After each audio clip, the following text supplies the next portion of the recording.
These transitions and moral and local transformative efforts to ensure a better future for every person in Africa, as envisaged in Agenda 2030, peaceful, just, and inclusive society that provide equal access to justice and based on respect for human rights, and they must be at the forefront of our open actions. Let's reignite progress towards achieving the SDGs and create a brighter future for all. Thank you.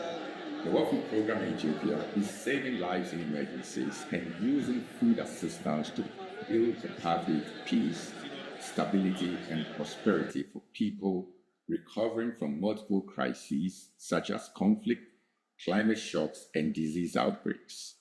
As we welcome African Union member states to the 10th session of the Africa Regional Forum on Sustainable Development, we are faced with a stark reminder that progress on the Sustainable Development Goals is far from satisfactory.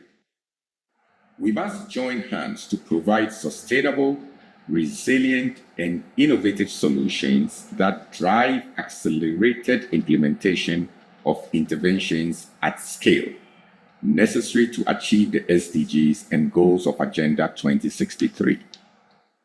As the UN agency mandated to work on SDG 2, that is creating a world free of hunger by 2030, we are tripling our efforts to ensure that we are responding to communities in urgent need of humanitarian food assistance, as well as transforming food systems to ensure that the drivers of hunger are eradicated. Together with our partners, we are tackling the root causes of hunger, building resilience to climatic and economic shocks, and working towards ending the cycle of hunger once and for all. A world without hunger can exist, and as the WFP, we are working towards that world.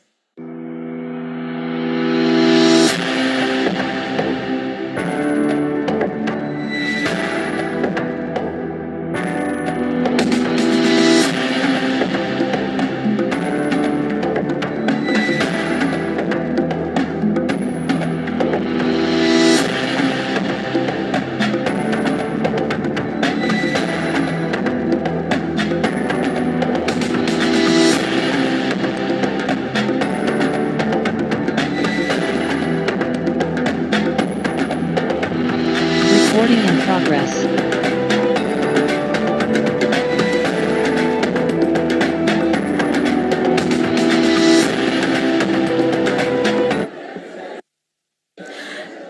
Ladies and gentlemen, thank you all for being with us this morning, bright and early.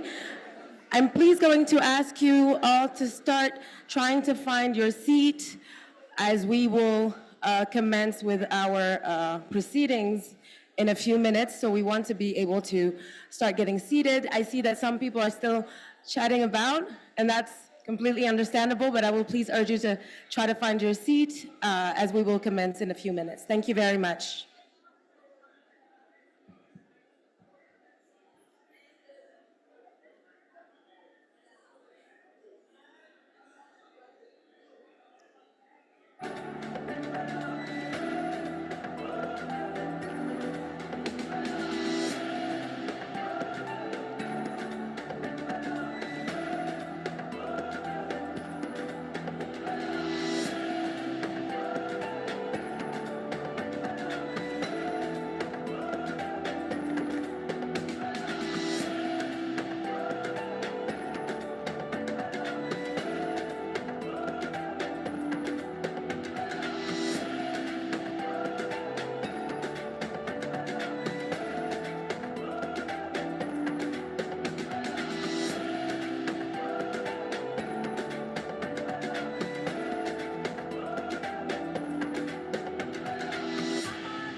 ladies and gentlemen, and development stakeholders.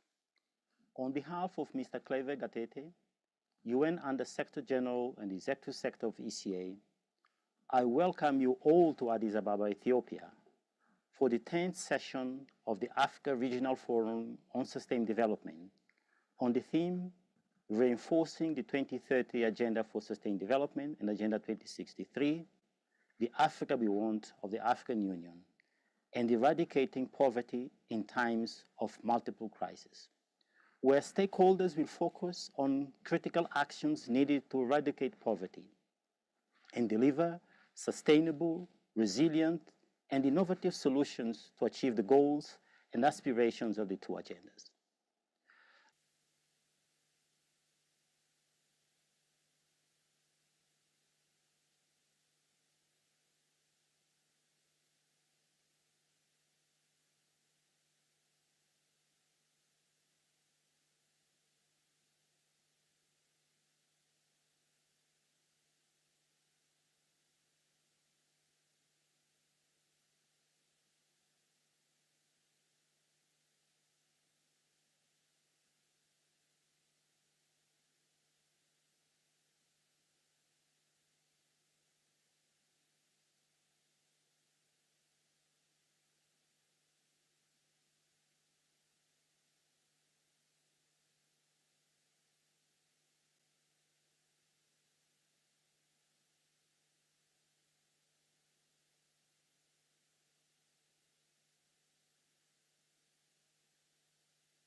This will require us to triple our efforts and accelerate action for meaningful change by the year 2030.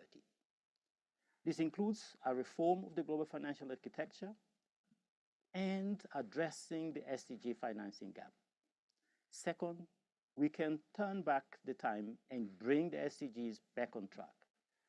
To do this, we need strong and capable partnerships to turn the bold ideas on the table into bankable initiatives with strong financing in order to see meaningful changes at scale. I therefore appeal to all stakeholders to approach this year's assessment of where we stand on the goals with a collective mindset and a strong commitment to redoubling our efforts. Ladies and gentlemen, good morning to you all, and thank you for being with us bright and early this morning. Once again, I will invite you please to go and find your seat and to start getting, placed around this venue as we are about to commence. We will be commencing in a few minutes, and we need everyone to be seated very shortly. Thank you very much for your attention, and thank you. If I could please have your attention again for the people in the back.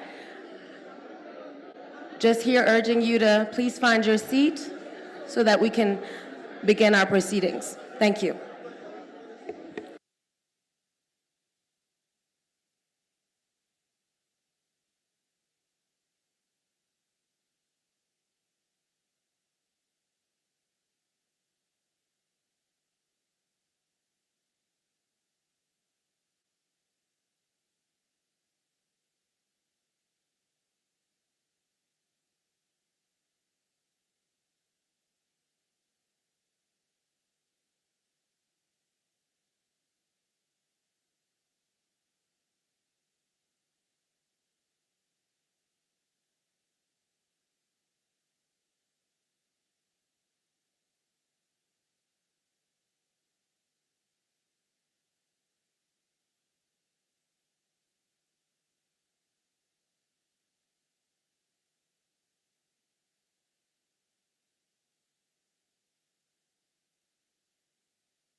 Ladies and gentlemen, it's our understanding that there is an overflow, and for that reason, if you can't find your name on the seats in this very venue, there are overflow conference rooms for you to participate in the events. They're located on the first floor, and it's 4, 5, and 6, if I'm not mistaken. 3, 5, and 6. My bad. 3, 5, and 6 are the rooms that you can report to get seated, and I will please welcome you to please move to those rooms if you can't find a seat with your name or your title in this venue. Thank you very much, and we're going to try to do that very swiftly as we are going to begin our proceedings in a few minutes. So thank you very much, ladies and gentlemen.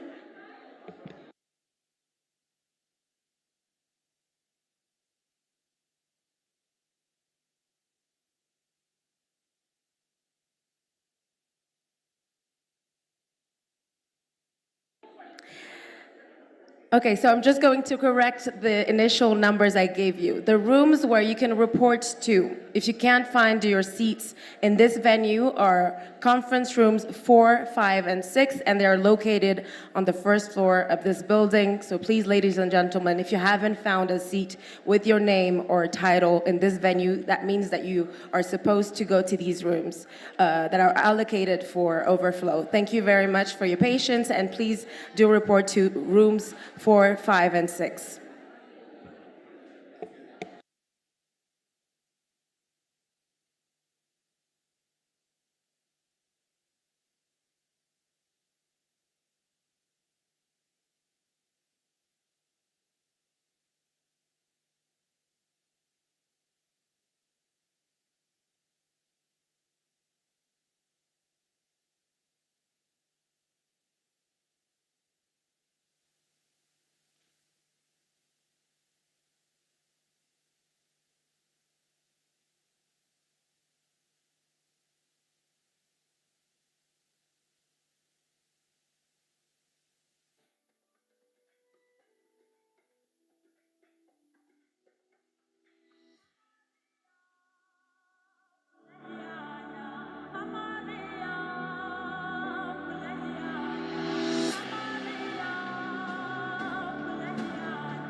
Professeurs, mesdames et messieurs, honorables invités, je suis sincèrement honoré de participer à cette cérémonie d'ouverture en compagnie d'illustres invités.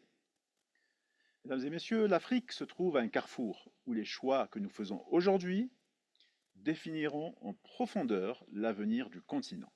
Premièrement, parlons du déficit de financement des objectifs de développement durable, les ODD. Pour atteindre ces ODD, les nations en développement en général doivent mobiliser un supplément de 4 trillions de dollars par an.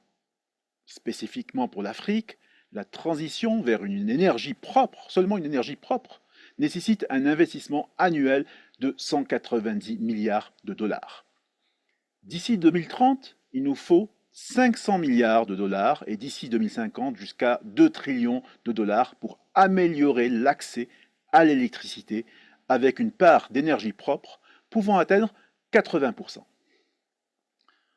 Cependant, la réalité est que moins de 2% des investissements mondiaux en énergie propre sont dirigés vers l'Afrique, soulignant un écart conséquent dans le financement climatique.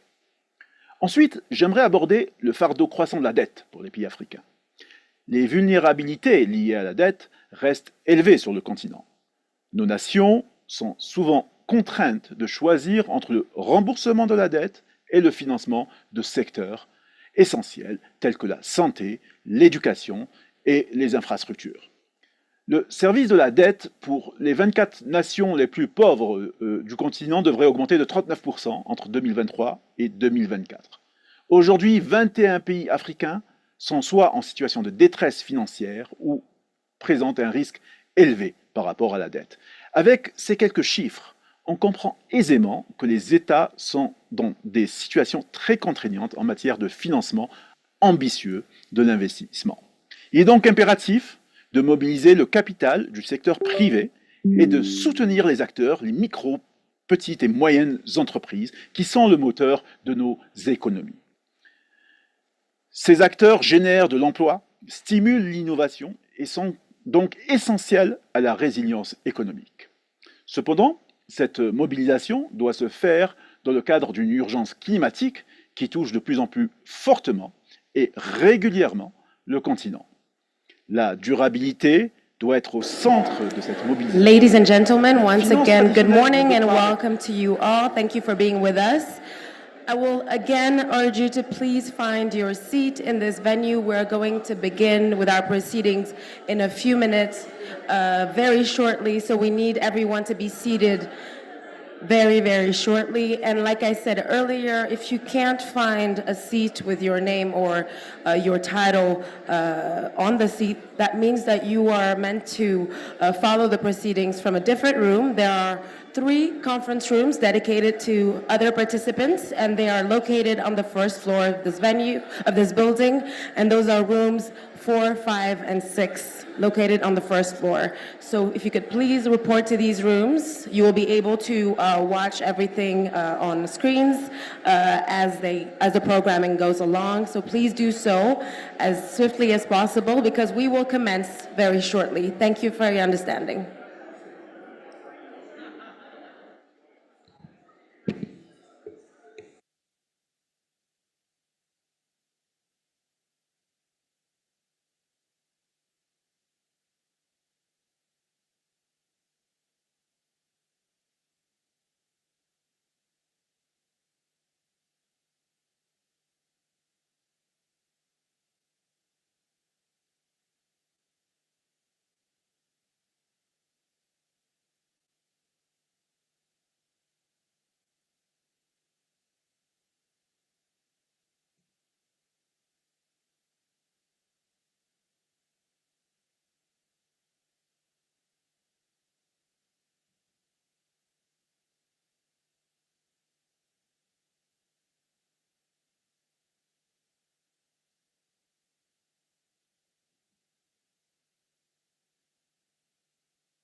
ladies and gentlemen, and development stakeholders.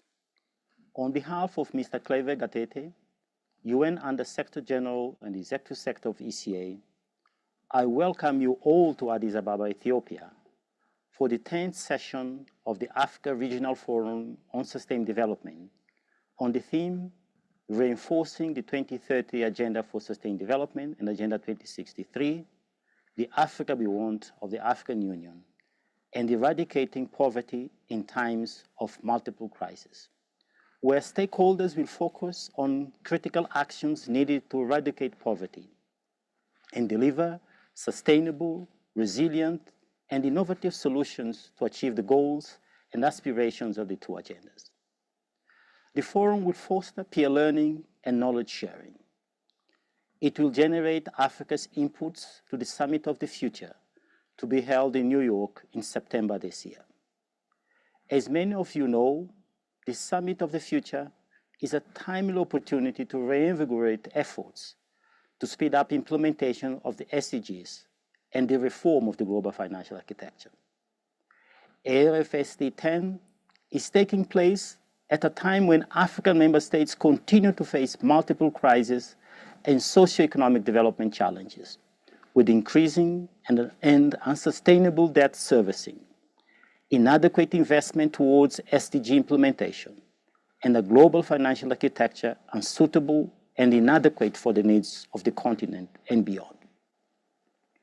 Moreover, we are past the midpoint of the implementation of the SDGs, whose deadline of 2030 is fast approaching. At the ARFSD 10, we'll be reviewing the following goals. Goal 1, no poverty. Goal 2, zero hunger. Goal 13, climate action. Goal 16, peace, justice, and strong institutions. And Goal 17, partnerships for the goals. We are concerned that progress on most SDGs is off track and is either moving much too slowly or has regressed below the 2015 baseline. Even though time is not on our side, we are optimistic that with concerted action and resolve, we can harness Africa's immense endowments, leverage the power of digital transformation, translate our demographics into a dividend, mobilize better our domestic resources, and use the AFCFTA as a catalyst to accelerate the implementation of the two agendas. Our key messages, therefore, are the following. First, we have an opportunity to work collectively. This will require us to triple our efforts and accelerate action for meaningful change by the year 2030. This includes a reform of the global financial architecture and addressing the SDG financing gap. Second, we can turn back the time and bring the SDGs back on track. To do this, we need strong and capable partnerships to turn the bold ideas on the table into bankable initiatives with strong financing in order to see meaningful changes at scale. I therefore appeal to all stakeholders to approach this year's assessment of where we stand on the goals with a collective mindset and a strong commitment to redoubling our efforts. Let us dust up our visions and plans and make change doable in our lifetime. I thank you. Professeurs, mesdames et messieurs, honorables invités, je suis sincèrement honoré de participer à cette cérémonie d'ouverture en compagnie d'illustres invités. Mesdames et messieurs, l'Afrique se trouve à un carrefour où les choix que nous faisons aujourd'hui définiront en profondeur l'avenir du continent. Premièrement, parlons du déficit de financement des objectifs de développement durable, les ODD. Pour atteindre ces ODD, les nations en développement en général doivent mobiliser un supplément de 4 trillions de dollars par an. Spécifiquement pour l'Afrique, la transition vers une énergie propre, seulement une énergie propre, nécessite un investissement annuel de 190 milliards de dollars. D'ici 2030, il nous faut 500 milliards de dollars et d'ici 2050 jusqu'à 2 trillions de dollars pour améliorer l'accès à l'électricité avec une part d'énergie propre pouvant atteindre 80%. Cependant, la réalité est que moins de 2% des investissements mondiaux en énergie propre sont dirigés vers l'Afrique, soulignant un écart conséquent dans le financement climatique. Ensuite, j'aimerais aborder le fardeau croissant de la dette pour les pays africains. Les vulnérabilités liées à la dette restent élevées sur le continent. Nos nations sont souvent contraintes de choisir entre le remboursement de la dette et le financement de secteurs essentiels tels que la santé, l'éducation et les infrastructures. Le service de la dette pour les 24 nations les plus pauvres du continent devrait augmenter de 39% entre 2023 et 2024. Aujourd'hui, 21 pays africains sont soit en situation de détresse financière ou présentent un risque élevé par rapport à la dette. Avec ces quelques chiffres, on comprend aisément que les États sont dans des situations très contraignantes en matière de financement ambitieux de l'investissement. Il est donc impératif de mobiliser le capital du secteur privé et de soutenir les acteurs, les micro, petites et moyennes entreprises qui sont le moteur de nos économies. Ces acteurs génèrent de l'emploi, stimulent l'innovation et sont donc essentiels à la résilience économique. Cependant, cette mobilisation doit se faire dans le cadre d'une urgence climatique qui touche de plus en plus fortement et régulièrement le continent. La durabilité doit être au centre de cette mobilisation. La finance traditionnelle ne peut pas répondre à ce défi. Il s'agit d'agir à une plus grande échelle et de manière beaucoup plus rapide et de manière beaucoup plus inclusive. La technologie offre des solutions novatrices qui peuvent transformer nos modèles économiques, rendre nos industries plus propres et plus efficaces et surtout nous permettre de faire un bond qualitatif vers un développement vraiment durable. Elle offre également de nouveaux moyens de financement permettant d'être beaucoup plus inclusif et d'atteindre un plus grand nombre d'acteurs, notamment les femmes et les jeunes, qui sur le continent, ont souvent un accès beaucoup plus restreint à la finance traditionnelle. Enfin, nous devons adopter un financement durable qui intègre largement l'innovation technologique. Mesdames et messieurs, la route vers un avenir durable, vers l'Afrique que nous voulons, telle qu'envisagée dans l'agenda 2063 de l'Union africaine, nécessite des investissements ambitieux, judicieux et innovants. L'Afrique est riche, non seulement en ressources, mais aussi en potentialités. Ensemble, en tirant parti de la finance durable qui s'appuie sur des solutions technologiques nouvelles et innovantes, nous pouvons surmonter ces défis et bâtir l'avenir et le destin que nous nous sommes fixés. Je suis persuadé que les travaux des deuxièmes rencontres de la finance durable de Sfax permettront d'apporter une contribution significative aux réflexions qui sont actuellement menées au travers du continent afin d'apporter des moyens de transformer nos ambitions en réalité durable et inclusive. Je vous remercie. My name is Abibatuwan, Chief of Mission of IAM Ethiopia, head of the United Nations Lead Agency on Migration. This 10th session on the Africa Regional Forum.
Ladies and gentlemen, once again, I kindly request that you find your seat. Very shortly, we're going to commence with the opening ceremony for this event. We will now urge you to really find your seat. Everybody needs to be seated at this point. We're going to be welcoming our high-level representatives, officials in a few moments, and we need everyone in the room to be seated very shortly. So if I could please have your attention, you either need to be seated or maybe report to conference room 456 to be able to follow the proceedings from these conference centers. Thank you very much. Once again, everyone needs to be seated as we are going to commence in a short moment.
Professeurs, mesdames et messieurs, honorables invités, je suis sincèrement honoré de participer à cette cérémonie d'ouverture en compagnie d'illustres invités. Mesdames et messieurs, l'Afrique se trouve à un carrefour où les choix que nous faisons aujourd'hui définiront en profondeur l'avenir du continent. Premièrement, parlons du déficit de financement des objectifs de développement durable, les ODD. Pour atteindre ces ODD, les nations en développement en général doivent... Ladies and gentlemen, could I please have your attention for all the official representatives of ministers who have a permanent representation and whose titles are written on the seats. If you know that you're officially representing your country and your ambassador, you could please report to this seat and get seated very, very quickly.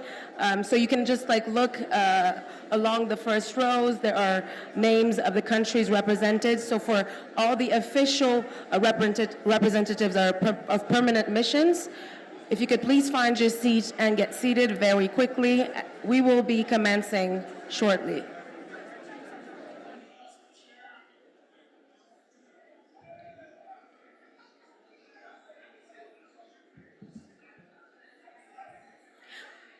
Mesdames et messieurs, je vais vous demander un petit peu d'attention pour les représentants des représentations permanentes qui sont dans cette salle.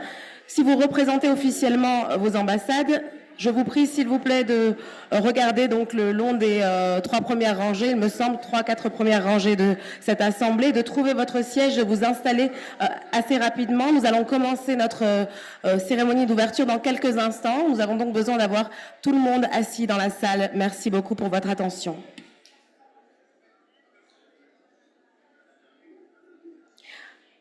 Once again, I'm going to ask for everyone's attention. Ladies and gentlemen, for the people who are not sitting and who represent a permanent mission, an ambassador, if you are representing your ambassador, please find your seat. They're situated in the first, third, and fourth row. You can find your seat and please get seated very quickly. We will be commencing our opening ceremony in just a short moment. Thank you.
Ladies and gentlemen, Her Excellency, the DSG of the UN, is going to join us in just a short moment, along with other high-level representatives and officials. So once again, I urge you to get seated very swiftly. We will commence, and we need everyone to be seated in order to welcome our officials, excellencies, and dignitaries. Please, ladies and gentlemen.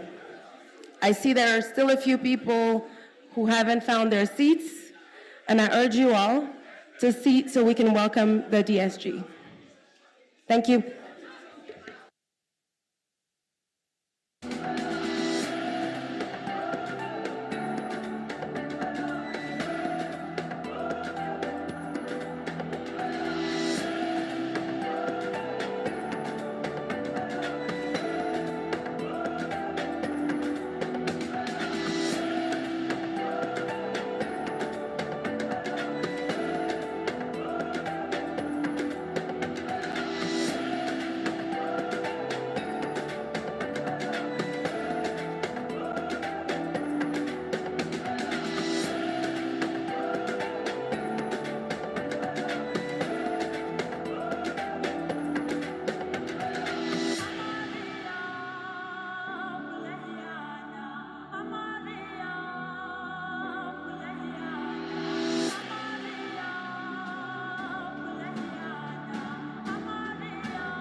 Development Partners. I'm Ibrahim Mama, and I serve as the country coordinator for the United Nations Capital Development Fund. As we convene for the 10th session of the African Regional Forum on Sustainable Development, it's imperative to acknowledge the myriad of economic crises, socio-development challenges facing African member states. Moreover, with the 2030 deadline for the Sustainable Development Goals fast approaching, ARFSD 10 holds critical significance. This forum will center on crucial actions required to eradicate poverty and implement sustainable, resilient, and innovative solutions to achieve the objectives outlined in both the 2030 Agenda and Agenda 2063. It is evident that progress towards most SDGs is not on track, moving too slowly, or regressing below the 2015 baseline. However, as the flagship catalytic financing entity for the world's 45 least developed countries, UNCDF works to crowd in financing in support of sustainable growth and inclusiveness, specifically through our unique investment mandate to blend and deploy grants, loans,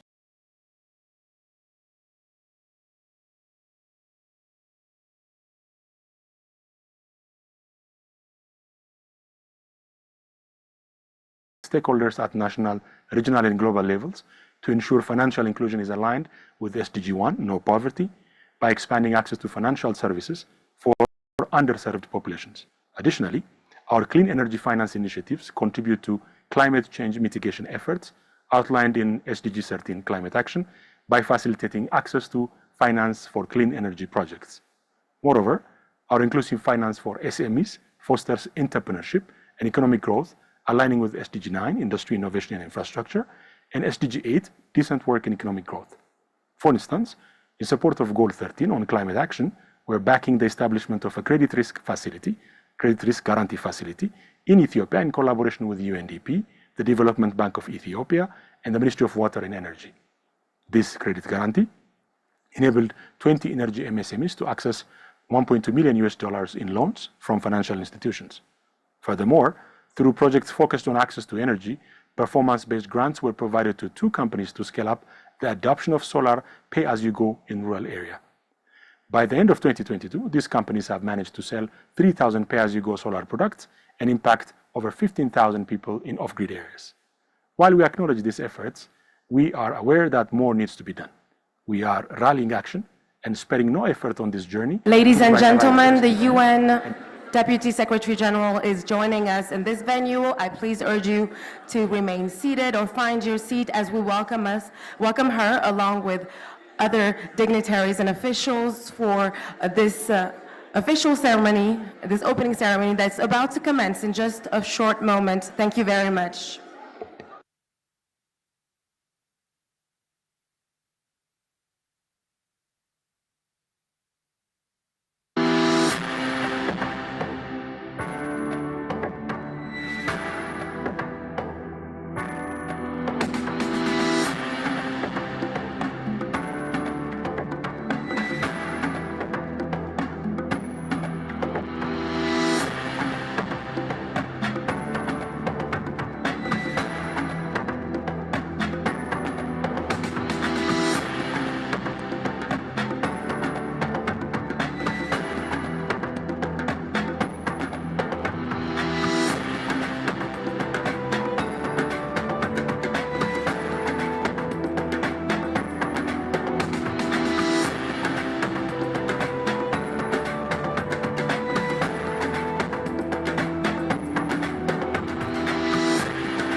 And I'm the head of the UN Office for the Coordination of Humanitarian Affairs here in Ethiopia. Ethiopia is a country that is affected by global climate phenomena, and these are increasingly leading to worsening droughts and floods on a regular basis. This is a country that's also recognized this vulnerability and has built many national systems in order to be responsive. However, when they're overwhelmed, the humanitarian system, coordinated by OCHA, is here to try and ensure an overall response. This year, to over 15 million people in need of response to drought conditions, and also those who've been affected by recent conflicts, including over 4 million people who've been displaced from their homes. For sustainable development to be a reality, further investments are needed in these national systems to be able to deal with the consequences of worsening climate conditions. That includes ensuring that systems are responsive to these kinds of shocks, but also investments in communities to ensure their resilience and also adaptation to the changing climate. Until that happens, the humanitarian response is going to have to continue to grow.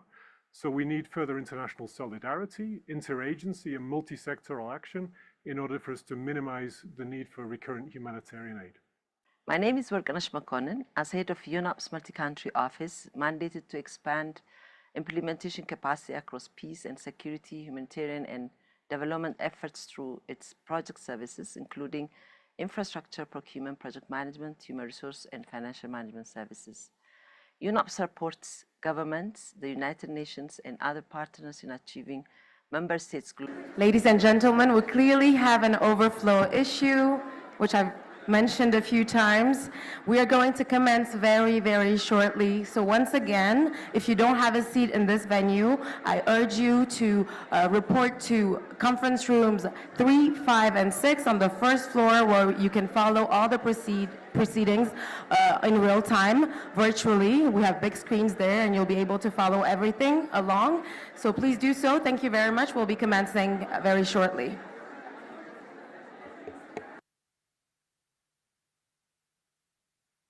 (2030) Agenda and Agenda 2063.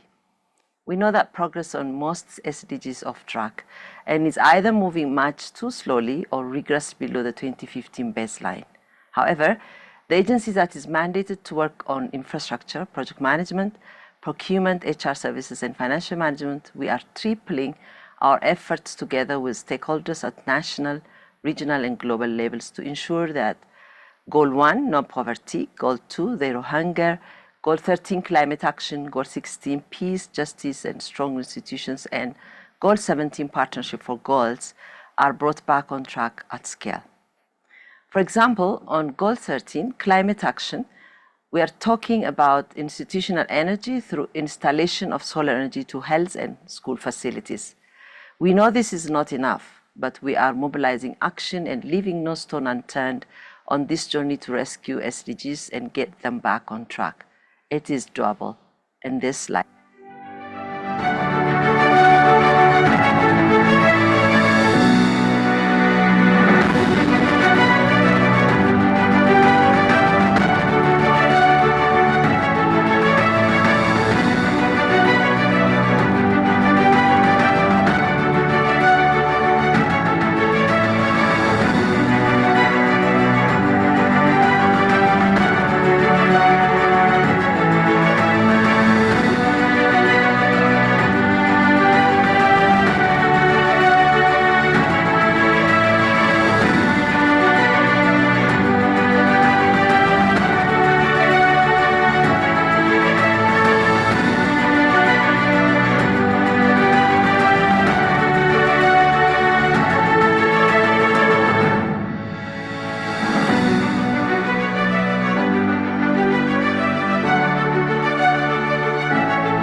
Excellencies, honorable ministers, ladies and gentlemen, we are honored to welcome you all to the 10th session of the Africa Regional Sustainable Development Forum, hosted here in beautiful Ethiopia. This annual gathering is a testament to the strong partnership between the Economic Commission for Africa, the African Union Commission, the African Development Bank, and the entire UN family. We stand at a pivotal moment. We face unprecedented challenges. Poverty persists, food security is threatened, climate change looms, and some of its effects are already felt in devastating ways. And global turmoil disrupts our path. But amidst these considerable hurdles lies immense opportunity. This year's theme, reinforcing the 2030 Agenda and Agenda 2063, the Africa we want, and eradicating poverty in times of multiple crises, is a clarion call to thoughtful action. Over the next few days, we will not be mere participants in this event. We will be co-creators. We will dissect progress on critical SDGs, from eradicating poverty to building lasting peace, These goals, aligned with Agenda 2063, are the roadmap to a prosperous and resilient Africa. As we tackle our continent's challenges, we are all gathered here today as ministers, experts, civil society, and the private sector to share experiences and forge innovative solutions that are not just effective, but truly transformative, propelling Africa's much-needed development. Shaping not only this continent's future, but also serving as a powerful contribution to the upcoming Summit of the Future.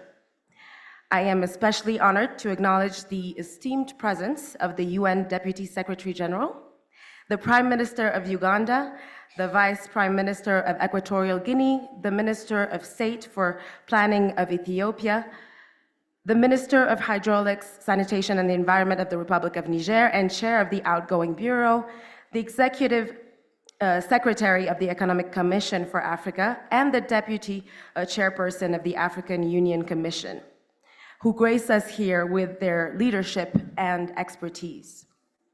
Now, Excellencies, Honorable Ministers, ladies and gentlemen, to officially commence the opening ceremony of this 10th edition, it is my honor to invite to the stage the esteemed Minister of Hydraulics, Sanitation and the Environment of the Republic of Niger and Chair of the Outgoing Bureau, Mr. Maïzama Abdoulaye.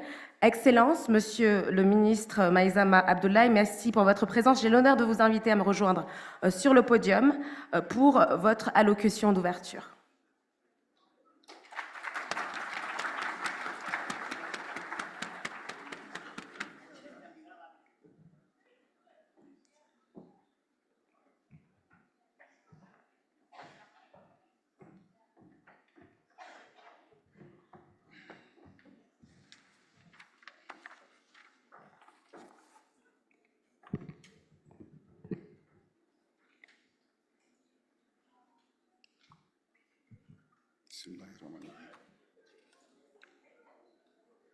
Son Excellence, Madame Amina Mohamed, vice-secrétaire générale des Nations Unies,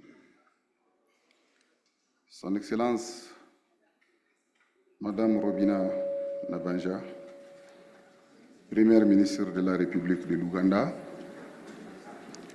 Son Excellence, Madame Fistou Assefa, ministre de la Planification et du Développement de la République démocratique fédérale de l'Éthiopie, Monsieur Claver Guetete, secrétaire général adjoint des Nations Unies et secrétaire exécutif de la Commission économique pour l'Afrique, représentant du président de la Commission de l'Union européenne, représentant du président de la Banque africaine de développement, membres du corps diplomatique, représentants des organisations et agences spécialisées des Nations Unies et autres partenaires du développement, représentants du secteur privé, des organisations et agences spécialisées des Nations Unies et autres partenaires du développement, représentants du secteur privé, des organisations de la société civile, des grands groupes et d'autres parties prenantes, distingués, délégués, tout protocole observé. Mesdames et Messieurs, au nom du bureau de la 9e session du Forum africain sur le développement durable, ainsi que du peuple nigérien et du général Abdraman Tchani, chef de l'État du Niger, et à mon nom propre, je suis honoré de vous adresser ces mots à l'occasion de l'ouverture de la 10e session du Forum régional africain sur le développement durable. Tout d'abord, permettez-moi d'exprimer notre profonde gratitude à Son Excellence Madame Faustin Sefa, ministre de la Planification et du Développement de la République démocratique fédérale de l'Éthiopie, au gouvernement et au peuple éthiopien, pour avoir accueilli cette session de notre forum régional. Votre présence, ainsi que celle de Madame la Première ministre de l'Ouganda, témoignent de l'importance que vous attachez au développement socio-économique inclusif et durable, non seulement de vos pays respectifs, mais aussi du continent africain dans son ensemble. Ce forum régional nous offre une nouvelle opportunité de réaffirmer notre engagement collectif à transformer notre continent pour le bénéfice des générations actuelles et futures. Excellences, Mesdames et Messieurs, permettez-moi également d'exprimer notre reconnaissance aux États membres pour avoir élu et confié aux membres du Bureau la responsabilité de diriger les travaux de la 9e session de notre forum régional. Le Bureau composé du Niger, du Maroc, de la Namibie, du Tchad et de l'Éthiopie a travaillé activement pour faire avancer notre agenda commun. Je tiens à féliciter et à remercier les membres du Bureau ainsi que le secrétariat exécutif de la CA, M. Guetete, et le secrétariat du Forum pour leur soutien précieux. Les membres du Bureau ont été marqués par des réalisations significatives, notamment la transmission et le plaidoyer autour des résultats de notre forum régional lors du forum politique de haut niveau sur le développement durable à New York en juillet 2023. Le Bureau a aussi mené des actions de sensibilisation à la déclaration de Niamey et aux messages clés lors du sommet africain sur le climat, lors de la 11e conférence sur le changement climatique et le développement en Afrique, lors du sommet sur les objectifs de développement durable et lors de la 28e conférence des parties de la Convention cadre des Nations Unies sur le changement climatique. De plus, nous avons avancé dans des domaines clés tels que la promotion de la chaîne des valeurs régionales des minéraux pour les batteries des véhicules électriques, l'initiative de la Grande Muraille Bleue, la coalition pour la dette durable et les obligations vertes bleues et de développement durable. Excellences, Mesdames et Messieurs, notre forum se tient à un moment crucial où notre continent est confronté à de multiples défis. Les progrès vers la réalisation des objectifs de développement durable et de l'agenda 2063 restent inégaux et révèlent des disparités entre les régions, entre les pays et entre les zones rurales et urbaines. L'économie mondiale est marquée par l'incertitude et la vulnérabilité, en particulier pour les pays en développement, tandis que le service de la dette externe entrave considérablement la capacité des pays les moins avancés à investir dans des secteurs essentiels tels que la santé et l'action climatique. Face à ces défis, le thème de notre session, renforcer le programme de développement durable à l'horizon 2030 et l'agenda 2063, l'Afrique que nous voulons de l'Union africaine et éliminer la pauvreté en période de crise multiples. Mise en œuvre efficacement des solutions durables résilientes et innovantes nous appelle à redoubler d'efforts pour atteindre nos objectifs communs. Par conséquent, je vous invite à concentrer nos efforts sur 5 priorités essentielles. Accélérer les mesures de lutte contre les changements climatiques et de promotion des transitions vertes. Adopter des approches novatrices pour mobiliser les ressources nationales et externes, de combler le déficit de financement des objectifs. Travailler en concert pour aborder les défis liés à l'architecture financière mondiale et à la viabilité de la dette. Encourager les pays développés à augmenter leur engagement financier pris en rapport avec le Fonds pour les pertes et les préjudices pour faire face aux impacts climatiques.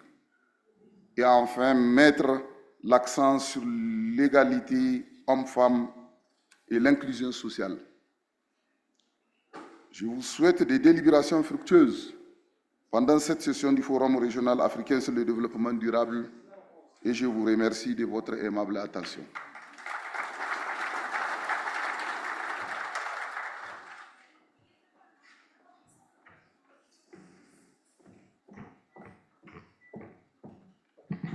Merci une fois de plus, Monsieur le Ministre, Excellence, Monsieur Abdoulaye Maïzama, pour votre allocution d'ouverture.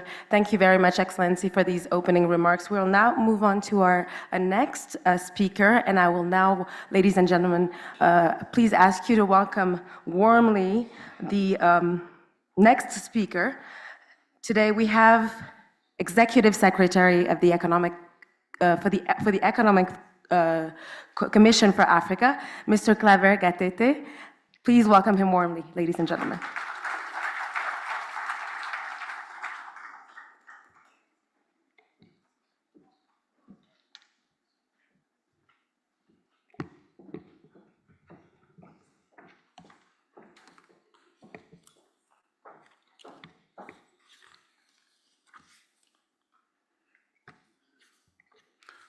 Yeah, Excellencies, distinguished delegates, ladies and gentlemen, all protocols observed, good morning, and welcome to this 10th session of the African Regional Forum on Sustainable Development.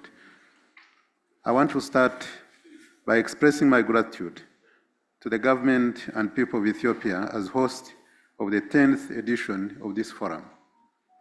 I also wish to thank the chair of the outgoing bureau, the government of Niger, and to the United Nations entities and our partners, especially the African Union Commission and the African Development Bank, for the collaboration in making this event a success. I want to convey a special thanks for the leadership of the Deputy Secretary General in championing Africans' issues at the global level and during the preparatory process of this event. Thank you very much, DSG. Excellencies, distinguished delegates, this year's theme focuses on sustainable, resilient, and innovative solutions that reinforce the implementation of the African Union Agenda 2063 and the Sustainable Development Goals. Our theme underscores the urgency of addressing critical challenges facing Africa, from growing public debt burden to climate-related disasters and shrinking fiscal space because of increasing financial needs. The continent is at crossroad. We have 21 countries in or at risk of high debt distress, only 2 countries with investment-grade ratings, high-risk premiums that cost the continent up to $75 billion US, and the climate challenges that reduce budgets by up to 5% of GDP on an annual basis. Yet, Africa's infrastructure and climate change needs are estimated to cost between $68 billion and $108 billion annually in US dollars. The financing options are either to borrow nationally or crowd out the private sector, or borrow externally and face exchange rate fluctuations. Despite Africa's remarkable resilience, evidenced by its status as the second fastest growing region globally, we cannot overlook the stark realities of poverty, hunger, and inequalities. At the recent ECA Conference of Ministers of Finance, Planning, and Economic Development, and the spring meetings of the IMF and World Bank, African leaders voiced concerns over the inadequacies of the global financial architecture in meeting Africa's evolving needs. The triple crisis of food, energy, and climate further underscore the imperative for transformative action. Excellencies, distinguished delegates, the Africa Regional Forum is one of the most important development platforms, not least because of the urgent need to get back on track to achieve the SDGs and the Agenda 2063. We cannot do business as usual. Mindful of the interconnectedness of the SDGs, we need to be selective and focus on areas that will trigger a cascading domino effect and deliver maximum impact on the ground. And we must deliver at both national and regional levels. The United Nations has identified 6 transitions as key investment pathways for SDGs delivery. And these are food systems, energy access and affordability, digital connectivity, education, jobs and social protection, and climate change, biodiversity loss, and pollution. Our discussions today must delve into strategic interventions that leverage Africa's vast natural resources, particularly critical minerals that are essential for the global transition to green economies.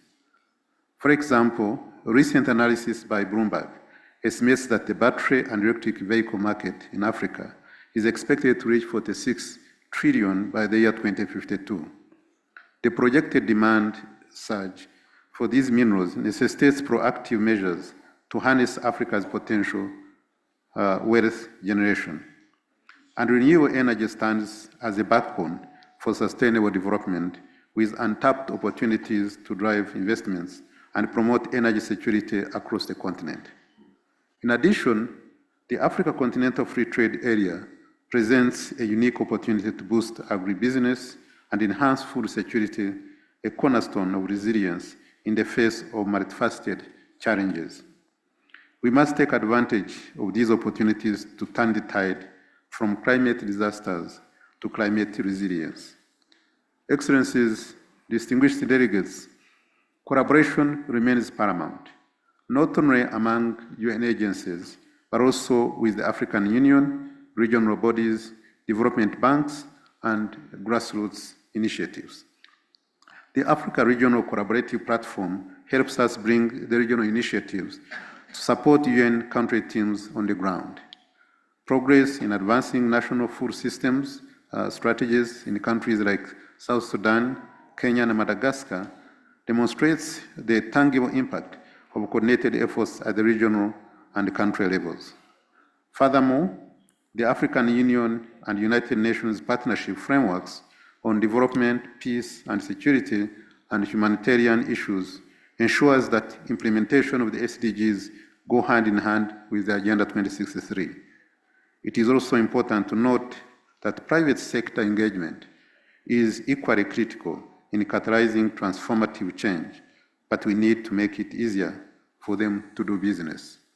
This requires intentional and collective efforts to enhance the de-risking mechanism so that the private sector can play its role in financing large-scale interventions. Innovative financing mechanisms coupled with reforms in the global financial architecture can unlock new avenues for sustainable investment and inclusive growth. As we chart our course forward, let us remain cognizant of the interconnectedness of our goals. The decisions and commitments forged during the forum will reverberate across global platforms, shaping the Addis Ababa Declaration and key messages for the upcoming high-level political forum and summit of the future. Excellencies, in closing, I reaffirm our collective resolve to place Africa at the forefront of sustainable development.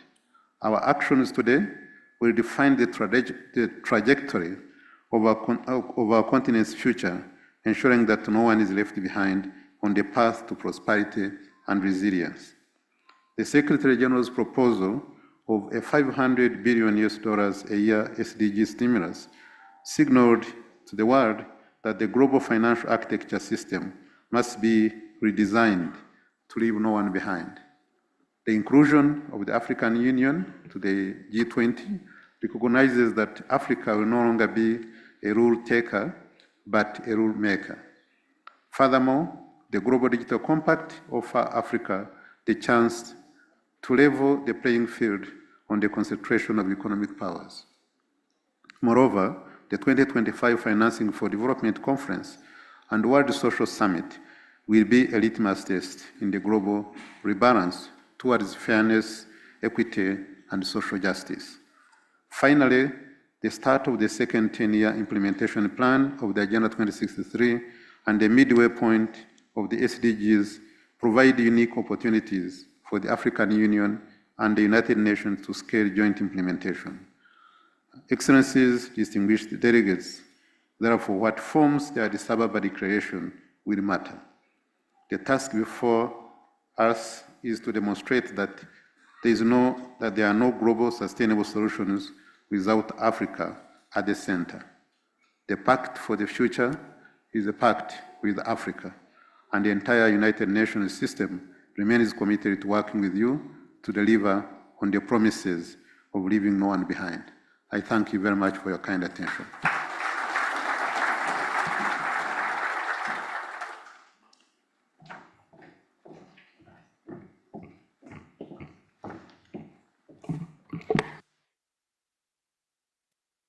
Thank you, Excellency, the Executive Secretary of the Economic Commission for Africa, Claver Gatete, for these opening remarks. We're going to thank him and applaud him one more time for this beautiful speech. And Excellencies, Honorable Ministers, ladies and gentlemen, please join me in welcoming our next speaker as part of this opening ceremony, the Deputy Chairperson of the African Union Commission, Her Excellency, Monique Nzaza-Baganwa. Please join me on the podium for your opening remarks. Thank you.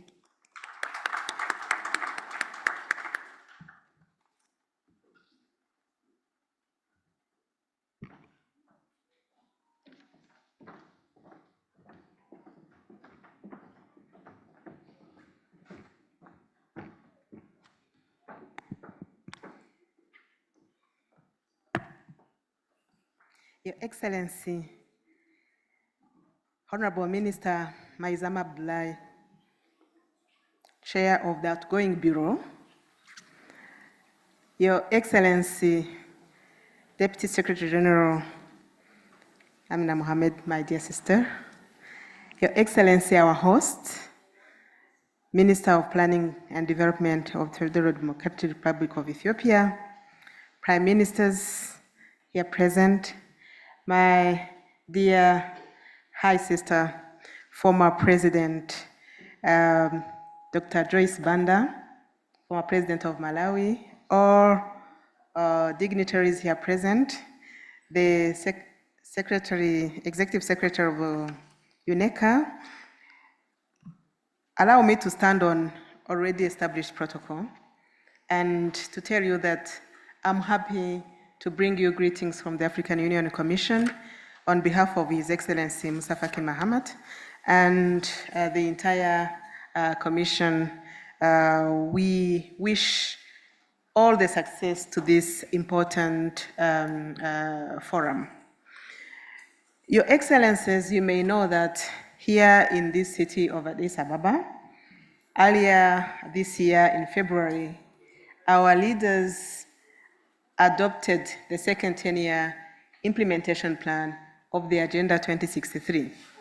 And this plan reflects our unwavering commitment to realizing the aspirations of the African continent as outlined in our blueprint, the Agenda 2063, and it builds upon already the success that the first 10 years were, modest one though, because we managed to achieve convergence, but we had also a few gaps here and there. And the second plan seeks to address the emerging challenges and tap the emerging opportunities as well as we accelerate the implementation of the agenda. So, as we gather here today, we stand on a very critical juncture in history. We find ourselves faced with the formidable challenge of eradicating poverty and reinforcing the 2030 Agenda for Sustainable Development and Agenda 2063, the Africa we want, as I just mentioned. This is not just a mere goal, it's a moral imperative. It's a duty of uplifting the millions of our brothers and sisters who continue to live in poverty and deprivation. To step up our ambition and innovative solutions, we must acknowledge the urgency of the situation. We know that already we are not in a good shape, but because of the many crises, recent ones, we have even made a few steps back. And we cannot afford to continue business as usual. Business as usual has been partly to keep thinking that actually sustainable development is going to be delivered to Africa by the others. But from many experiences we have had in the recent past, we are more and more convinced that actually sustainable development is going to be delivered by ourselves on the continent. And what we need, thank you, what we need is just to make partnership and a collaboration work to take us back to the basics. The basics we know are that we need to look inward and make sure that we create strong institutions that are going to be accountable to the citizens and to deliver what the citizens need. If we need to talk about development, if we need to talk about security and stability, if we need to talk about good governance, what we need indeed is for governments to do the basics of catering for their people. But we acknowledge, like it has been put, that governments on the African continent currently, given the path that we have gone under, are facing tremendous challenges. Some self-inflicted, some also coming from the external forces and the context in which we are developing currently, which is actually making the world retreat back to selfish interests. So with that, then we need also go back to doing the basics of correcting all these gaps and inefficiencies, which is where our collaboration between the African Union and the United Nations is key, so that we bring back that conscience and that spirit of collaboration in our several multilateralism fora. Another set of basics that we need to do is actually to de-risk private sector capital, both on the continent and also from foreign direct investments to come, including multilateral financial institutions capital. We are talking of climate finance. We are talking of financing peace and security on the continent. And we need to go back to the basics to make sure that we unlock all the pipes that are holding this flow of financing to come onto the continent. And we know some of the buttons to click. I know that ECA, you've been doing a lot of job in terms of coming up. I remember the conversations we had during that conference of ministers of finance about really what needs to be done by ourselves and collectively to unlock that financing and let it flow. But we have also to work on domestic resource mobilization. That is also the basics that our governments have to do. And that is if we are allowed a very fair and inclusive taxation regime globally. We've been advocating for these causes as African Union, and we are going to continue leveraging even our now being a member of the G20 to continue hammering these messages. We need all the conditions for the markets to work for us like they work for the others. And for that, we need a few things. We need that we are not charged an unnecessary premium, risk premium, that is making borrowing expensive for our government and our private sector. That is the basic that we needed to achieve, and we can do it. There is no reason that we see actually investments coming for, you mentioned the energy, minerals, but yet you say that Africa is not safe, that Africa is not secure for investment, yet people continue to invest as we speak. So we want actually those realities to come to the fore. So as we talk about sustainable development, and during these few days we are going to be having, we need indeed to underline sustainable. Sustainable. What is sustainable? You cannot sustain something that is not already there. So what we have here is us, is our resources, is our human capital, is our natural resources, is our private sector, is our women and youth that are there and ready to work and are already doing a lot. Talking of women, I'm looking at the former president, Dr. Banda, and if you heard her story, and the women with whom she's working to produce from the land and take to the market on the continent and outside, then you know that we have actually what it takes to really sustain development on the continent. But, thank you.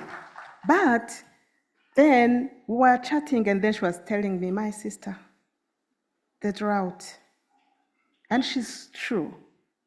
But when we talk about these risks of climate, of disaster, then we need also to make the basics. The market has solutions for those. Insurance is key. Of course, we are not going to retreat from, you know, saving the climate, saving the planet, but some of the things are here with us now. It's not going to wait for us to achieve those targets that we have set, of which even financing is not flowing to. But we need also to make few solutions that we have on the continent, and insurance is one of them. As I speak, I appeal to our governments, our member states, to consider actually embracing those solutions. Like we have this Africa Risk Capacity, and not all the 55 member states have actually bought premiums in that mechanism that we have, which is a beautiful partnership between the African Union and the UN. And this is a market solution that is already working, solving a few issues here and there, but we need to embrace as we continue to talk about sustainability of the development outputs. So as I conclude, I wish to close by maybe making a call to action for all of us. First of all, to really synergize our efforts, because we need to, especially the two institutions, the African Union and the UN, continue to enhance the mechanisms you have put in place. I'm glad the college-to-college fora are working so that we continue to harmonize our strategies. And then on the ground, also coordinate our action. We need to leverage on each other strength and budgets and networks so that we de-risk private investment and international finance to flow in. And this is through transformative initiatives, such as some of which have been mentioned by the Executive Secretary of ECA. Then, of course, you have one framework for which our member states are going to be supported by the African Union and the UN. So we need to really domesticate this framework in our respective member states. We need to collaborate and engage all the forces, private sector, civil society in country to really align to the implementation of these same frameworks, Agenda 2030 and Agenda 2063. And we need to continue syndicating our monitoring and our reporting. We have committed our principles at the UN and AU that we are going to be actually doing one reporting system for the two organizations. And then one reporting goes to the UN, one reporting comes to the AU, and then we are going to also have a rich data and evidence resource around so that we can monitor progress, so that we can show that actually the small investment we are making is producing results, so that we continue crowding in more investment. And we keep also holding our governments accountable with tangible evidence and data. So let me end it here by once again thanking you for associating the African Union to co-host, co-organize this very important forum, and we wish all of us all the success that we deserve. Thank you.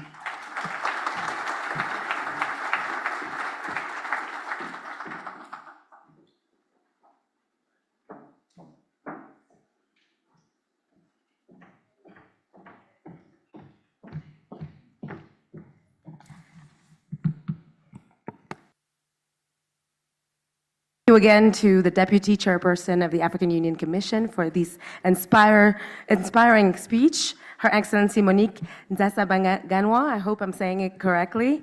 I'm now going to call the next speaker for the proceedings of this opening ceremony. Please, ladies and gentlemen, allow me to welcome warmly the Prime Minister of Uganda, Robina Nabanja, to join me on the podium.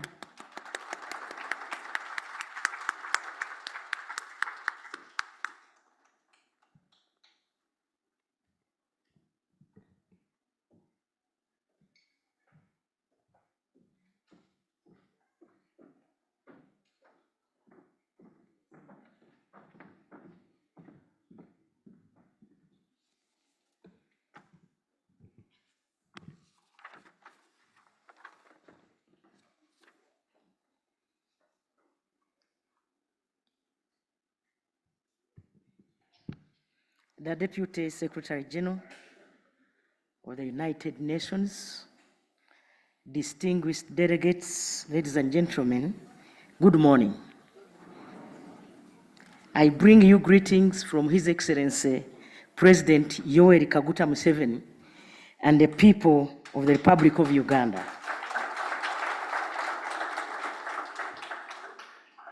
I want to thank the United Nations Economic Commission and the partners for inviting me and Uganda to be part of this 10th forum. I therefore congratulate you upon convening this important forum for Africa and beyond, which brings us together to reflect not only on the progress of SDGs and the Agenda 2063, but also generate ideas on accelerating Africa's sustainable development. This forum has been organized at a critical time for Africa and the world, following the launch of the second 10-year implementation plan of Agenda 2063, the Africa we want, and the adoption of the Sustainable Development Goals commitment during the New York SDG Summit of last year, September, as you all know. Just last week, if I can inform you, I was in New York at the invitation of the President of the UN General Assembly to participate in the UN Sustainability Week. Key on the agenda was discussing debt sustainability, a critical challenge for many developing countries.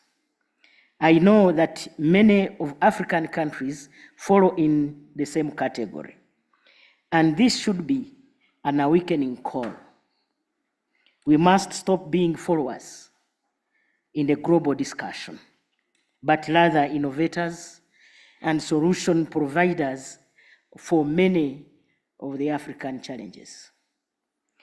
Your Excellencies, ladies and gentlemen, we take note of the slow progress on both SDGs and Agenda 2063.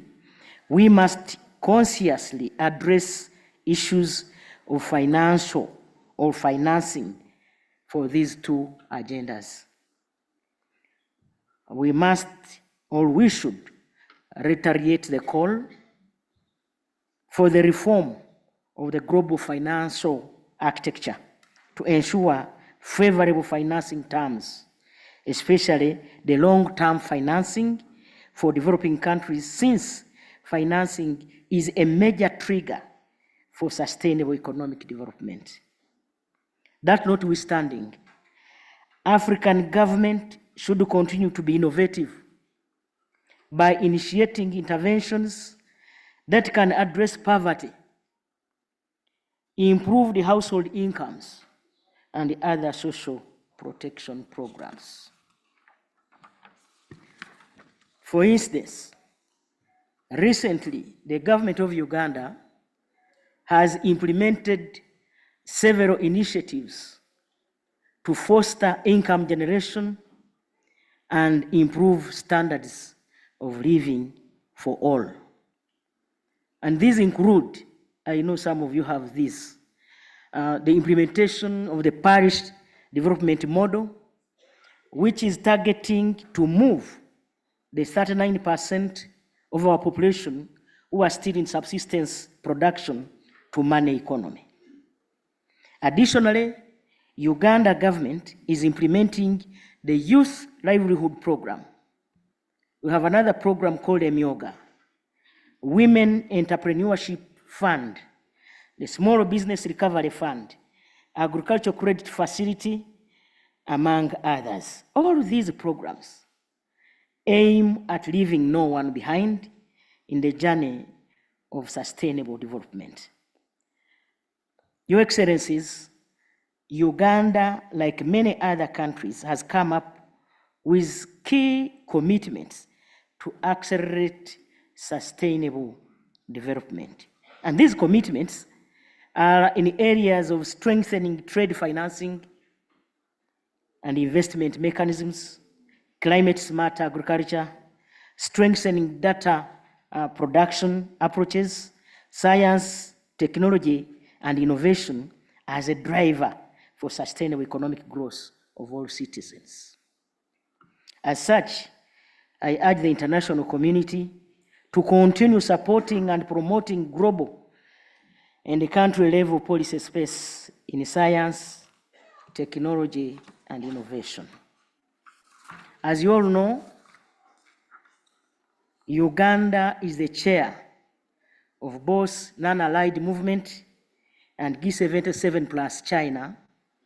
I re-echo Uganda's urgent call for joint and coordinated action-oriented efforts to strengthen and harness the growing potential of South-South cooperation and in pursuing sustainable development in its three social, economic, and environmental dimensions.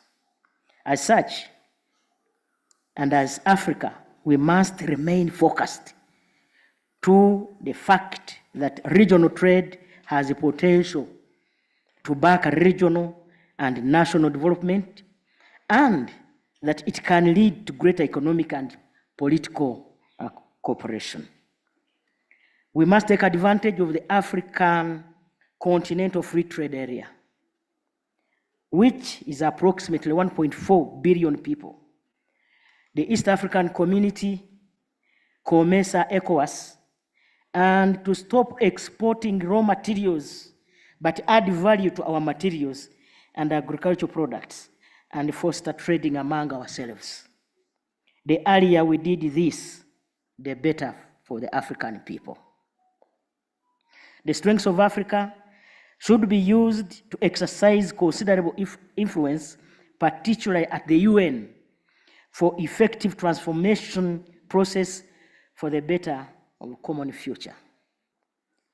In conclusion, as Africa, we should stand together and have one voice during the negotiations for the Pact for the Future and the upcoming United Nations Summit, which will be held in New York in September this year. We should clearly define our priorities that favor acceleration of growth for African countries by maintaining unity and solidarity. For example, in order to achieve global affluence, we must get rid of exploitive phenomenon of commercial lending. Commercial lending should be for goods of frivolity, such as spirits and perfumes, etc. However, for infrastructure, I repeat, for infrastructure, manufacturing, and for some of the services such as tourism, education, health, energy, the borrowing must be concessional, low interest rate, and taking long to be paid back. In that case, much of the African continent, and indeed the world, will surge forward with prosperity. The present exploitive debts should be cancelled. They should cancel these debts because they are a fetter to generalized socio-economic transformation. I wish all of us, the distinguished delegates gathered here in Addis Ababa, fruitful and action-oriented deliberations. I thank you.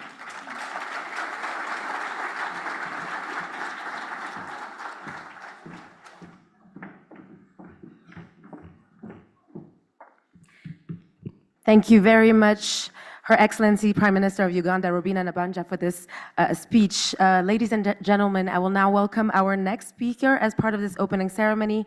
Please join me in acknowledging Deputy Secretary General of the United Nations, Madam Amina Mohammed, representing the Secretary General.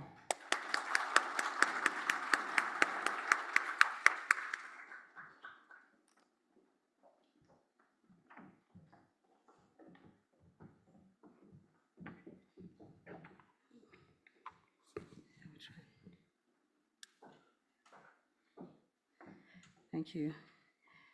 Your Excellency, Madam Robina Nabaja, our Prime Minister of Uganda, the Chair of the Forum from the Government of Niger, our Deputy Chairperson, my sister, the African Union Commission.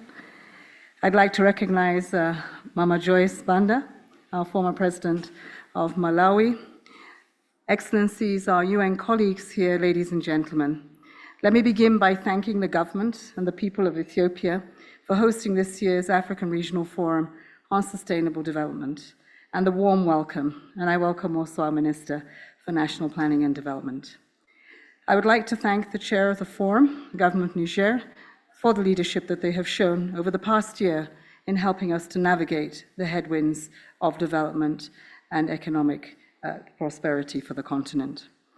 I'd like to express my deep appreciation to the chairperson of the African Union Commission, and today is ably represented by the deputy chairperson, and her leadership across the continent, but beyond, because you have certainly showed us what it is that we need to do in the international community to partner with the African Union. Your call for strong institutions this morning to deliver for the people is critical, but also the genuine partnerships that are needed for multilateralism to thrive. So thank you. I also welcome my colleague, Mr. Claver Gatete, for the first time in his role as Executive Secretary of the Economic Commission for Africa, and thank him and his team for the excellent preparation of the forum. Excellencies, the world is facing multiple complex interconnected challenges, and our great continent is being hit hard by a devastating series of global shocks and their impact on our people, on our environment, and on the economies. COVID-19, the cost of living crisis, and the triple planetary crisis of climate, biodiversity loss, and pollution have caused a perfect storm and immense suffering, and further exacerbating Africa's vulnerabilities and reversing the gains of the last decade.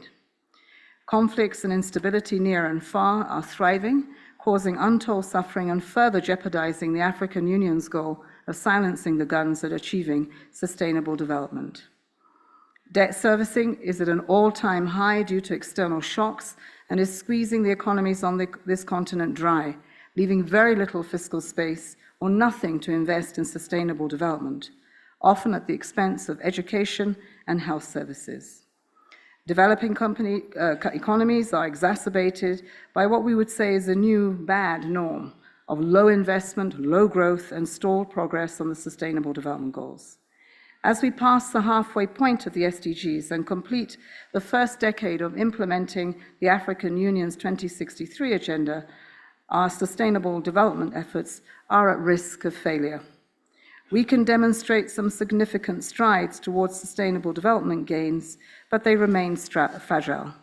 This includes the African Continental Free Trade Area and the Single Africa Air Transport Market, both key tenets of Agenda 2063. And these point to our booming potentials for the technology and innovation sector. Excellencies, colleagues, we know that this progress is not enough, but we also know that more and better progress is possible.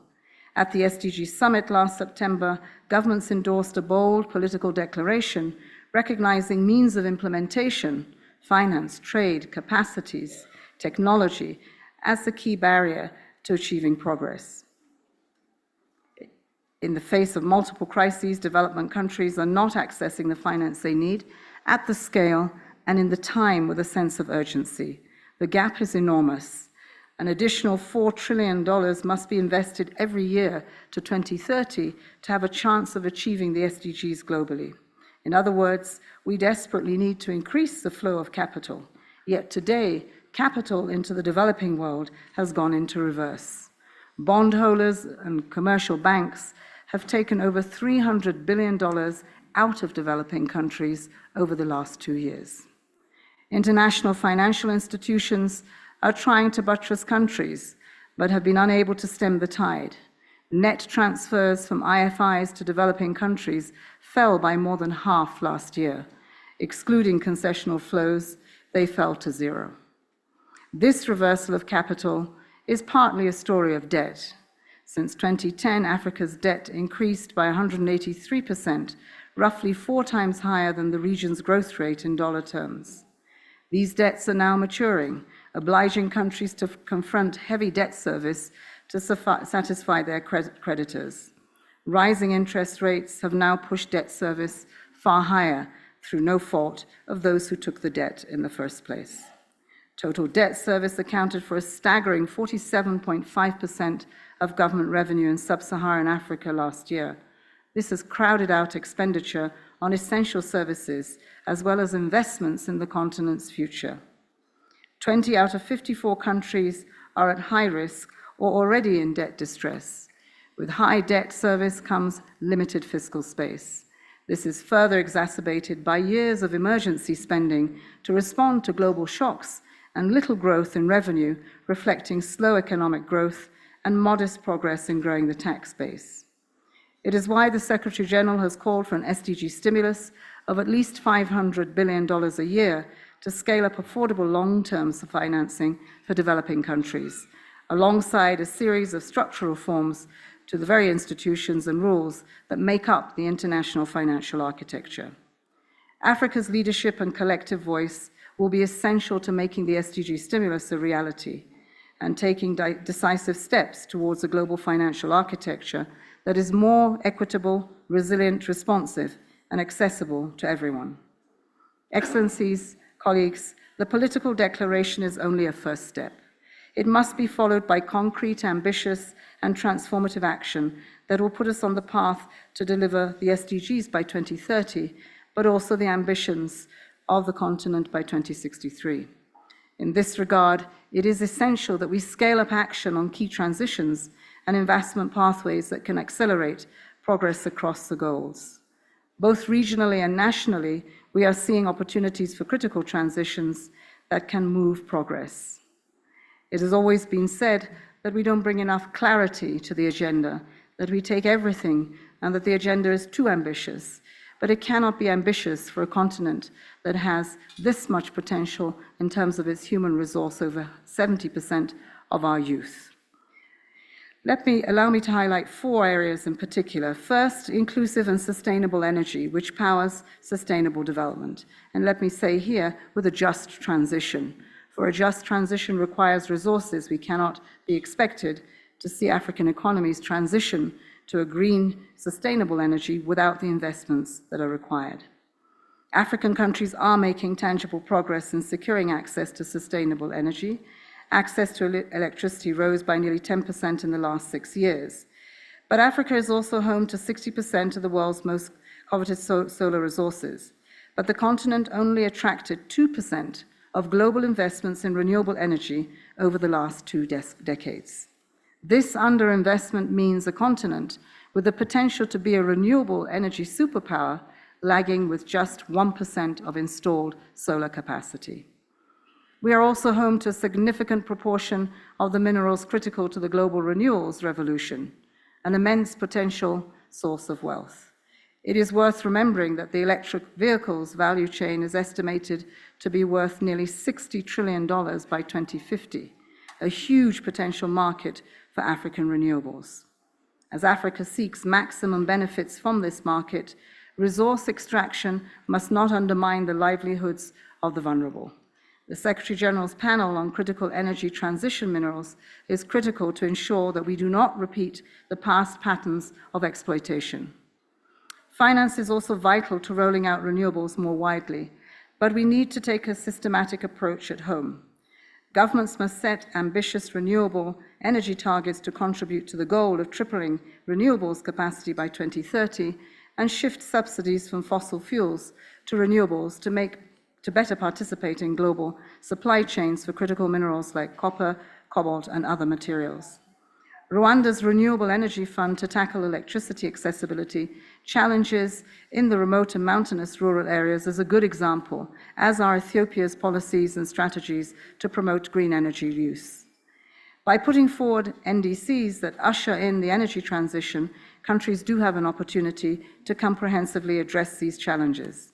But yet again, let me underscore, without the resources that are needed in time and at scale, these ambitions will not happen.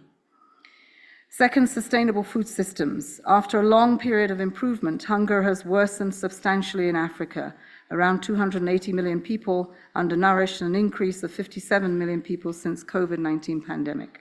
Small farmers dependent on agriculture are impacted every year by climate-related weather events, with losses estimated at $670 million per year. The challenges faced by our food systems are not easily overcome, but significant progress has been made in advancing food system transformation across Africa by African states. Various African initiatives are embedding food systems transformation across sustainable development strategies and plans. Positive examples are the African Union Commission's Regional Nutrition Strategy and the African Common Position on Food Sovereignty and Resilience. 42 African countries have developed national pathways to implement the UN vision under the Food Systems Summit, and a recent call to action resulting from the Food Systems Stocktake number 2. These are fully in line with national and regional investment plans under the Comprehensive African Agricultural Development Programme for agricultural production and food security and nutrition. We are not without plans and strategies. What we are without is the funds behind them, the resources behind them to actually implement them. The third, digital connectivity. Countries in this region are emerging as trailblazers for innovation and booming tech industries. Yet the divide between and within African countries remains significant. While internet access and mobile penetration gaps are persisting between poor and those that are more well off, rural and urban areas, male and female users, more must be done to scale up investments in technology and digital infrastructure to bridge this divide. National digital strategies in Ghana, Kenya, Nigeria, South Africa, and Rwanda are great examples of how we can shape investment pathways at scale across the region. The fourth issue is in education. No country can harness the opportunities provided by food, energy, and digital transitions unless they invest in more quality, relevant, and future-oriented education systems.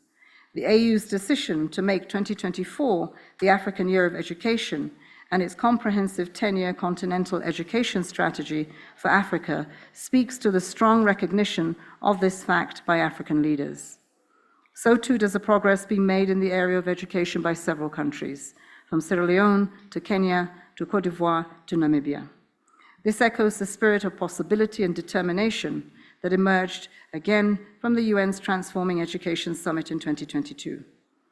This year, through convenings in Paris, New York, and Brazil, we will take stock of progress and identify opportunities that will scale up coherent and effective support from international partners to African countries. This will be mostly through our positioning at the G20. Whether that's to tackle the foundational learning crisis and what it needs to fund it, or better equip teachers for a changing learning environment, to boost vocational programs for skills for just transitions, or leveraging the digital transformation we need to improve on how to learn, what we learn, and where we learn. At the heart of this, like so much else, is finance.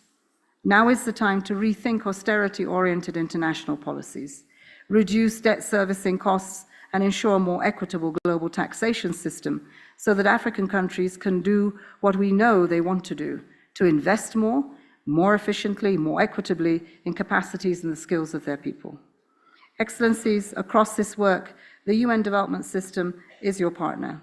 Our offices, resident coordinators, UN country teams, regional capacities are all committed to helping you forge investment paths, shape policy and regulatory frameworks, garner the support that you need for multilateral and regional development banks and private investors. We count on member states to keep investing in the UN development system, including the resident coordinator system, to ensure that we can do so. The inclusion of the African Union in the G20 and the addition of an extra seat for sub-Saharan Africa at the IMF are also major importance for the voice of Africa and for that of the Global South. Our voice will be essential in the lead-up to the Summit of the Future, at the 4th International Conference on Financing for Development, and the Second World Social Summit on Development in 2025. These are all critical milestones in our journey to reforming the global financial architecture so that it better supports developing countries in accessing finance they need and securitizing the critical breakthroughs that can further accelerate development progress across the continent. Let us harness these potentials for these fora, including this forum, which is an important stepping stone to the fora that we will have in the region of the African Union Commission. It is important to deliver the vision for Africa that is enshrined in the Agenda 2063 and the recent 10-year plan. Let's try to keep the promise of Africa, the Africa that it wanted, by Africans that want it. Thank you.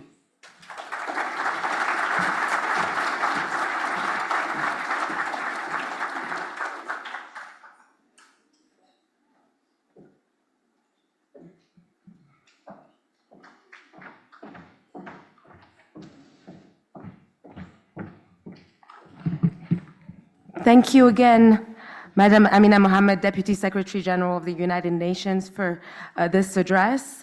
I will now welcome our next speaker, and we have Her Excellency, the Minister of Planning and Development of Ethiopia, Madam Fitsum Asefa, who's going to join me on the podium. If you could please give her a warm applause, ladies and gentlemen.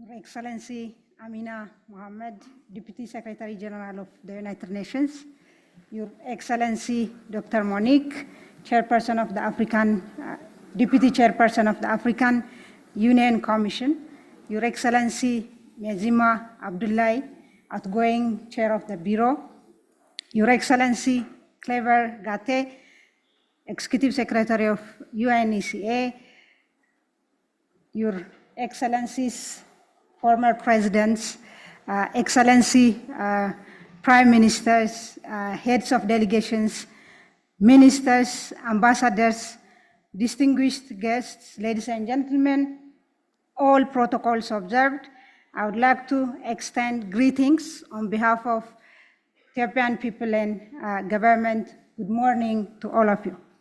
At the outset, I would like to express my profound appreciation to the UN Economic Commission for Africa for organizing this 10th session of the African Regional Forum for Sustainable Development. Our gathering here today is a clear statement to our resounding commitment to Agenda 2030 for Sustainable Development and the goals set forth in Agenda 2063 of the African Union. I'm convinced that this forum is timely and relevant to review the progress achieved, the challenge encountered, and the way forward in implementing the sustainable development in our continent. Excellencies, Africa has faced multiple and interlocking challenges in recent years. We have experienced the lingering effects of the COVID-19 pandemic, devastating impacts of climate change, geopolitical tensions, and economic instability and extreme poverty, among other pressing challenges. These crises have worsened existing vulnerabilities, disproportionately affecting the most marginalized and impoverished communities across the globe, particularly in the African continent. These impediments have hindered our progress towards the implementation of the SDGs and reversed our hard-won gains. Obviously, the enormous challenge we are facing today demand our resolute commitment to eradicating poverty and ensure the effective delivery of sustainable, resilient, and innovative solutions. In doing so, we must prioritize the needs of the most vulnerable groups and ensure that our intentions are guided by the principles of equity, solidarity, and sustainability. Let me use this opportunity to stress three key areas that seek our undivided attention and intervention in our continent. First, it's important to recognize that poverty eradication is a top priority and requires holistic and integrated approach. This calls for substantial investment in peace building, quality education, healthcare, infrastructure, and sustainable means of livelihood, focusing on women and youth empowerment. This comprehensive approach ensures that we tackle the root causes, not the symptoms of poverty. By addressing this fundamental challenge, we can establish a solid foundation for sustainable development. Second, it's of utmost importance that we encourage youth-driven innovation as a powerful force in our march toward this sustainable development. By harnessing the power of innovation, we can catalyze transformative change, accelerate progress, and unlock new opportunities for inclusive development and poverty eradication. Third, it is crucial that we demonstrate our unwavering commitment to regenerating adequate resources to finance our development plans. In light of this, it's essential to encourage saving and work towards the reform of multilateral financial institutions. By actively engaging in collective multilateral efforts, we can ensure that countries in need receive the necessary resources to finance their development. Excellencies, ladies and gentlemen, at this juncture, let me mention a few points on Ethiopia's experience in its development endeavors. Ethiopia has made significant progress in mobilizing the domestic and international resources for rapid and sustained economic growth and development. In fact, Ethiopia is one of the few African countries that have registered impressive results in implementing the goals of Agenda 2063, especially in mobilizing innovative financing. This experience would be benchmarked for accelerated implementation of the remaining goals of the strategic plan. We have also witnessed the power of innovative domestic resource mobilization for investment in the areas of tourism sector development, climate action like afforestation and watershed management programs, housing programs for the most vulnerable, and school improvements and access to school, especially in the general education sector. Excellencies, ladies and gentlemen, the upcoming Summit of the Future, scheduled to take place in New York this September, should play a pivotal role by prioritizing the implementation of key frameworks, including the 2030 Agenda, the Paris Agreement, the Addis Ababa Action Agenda, and the forthcoming outcome document of the fourth Financing for Development Conference to be held in Spain next year. These initiatives collectively form the bedrock of global cooperation and action towards a more sustainable, equitable, and resilient future. In conclusion, it is the right time to redouble our efforts to reinforce and streamline the goals of the 2030 Agenda for Sustainable Development and Agenda 2063 to eradicate poverty and achieve inclusive and sustainable development. Let us reaffirm our commitment to solidarity and close collaboration so as to achieve our shared vision of a more just, resilient, and sustainable world for current and future generations. With this, I declare this forum open and wish you a productive deliberations. I thank you.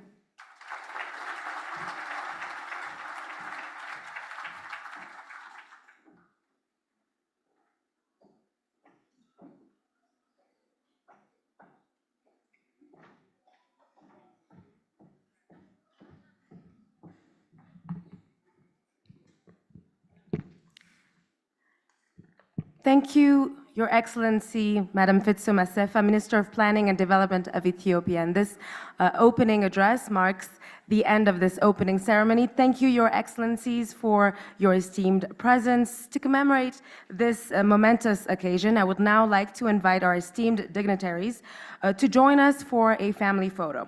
For the convenience of capturing this photograph, I kindly request that all delegates and participants remain seated in their current position. I will be calling Your Excellencies' titles in order of protocol. First with UN DSG, then the former president of Malawi, the prime minister of Uganda, the chair of the outgoing bureau, minister of hydraulics, sanitation, and the environment of the Republic of Niger, the UN USGs and ASG, the AUC deputy chairperson, the UN resident coordinator of Ethiopia, the UN DCO regional director, the African Peer Review CEO. We would also kindly request each member state to select one minister to join them now for the family photo.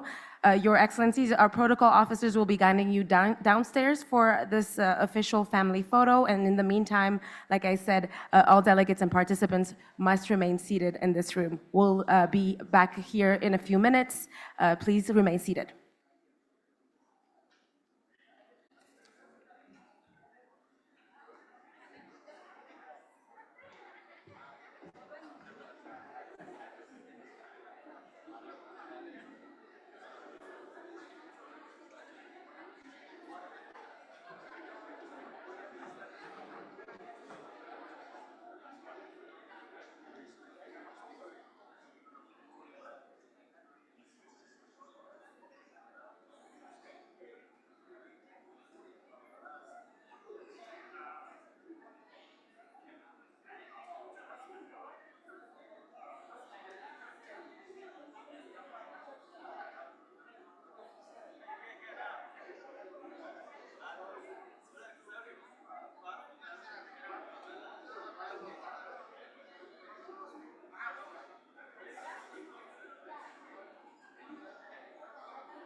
Ladies and gentlemen, we are now, like I said, waiting for our officials and excellencies and dignitaries to take the family photo downstairs, but there will be a coffee break happening in just a couple of minutes outside of this venue, which you are welcome to refresh yourselves.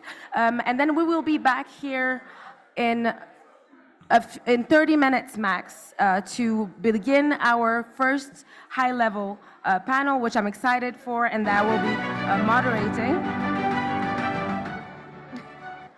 And that I will be moderating. So this will happen in this very room, the HLP #1, Stepping Up Ambition and Innovative Solutions to Eradicate Poverty and Reinforce the 2030 Agenda for Sustainable Development, and Agenda 2063, the Africa We Want of the African Union.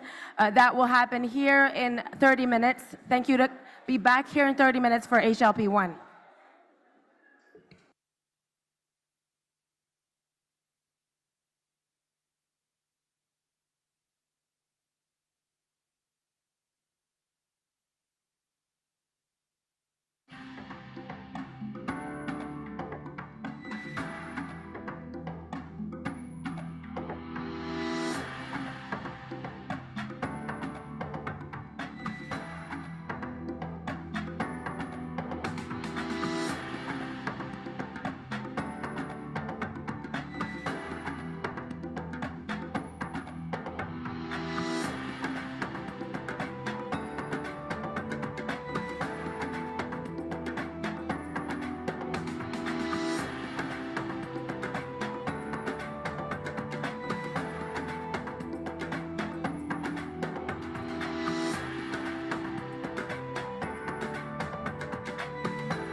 professeur, mesdames et messieurs, honorables invités, je suis sincèrement honoré de participer à cette cérémonie d'ouverture en compagnie d'illustres invités. Mesdames et messieurs, l'Afrique se trouve à un carrefour où les choix que nous faisons aujourd'hui définiront en profondeur l'avenir du continent. Premièrement, parlons du déficit de financement des objectifs de développement durable, les ODD. Pour atteindre ces ODD, les nations en développement en général doivent mobiliser un supplément de 4 trillions de dollars par an. Spécifiquement pour l'Afrique, la transition vers une énergie propre, seulement une énergie propre, nécessite un investissement annuel de 190 milliards de dollars.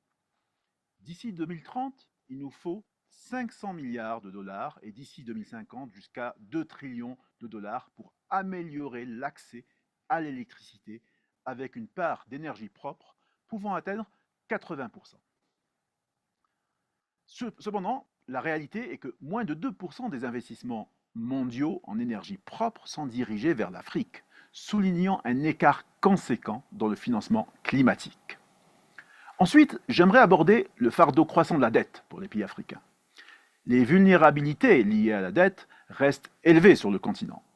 Nos nations sont souvent contraintes de choisir entre le remboursement de la dette et le financement de secteurs essentiels tels que la santé, l'éducation et les infrastructures. Le service de la dette pour les 24 nations les plus pauvres du continent devrait augmenter de 39% entre 2023 et 2024. Aujourd'hui, 21 pays africains sont soit en situation de détresse financière ou présentent un risque élevé par rapport à la dette. Avec ces quelques chiffres, on comprend aisément que les États sont dans des situations très contraignantes en matière de financement ambitieux de l'investissement. Il est donc impératif de mobiliser le capital du secteur privé et de soutenir les acteurs, les micro, petites et moyennes entreprises qui sont le moteur de nos économies. Ces acteurs génèrent de l'emploi, stimulent l'innovation et sont donc essentiels à la résilience économique. Cependant, cette mobilisation doit se faire dans le cadre d'une urgence climatique qui touche de plus en plus fortement et régulièrement le continent. La durabilité doit être au centre de cette mobilisation. La finance traditionnelle ne peut pas répondre à ce défi. Il s'agit d'agir à une plus grande échelle et de manière beaucoup plus rapide et de manière beaucoup plus inclusive. La technologie offre des solutions novatrices qui peuvent transformer nos modèles économiques, rendre nos industries plus propres et plus efficaces et surtout nous permettre de faire un bond qualitatif vers un développement vraiment durable. Elle offre également de nouveaux moyens de financement permettant d'être beaucoup plus inclusif et d'atteindre un plus grand nombre d'acteurs, notamment les femmes et les jeunes, qui sur le continent, ont souvent un accès beaucoup plus restreint à la finance traditionnelle. Enfin, nous devons adopter un financement durable qui intègre largement l'innovation technologique. Mesdames et messieurs, la route vers un avenir durable, vers l'Afrique que nous voulons, telle qu'envisagée dans l'agenda 2063 de l'Union africaine, nécessite des investissements ambitieux, judicieux et innovants. L'Afrique est riche, non seulement en ressources, mais aussi en potentialités. Ensemble, en tirant parti de la finance durable qui s'appuie sur des solutions technologiques nouvelles et innovantes, nous pouvons surmonter ces défis et bâtir l'avenir et le destin que nous nous sommes fixés. Je suis persuadé que les travaux des deuxièmes rencontres de la finance durable de Sfax permettront d'apporter une contribution significative aux réflexions qui sont actuellement menées au travers du continent afin d'apporter des moyens de transformer nos ambitions en réalité durable et inclusive. Je vous remercie. My name is Abibatuwan, Chief of Mission of IAM Ethiopia, Head of the United Nations Lead Agency on Migration. This 10th session on the Africa Regional Forum on Sustainable Development takes place at the same time of when African member states continue to face multiple economic crises and socio-economic challenges. Moreover, we are past the midpoint of the implementation of the Sustainable Development Goals. whose deadline of 2030 is fast approaching. ARFSD 10 will focus on critical actions needed to eradicate poverty and deliver sustainable, resilient, and innovative solutions to achieve the goal of the 2030 Agenda and Agenda 2060. We know that progress on most SDGs is off track and is either moving much too slowly or regressed below the 2015 baseline. However, as a UN entity that is mandated to promote safe, human, and orderly migration for the benefit of all, migration is one of the defining features of the 21st century, which can contribute significantly to all aspects of economic and social development everywhere, and as such will be key to achieving the sustainable goals. As IOM, we are tripling our efforts together with stakeholders at national, regional, and global levels to ensure the facilitation of Target N7, which is to promote safe, regular, and responsible migration, and the implementation of well-managed migration policies, as well as Goal 13, climate action, and Goal 17, partnership, are brought back on scale. For example, on Goal 13, IAM is working to enhance understanding and respond to drivers of mobility due to climate impacts. On Goal 17, IAM plays a key role in supporting partnership and the needs globally, national, regional, and global level for better and more effective migration governance. We know this is not enough, but we are mobilizing action and leaving no stone unturned on this journey to strengthen the SDGs and get them on back track. It is doable in this lifetime. My name is Marcel Akpovo, and I'm the Regional Director for the Office of the High Commissioner for Human Rights in East Africa. And I serve also as a representative to the African Union. As the lead UN agency mandated for human rights, my office is working to ensure that applicable human rights standards and principles are integrated into efforts to accelerate the implementation of SDGs. SDGs and their targets are framed to be fulfilled in compliance with the human rights standard, and OCHR has been engaged in showcasing the instrumental value of the centrality of a human right.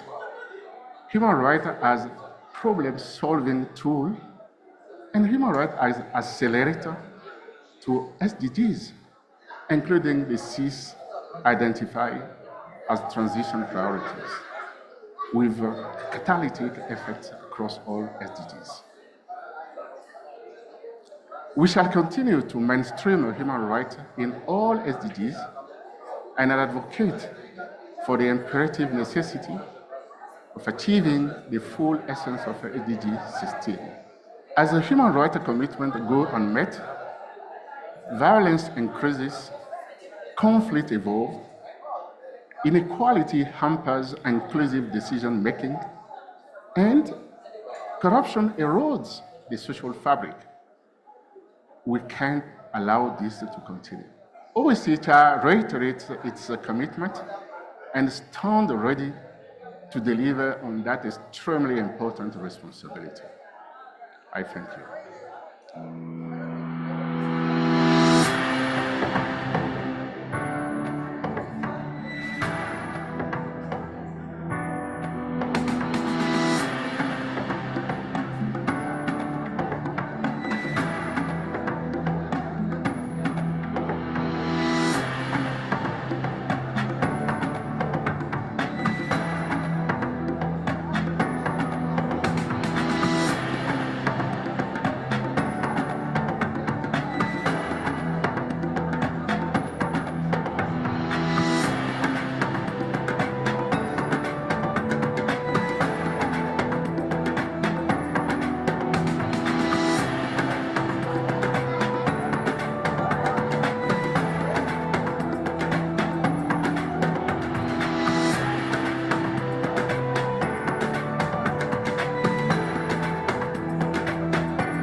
country coordinator of the United Nations Capital as we convene the 10th session of the African Regional Forum on Sustainable Development.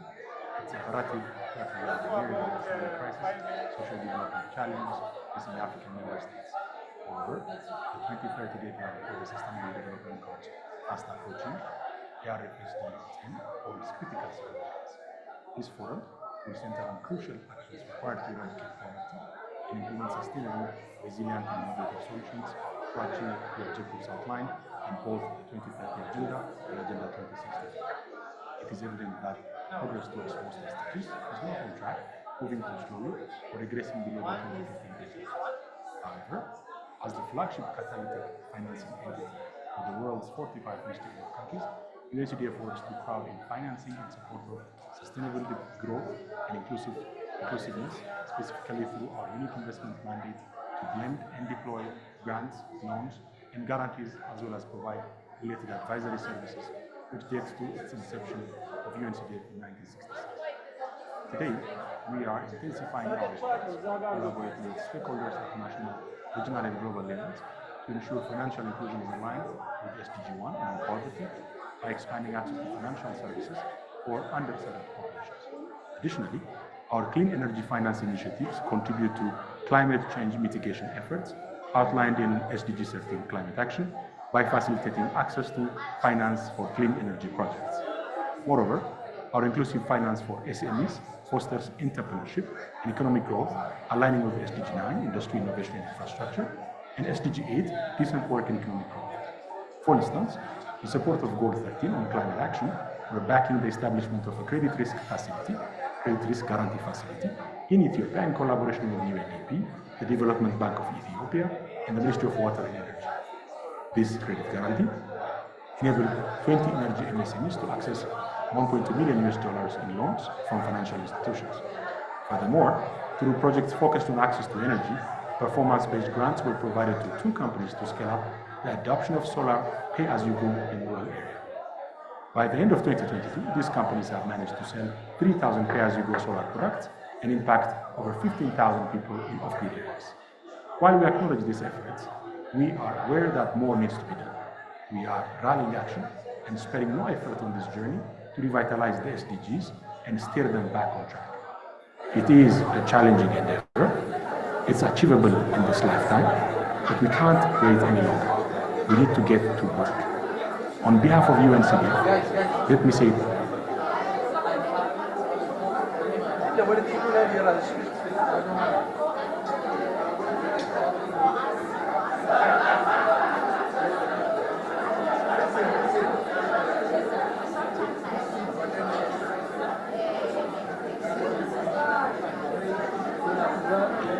ማይክ እየፈለገች ነው። አውራት ማይክ እየፈለገች ነው። አይ የጥርስ ማይክ ሞክራ ቼክ ኦልሬዲ ቴስት አድርጌያለሁ።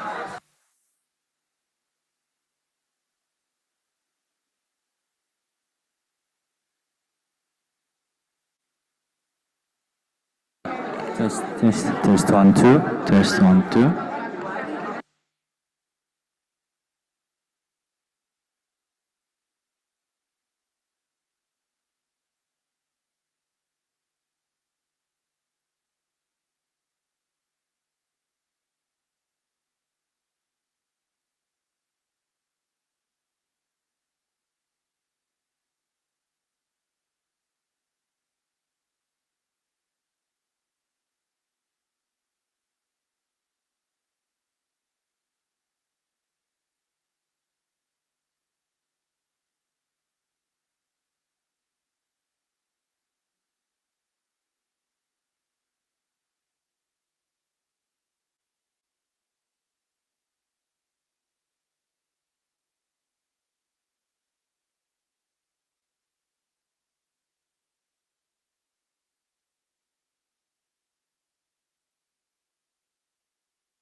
new era, marked by the highest level of geopolitical tensions and major power competition indicates.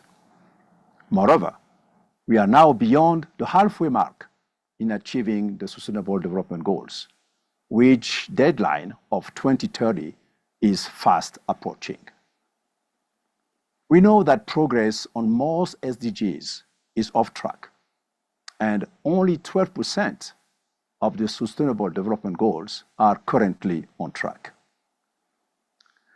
Against this worrisome background, UNOAU is boosting its effort to advance Goal 16 for peace, justice, and strong institutions. For example, UNOAU is working closely with the African Union in preventing and mediating conflict and sustaining peace through joint conflict analysis, early warning, and good offices. Our work on Goal 16 also extends to the response to conflicts through coordinated and consistent UN advice to the AU on long-term capacity building and short-term operational matters, particularly in the deployment of peace support operations. We are joining the call to action to reverse the current trend and get the SDGs back on track. Achieving the Sustainable Development Goals by 2030 is indeed within our reach. Let's work together, take meaningful actions, and create a better world for current and future generations.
Ladies and gentlemen, Excellencies, dignitaries, ladies and gentlemen, thank you for being with us. I'm not going to ask you all to please join your seats as we will proceed with high-level panel 1 in just a short moment.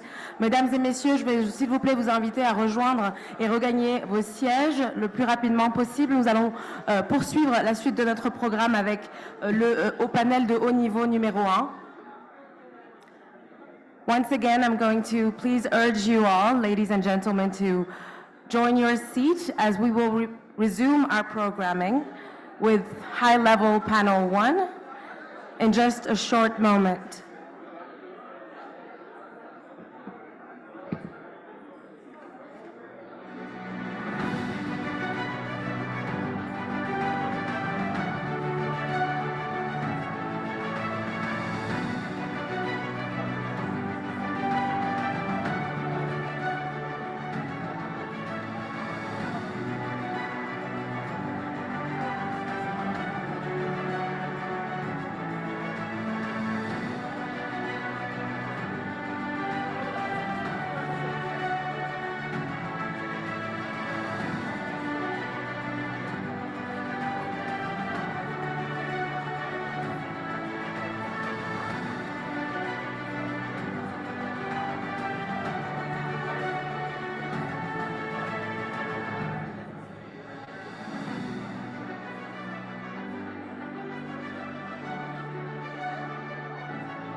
Excellencies, dignitaries, participants, ladies and gentlemen, once again, I'm going to call for your attention and ask of you that you find your seat as swiftly as possible so we can resume our programming with high-level panel 1.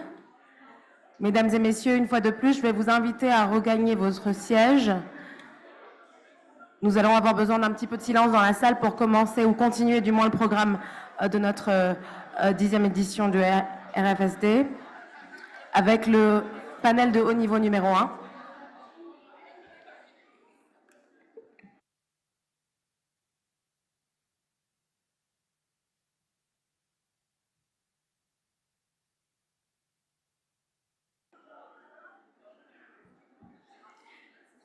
So to kick us off for this high-level panel on stepping up ambition and innovative solutions to eradicate poverty and reinforce the 2030 Agenda for Sustainable Development and Agenda 2063, the Africa we want of the African Union, I am now going to welcome the chair of the Bureau on the podium who will help us kick us off.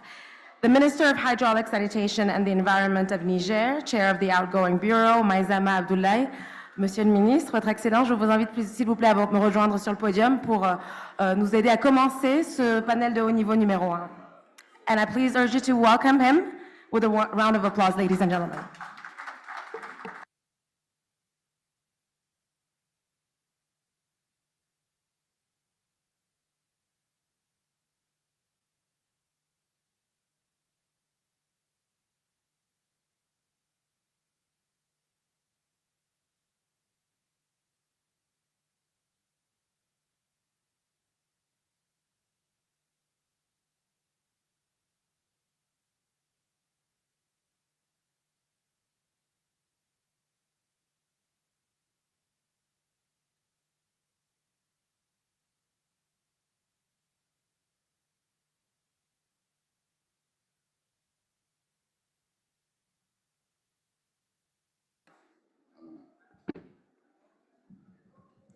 Donc bonjour à nouveau, chère assistance. Donc nous allons devoir reprendre le cours normal de nos travaux après tout le cérémonial d'ouverture. Et sur ce, nous allons inviter le modérateur d'abord et puis les différents intervenants panélistes à prendre leur place pour qu'on évolue. Merci. Ils sont connus, j'espère, madame.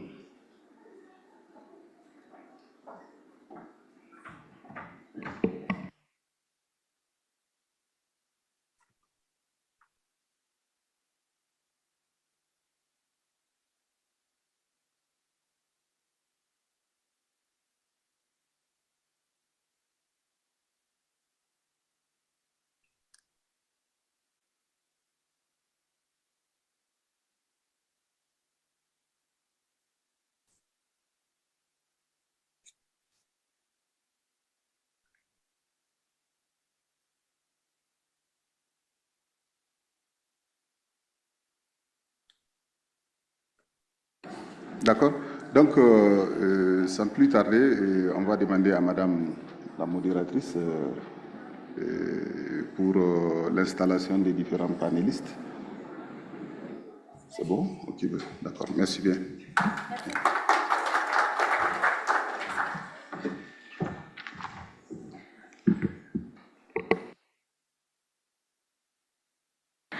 Thank you to His Excellency, the Minister and Chair of the Outgoing Bureau of Niger for this introduction.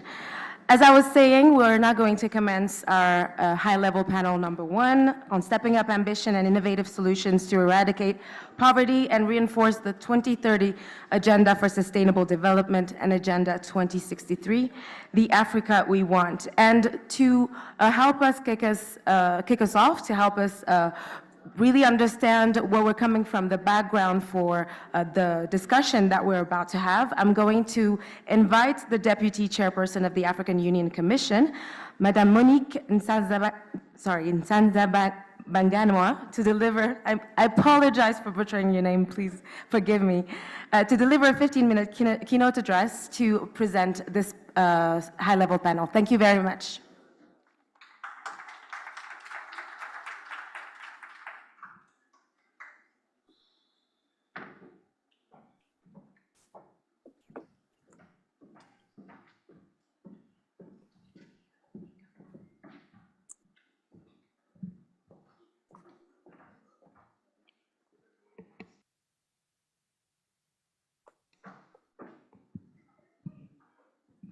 Thank you, moderator. I think what I'm going to do is just to maybe try and go into some greater detail about the Agenda 2063 and the 10-year implementation plan specifically, because I know that you are so familiar with the Agenda 2030. Actually, at the African Union, sometimes we feel jealous when we visit some institutions and then we see on the walls the Agenda 2030 and all the mapping and everything else. And then we don't see the Agenda 2063. Then we challenge that particular official, like, then how do you get to the Agenda 2030 without also taking the Agenda 2063, which actually encompasses more than even the Agenda 2030. And, but it's also our duty as the African Union and institutions also to make sure that actually the African Union and its blueprint, we are connected to our people, to our citizens, and sometimes we feel so embarrassed when actually you go out there and then they ask you if you are yet another NGO that is operating that particular place. So we still have a huge information gap to close about the agenda of the continent. And I thank our leaders, and starting from our elder leaders 10 years back, and at the helm of the African Union, we had our sister, who was chairperson of the Union Commission at that time, Minister Zuma.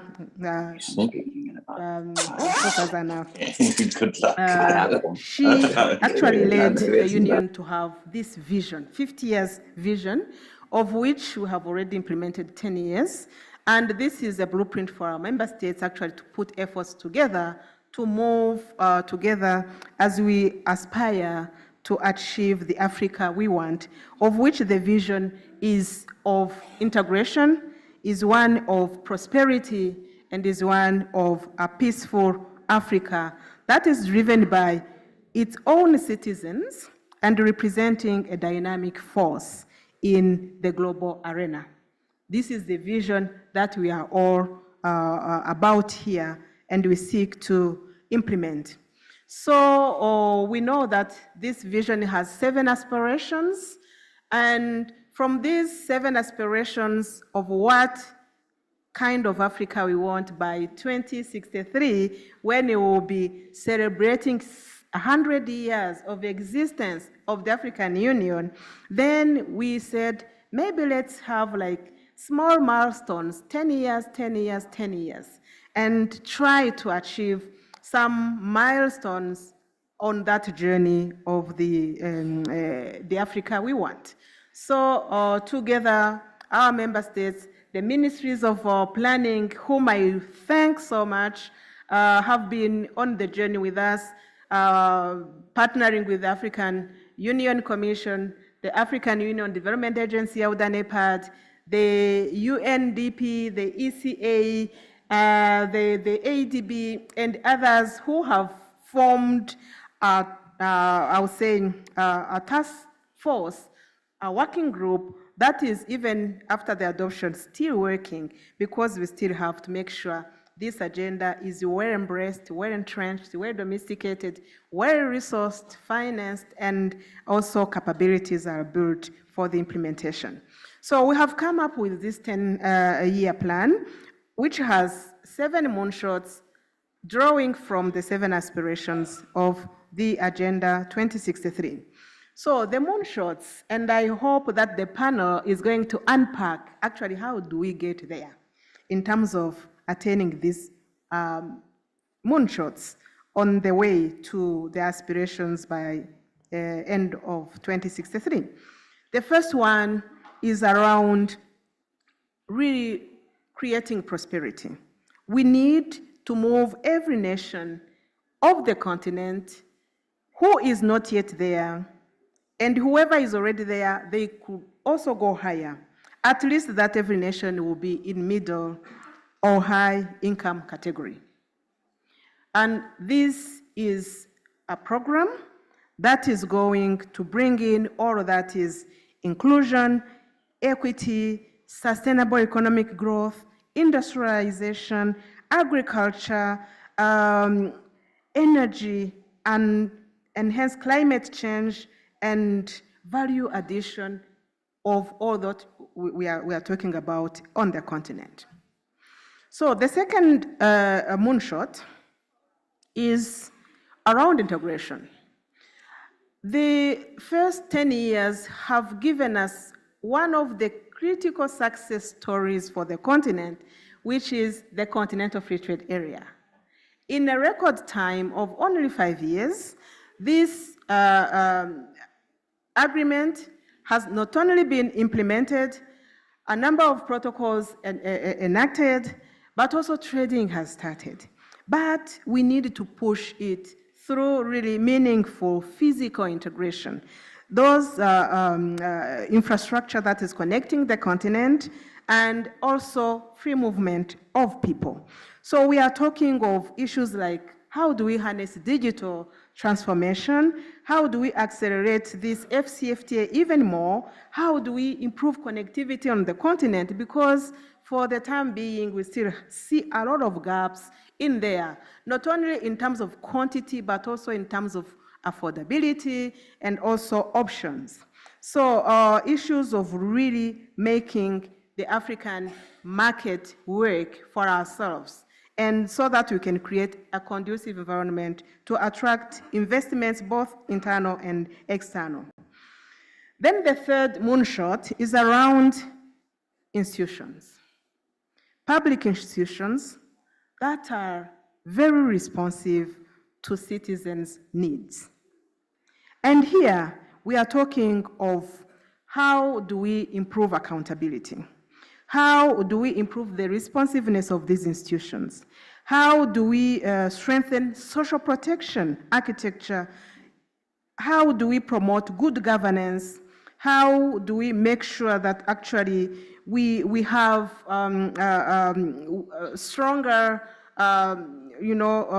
separation of duties so that these checks and balances work within each and every member state before even we tap the architecture on the continent, like the AGA and others. So issues of taxation, how do we make sure that actually we seal all the loops that are creating leakages, and how do we stop illicit flows of resources? They can be money, they can be persons, they can be drugs, they can be hazardous waste and natural resources, and so on and so forth. How do we promote and protect human rights?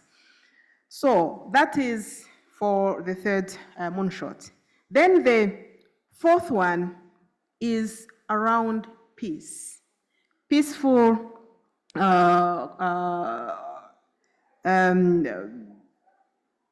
governance, peaceful resolution of conflicts, most importantly, prevention, because preventing is better than curing, and it's actually cheaper.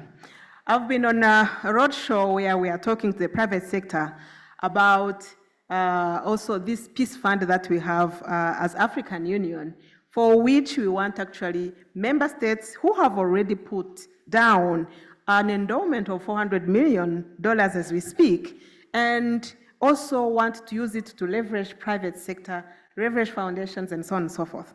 And we know actually for a fact that when you invest in prevention, $1 is going to save you $16 that you would otherwise pay should you have to deal with the aftermath of conflicts. So really, how do we build institutions that are making sure that we prevent conflict? And here we are talking of the nexus, peace, climate, and development as well. We are talking of the fifth moonshot, which is around African uniqueness, our values, our culture, our proposition to the world. You know, Africa, we are best at collectivities. We are not individuals. And this is a model that actually is challenging the whole world, because as tendencies are actually to be individualistic, to be protectionist, then Africa is telling the world that actually you cannot do well when your neighbor is not doing well. So as simply as that. But coming back to our values, how do we make them work? How do we create hope, not just hope, but jobs, not hope, because we have to create jobs for our youth through creative industries. We have a lot of talent, potential, arts, culture, sports. How can we harness all of these so that we indeed achieve sustainability of our development efforts?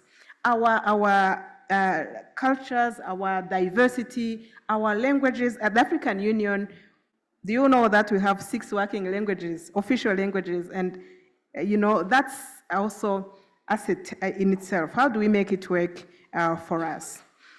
Then the sixth moonshot is around the citizens and the human capital, that we need more empowered and more resourced. That is our education. We are the year of education 2024.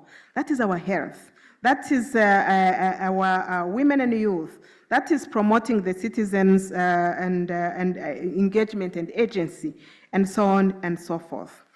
Then comes our 7th moonshot, which is Africa as a strong and influential player on the global scene. So we are talking of how do we improve competitiveness of our continent, and how we also contribute, not just go there with a stand of, asking and waiting for others to give or to do something, but we are also contributing to this global humanity. We need to tap our research, our think tanks, so that as our people, our leaders, as they go to the G20, they just don't go there to show up. They go there that when they are well-resourced, they are backed by things that our researchers, our institutions like the ECA and others have really kind of digested and crushed into key messages and key facts that our leaders are going to use to convince. So this branding and image of the continent is what we need to harness for this to attract opportunities for our continent and also for us to be taken seriously when we are participating on the global scene.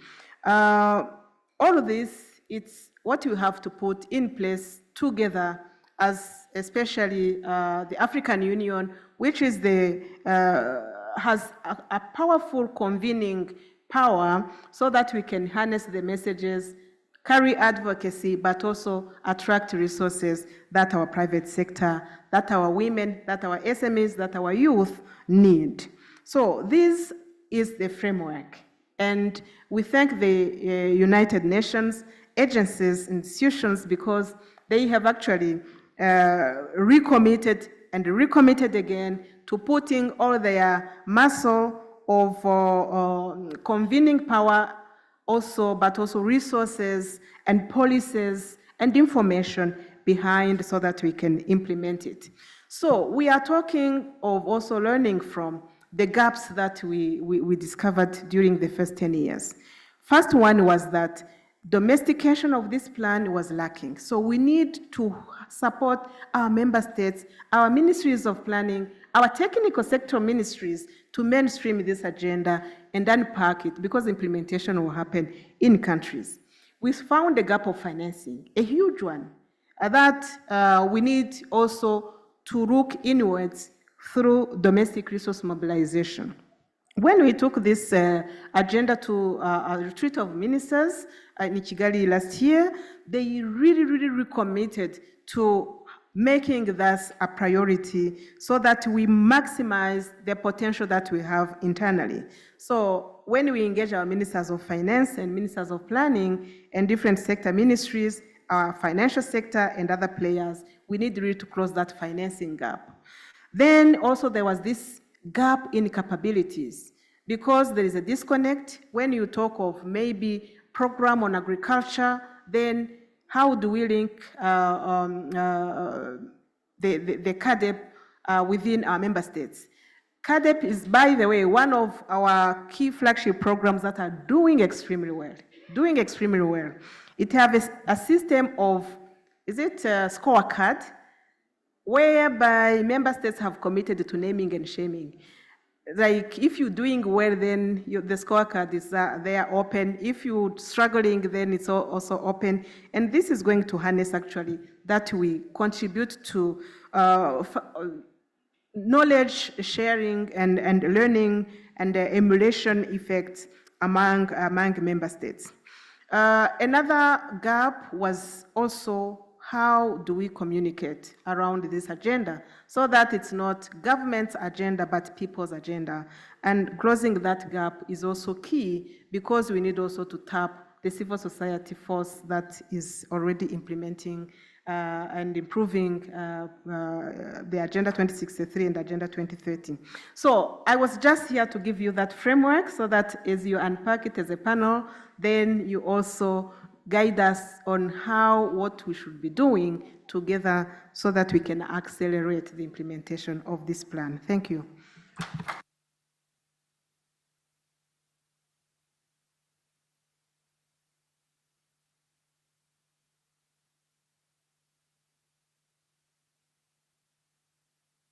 Thank you. That was the deputy chairperson of the African Union Commission, Monique Dasambaganwa, who gave us an address on the second 10-year implementation of Agenda 2063. To follow us up, I'm now going to welcome the Deputy Executive Secretary and Chief Economist of the Economic Commission for Africa, Hanan Morsi, who will now give us highlights of the 2024 Africa Sustainable Development Report, focusing on innovative and transformative actions for integrated and accelerated implementation of the two agendas. Thank you, everyone. Welcome her warmly.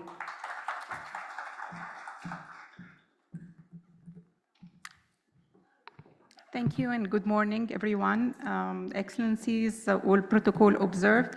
It's a pleasure to have you join us for this Forum for Sustainable Development. And today I will give you a sneak preview of the key highlights of the upcoming report on Africa's sustainable development.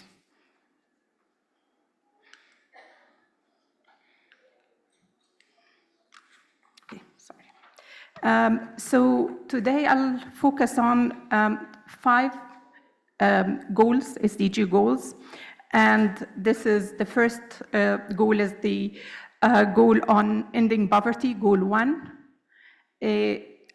goal 2 on zero hunger, goal 13 on the need for urgent action to combat climate change, goal 16 to promote peaceful and inclusive societies, and goal 17 on partnerships. And as you can see from this slide, there is a mapping between these 5 goals and the goals in the Agenda 2063. And this is really fits within what we have been working toward, which is 2 agendas, 1 framework. So in terms of the progress on these 5 SDGs, we have had really some limited progress on 4 of them and a regression on 1. So on all, we have slow progress and regression on climate action SDG. And we will be going a bit deeper into kind of like what are we seeing, what are the trends. So basically, there is a lot of efforts that need to be accelerated to actually make further progress in general, but also to reverse negative trends that we have seen on climate action.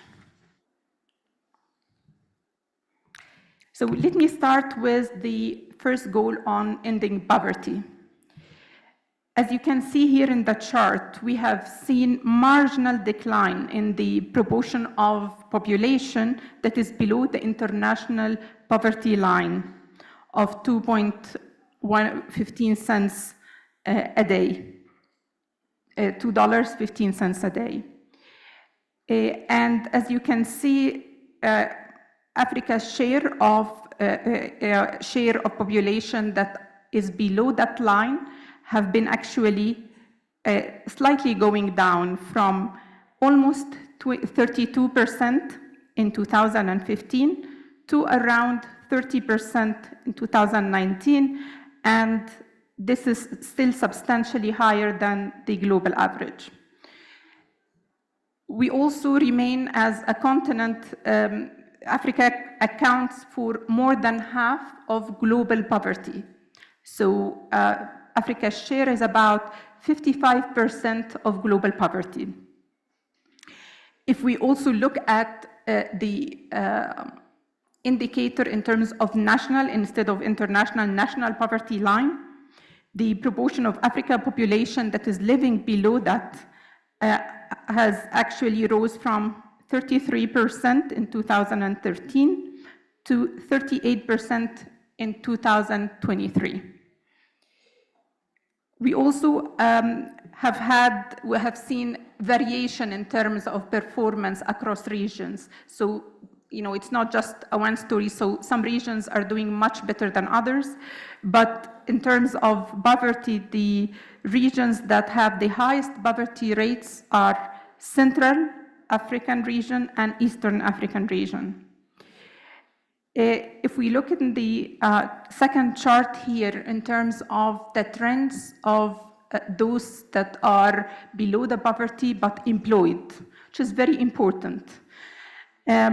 We can see here that there has been a modest decline of those that are employed but poor, and still we can see that for Africa, the portion of employed that fall below the international poverty line in Africa is still higher than that for the world as a whole, with 2 regions doing better, which is the North Africa region and the Southern Africa region doing better than the rest of the African regions.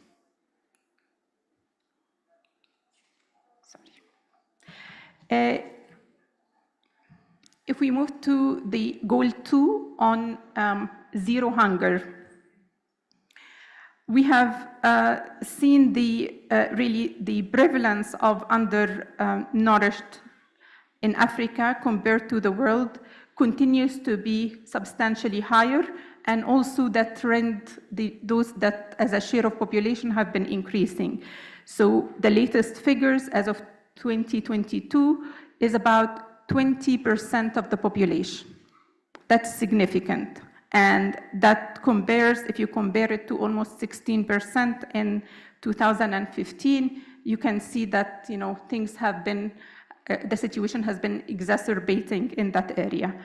And the key drivers for that increase has been really issues related to high rates of extreme poverty, but also other shocks like drought and natural disasters, floods, and especially in East Africa. But also we have been hit by a number of global shocks that exacerbated the situation and led to food crisis, and in particular the pandemic and the war in Ukraine have exacerbated that situation. Another very important indicator in that category is the proportion of children that are moderately or severely stunted. And that actually, you can see that the shares of these that are suffering from stunting is much higher in Africa relative to the world. This is particularly important because this has huge implication on human capital development. It's an issue not just that it affects the children while they're growing, but it has implication in terms of capacity, productive capacity, and also undermining economic potential. Other things also that we have seen under that category that we don't have here, we've seen a decline in the government spending related to agriculture, which has very important implications for the sector and small farmers, which represent the huge share of the sector, and particularly given that we have very high share of employment in that sector, this translates into higher risk for them and more difficulty in terms of keeping their productivity. Moving to the area of climate action, which is actually the one that we were saying there has been a regression in terms of progress. We all know that Africa, despite that it represents 17% of global population, contributes less than 4% of global emissions. Yet, Africa is highly prone and vulnerable to climate change. We have seen that the number of people that are affected by disasters related to climate have actually risen in Africa from around 2.6 between the period 2005 to 2014 to 3.3 in 2015 to 2023. In terms of the good news of what the continent has managed to do, we have managed to have all countries actually have adopted the Sendai framework for disaster reductions. Where we need more is the implementation, because while all countries have adopted, only 29 countries have actually implemented the framework. So more action is needed on this. And in terms of the financing for climate action, it's estimated that there's a need for $2.8 trillion to actually implement the nationally determined contributions by 2030. Yet, in terms of flows, African countries are receiving on average almost 11% of what is needed. So there is a huge gap that remains.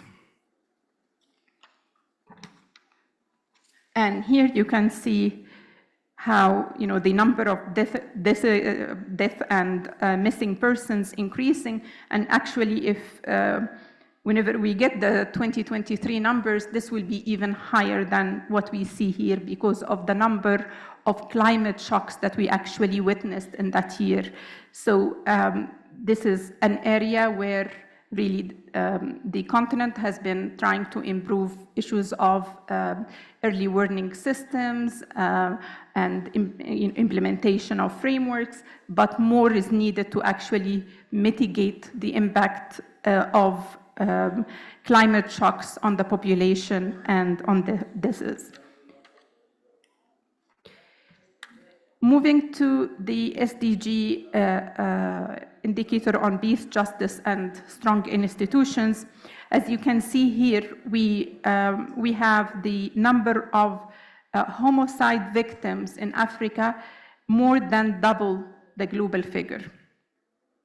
And this is related to issues of poverty, economic inequality, ethnic fragmentation, also high unemployment, and partly rapid urbanization.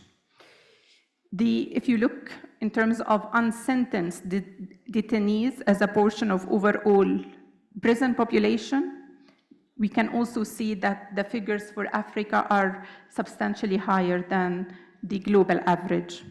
And here that relates to a number of factors, including issues of weak governance, poor administration, need for a number of improvements in the justice system, but also issues of institutional capacity in terms of the number of court cases relative to the number of judges. And on global partnerships for sustainable development, we have seen a number of key trends here. Total government revenues as a proportion of GDP for Africa on average remains below global average. So there is more need for domestic resource mobilization. In terms of mobile broadband penetration, there has been an improvement, but still below global average. So we have seen an improvement from 30% in 2018 to 40% in 2021. In terms of Africa's debt service obligation, we have been all talking about this, that there has been a huge rise in terms of the burden of debt service and the fact that it's crowding out crucial social spending. Another area of flows in terms of foreign direct investment, we have seen these flows being volatile and mainly concentrated on extractive sectors. The one element of resilient flows have been remittances. Remittances have represented one of the resilient financial flows to the continent and growing one. So I think we need to give that a particular attention. And in terms of the official development assistance, I think we all know that it still remains below the target that we aim for, the UN target of 0.7% of gross national income for donor countries. As of now, we have the current figure at 0.37%. And we only have really 5 countries that managed to meet the UN target, as you see in the chart, while the others are still substantially below. So what does this mean in terms of what do we need to do? How can we rescue these SDGs to really ensure better life for African citizens and accelerated progress toward SDGs? I I think one of the key ones is ensuring investments in basic services to leverage, and doing that by leveraging partnerships, public-private delivery, and moving toward higher value-added production so that we can have actually higher wages, higher productivity, and higher standards of living. Another very important issue, which we've already heard earlier this morning, the DSG mentioning, is the need to invest in human capital. Given the young population of the continent, this is crucial to actually ensure a better future, to ensure that we are dedicating sufficient attention to health and education.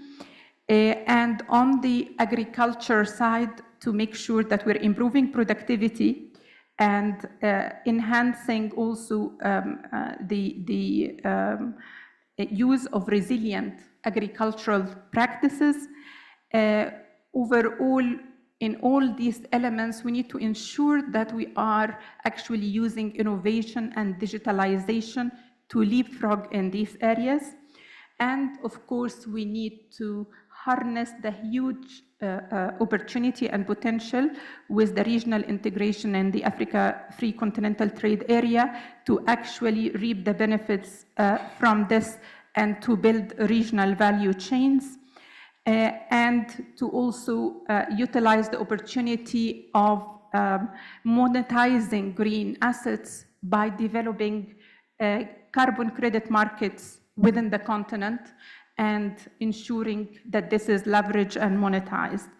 And this will be essential, of course, to achieve all this. I think one element that will go throughout is to ensure that we also close the energy gap that the continent has, because this will be essential to achieving all the SDGs, as we currently have 600 million out of the 800 million that are without electricity globally. We cannot progress without really closing that gap going forward. Thank you very much.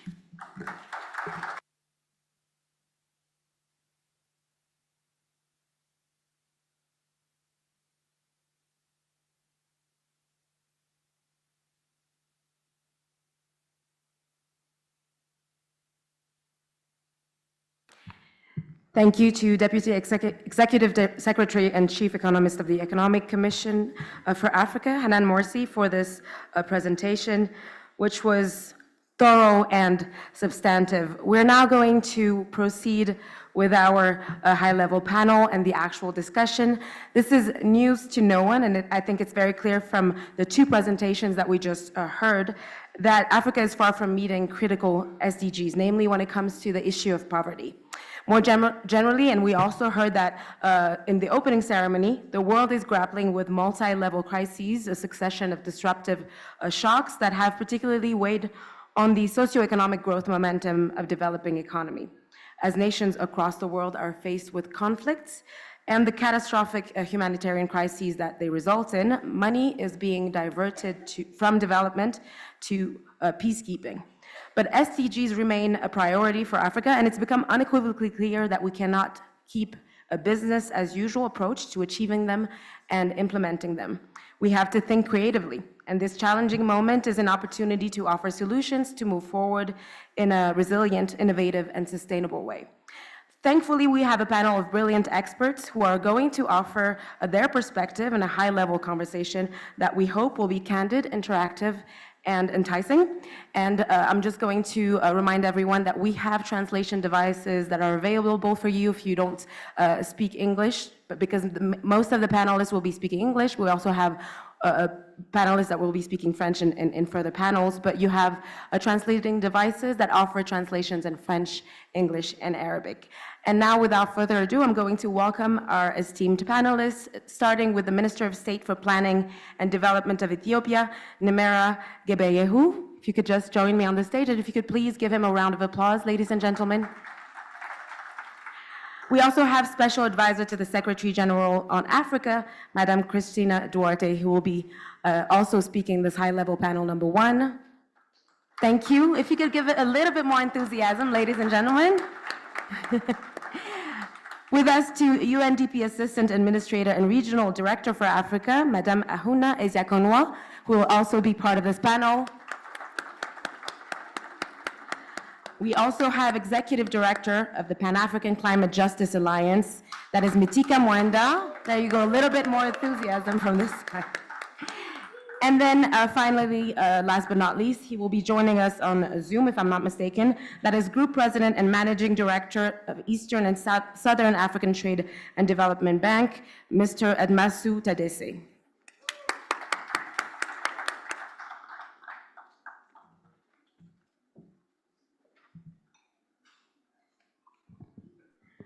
So, ladies and gentlemen, you have your microphones. If you need anything, please let us know.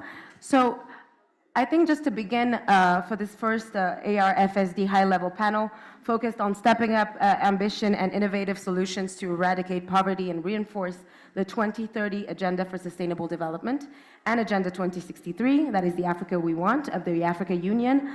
I'll first throw it to our esteemed panelists quite plainly to kick us off.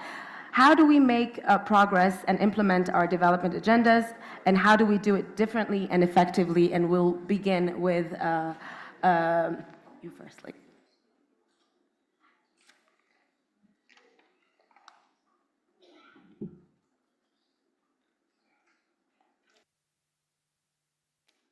All right. Thank you. Thank you very much. I want to stand by the protocols as established. So I have been listening to all the presentations, all the speeches since morning, and even the very beautiful presentations by the two presenters. So I'm just reflecting and asking myself, so as Africa, where are we? Why do we have all these challenges? We have attended meetings after meetings. When I look, this is the 10th Africa Forum Sustainable Development. And really, I have attended, I think, the previous, even more than 5, successfully. But when we come, we start with a very beautiful presentation, very high level. We go to presentations, and eventually, it just becomes the same ritual. It just becomes, you know, the same, we repeat policy after policy. When you look at the Agenda 2063, and you look at Agenda 2030, very elaborate, very good data from the ECA, analysis from any institution will not lack that. But the question we ask ourselves, then why are we not reversing on the goals, on what we have found here? And the answer, I think we have, is, as Africa, we need to ask ourselves, where are we? Are we on the table in setting the global agenda, or are we part of the meal? So that's question number one. Number two, looking at Africa's place in global geopolitical interactions. You see, everything is set out there. And you have to, looking at the Agenda 2063, I once attended a meeting which was expected in South Africa to discuss the Agenda 2063 and Agenda 2030. And we were invited randomly. It was hosted by the African Union and the UNDP. Tragically, no one was talking about Agenda 2063 as Madame has mentioned. Everybody is obsessed with Agenda 2030. I was very embarrassed. And because you ask yourself, are you more interested with New York or Addis Ababa? Because that's the point. So as we speak, we have to ask ourselves as Africans, so who sets our agenda And do we have ownership of our institutions and the processes? And if we have, why have we not been able to own a process as important as this? And this brings me to the issue then of the means of implementation, the resources. Resources is very important. And as long as we are in control of our resources, forget it. Both whether it is in international climate finance and whether in the implementation of Agenda 2030, the 17 goals, just forget it. I just reflect, and I heard President Kagame talking about this again. When you go at the African Union, you look at all the buildings there. Who are constructed? Are they constructed by Africa? So that you know the fundamental problem which we have. The tallest building, you know the owner. The peace and security building, you know the owner. And that is how the agenda is set. It is that serious. And so, as an African, I feel embarrassed when I go to the COP28. And the key agenda there, first day which was being done there, was the loss and damage fund. And this, everybody was really obsessed. How are we going to get money? And all the time, you know, agenda is set, and then you fall into it. So day one, the UAE, it was navigated its contribution so that we are blinded on the bigger issue. So at the end of the day, before anything started, we have delivered $700 million for loss and damage. And that's a global fund. Everybody was clapping. As the civil society, we refused to clap. Because why? This $700,000, I'm finishing. No, I just want you to have time to also respond to the first question. But so what I'm saying is you go there because you know the issue, whether we talk about all the semantics and the presentation and everything, without talking about money, then there's nothing we are doing. And so, look, that 700, yesterday, the day before yesterday, the United States of America, Senate, House, passed just $95 billion just to fund the war in Ukraine, to kill people in Hamas and in Taiwan. And when you can see they are not able, they contributed just $17 million just for loss and damage, and budget which cannot fit even my country. So where are we? We need to be serious. And now, I hope I'll get another opportunity because I know I have the answer for you. The answer, we have the answer here and we are going to have it. Thank you very much. Thank you very much, Mr. Mitika. Already challenging us to think critically. You have to leave the microphone alone for a second. Thank you very much for your first thoughts and for sharing them with us. I'm now going to give you the floor, the Minister of State for Planning and Development of Ethiopia. And again, the first question was just to set us off and to sort of think in a more concrete way as to how we can effectively implement the SDGs that are mainly in this particular panel, which is eradicating poverty.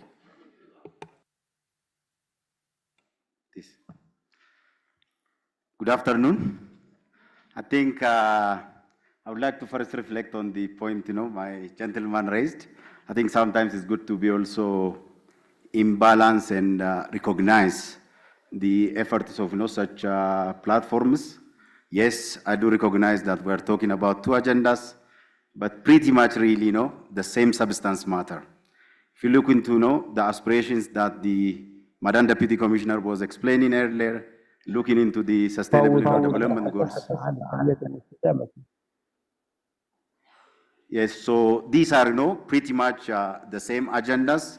And also we have these huge, capacity efforts provided by, the UN, the African Union, departments, in terms of, really aligning, our priorities and development planning frameworks.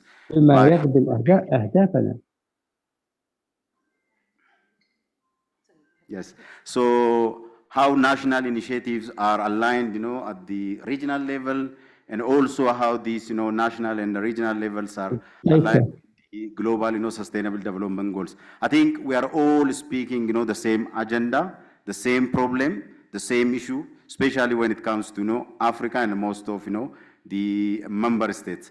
I think one of the main issues, we were having, in terms of the discussion is that in terms of our targets, be it looking from, Agenda 2063 or Sustainable Development Goals, even be it, within certain, national development aspirations, we are lagging behind in terms of our, priorities.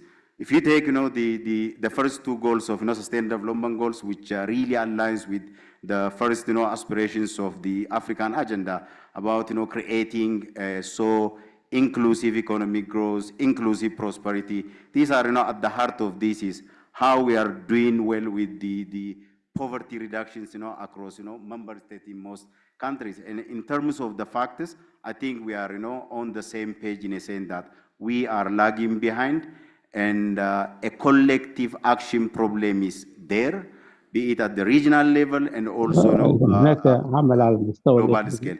Actually, the presentation that we had with Madam Hanan only showed, few goals. If you look, the broader indicators of the Africa Agenda 2063 and the SDG, only 15% is on track. About 40% is off track. In a sense, in most of the indicators, we are actually, regressing backward, looking in relation to 2015 baseline data. And this is really pertinent issue that we need to be on the same page, on the way in which we look at this problem. So coming back to the question, for me, I think given the capacities out there across many state members, and also the financial challenges most economies are facing, I think prioritizing our actions is really important in that regard. For me, probably, from Ethiopian perspectives, some of the cases, we always say that the first two goals on which we are regressing, so fast, looking into our food system is one of the most, priority issues we'll be looking. Also, that is, in relation to the climate challenges that we are facing. Most of, African, food systems are rain-fed, dependent on rainfall, and the problems that we face in terms of the unpredictability of, the rainfalls that we get. At times, also the extreme, weathers in terms of droughts are affecting most of, households at the very local level. So for me, if you're asking me if you can put, priorities in that regard, working collectively on climate smart, food productions is really important, because the first two goals that we've seen earlier are largely dependent on the food sectors of the economy. The second most important, actually, probably this is very pertinent to African continent, is we are also regressing on our peace-building efforts. In most of African case, of course, the global wars and conflicts are affecting the global financial architecture in terms of diverting the flows of resources to other priorities. Within the African context, also at the very local level, a factor that is really significantly correlated to the household welfare is the conflict issues that needs to really take a priority action. And of course, Madam Deputy Commissioner earlier said that prevention is most cheaper in most cases, and most African countries should work on institutional things to avoid conflicts. But also the conflicts within which most African countries are struggling needs to really take a concrete actions at the African level, trying to really give a piece a shot so that societies can have. And we talk about after that about business environment, investment environment, undertaking our economic plans effectively on the ground. I think the last approach I would like to echo the last point probably is the financing issue. I think when we speak about financing, of course, we always talk about this idea of innovative financing. I think one of the most important issues that Africans need to really take into consideration, two peculiar nature of African economies. The first one is about the nature of the private sector, to which the prospect of raising financing private sector is really limited, and most African countries struggle with that similar problem. The second nature is about the capacity of the state to collect taxes and to raise revenues to finance, development issues. I think this really requires a collective action in terms of, coming together and trying to devise really, not only at the very global level, at the regional level, also have, our development, financing structures work really towards that phenomena.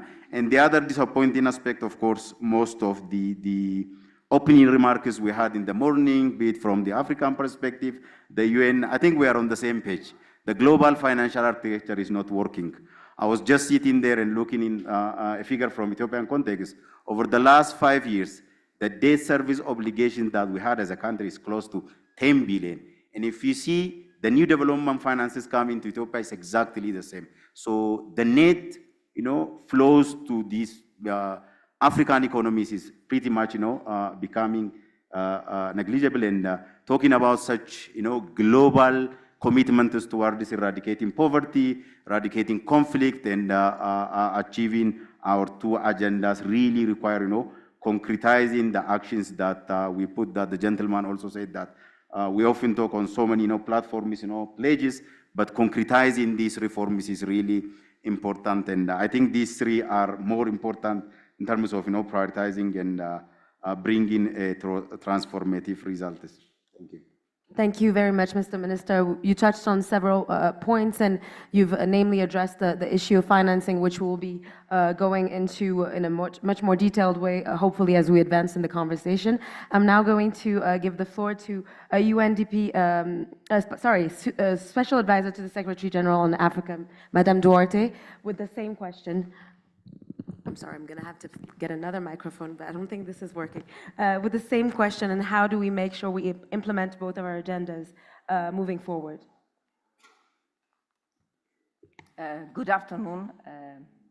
It's a pleasure to be here, all protocols observed. I do believe that the presentation done by my dear colleague Hannah said it all. Our business model is broken. And I do believe that we Africans, we need to face it.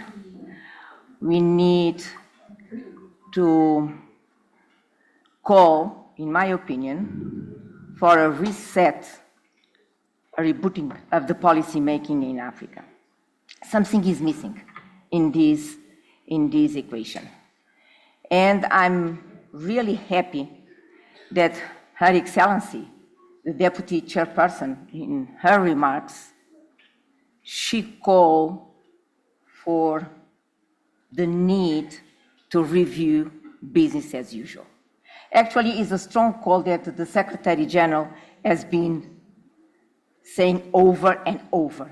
Business as usual, for a couple of reasons, even at the multilateral level, has not been working.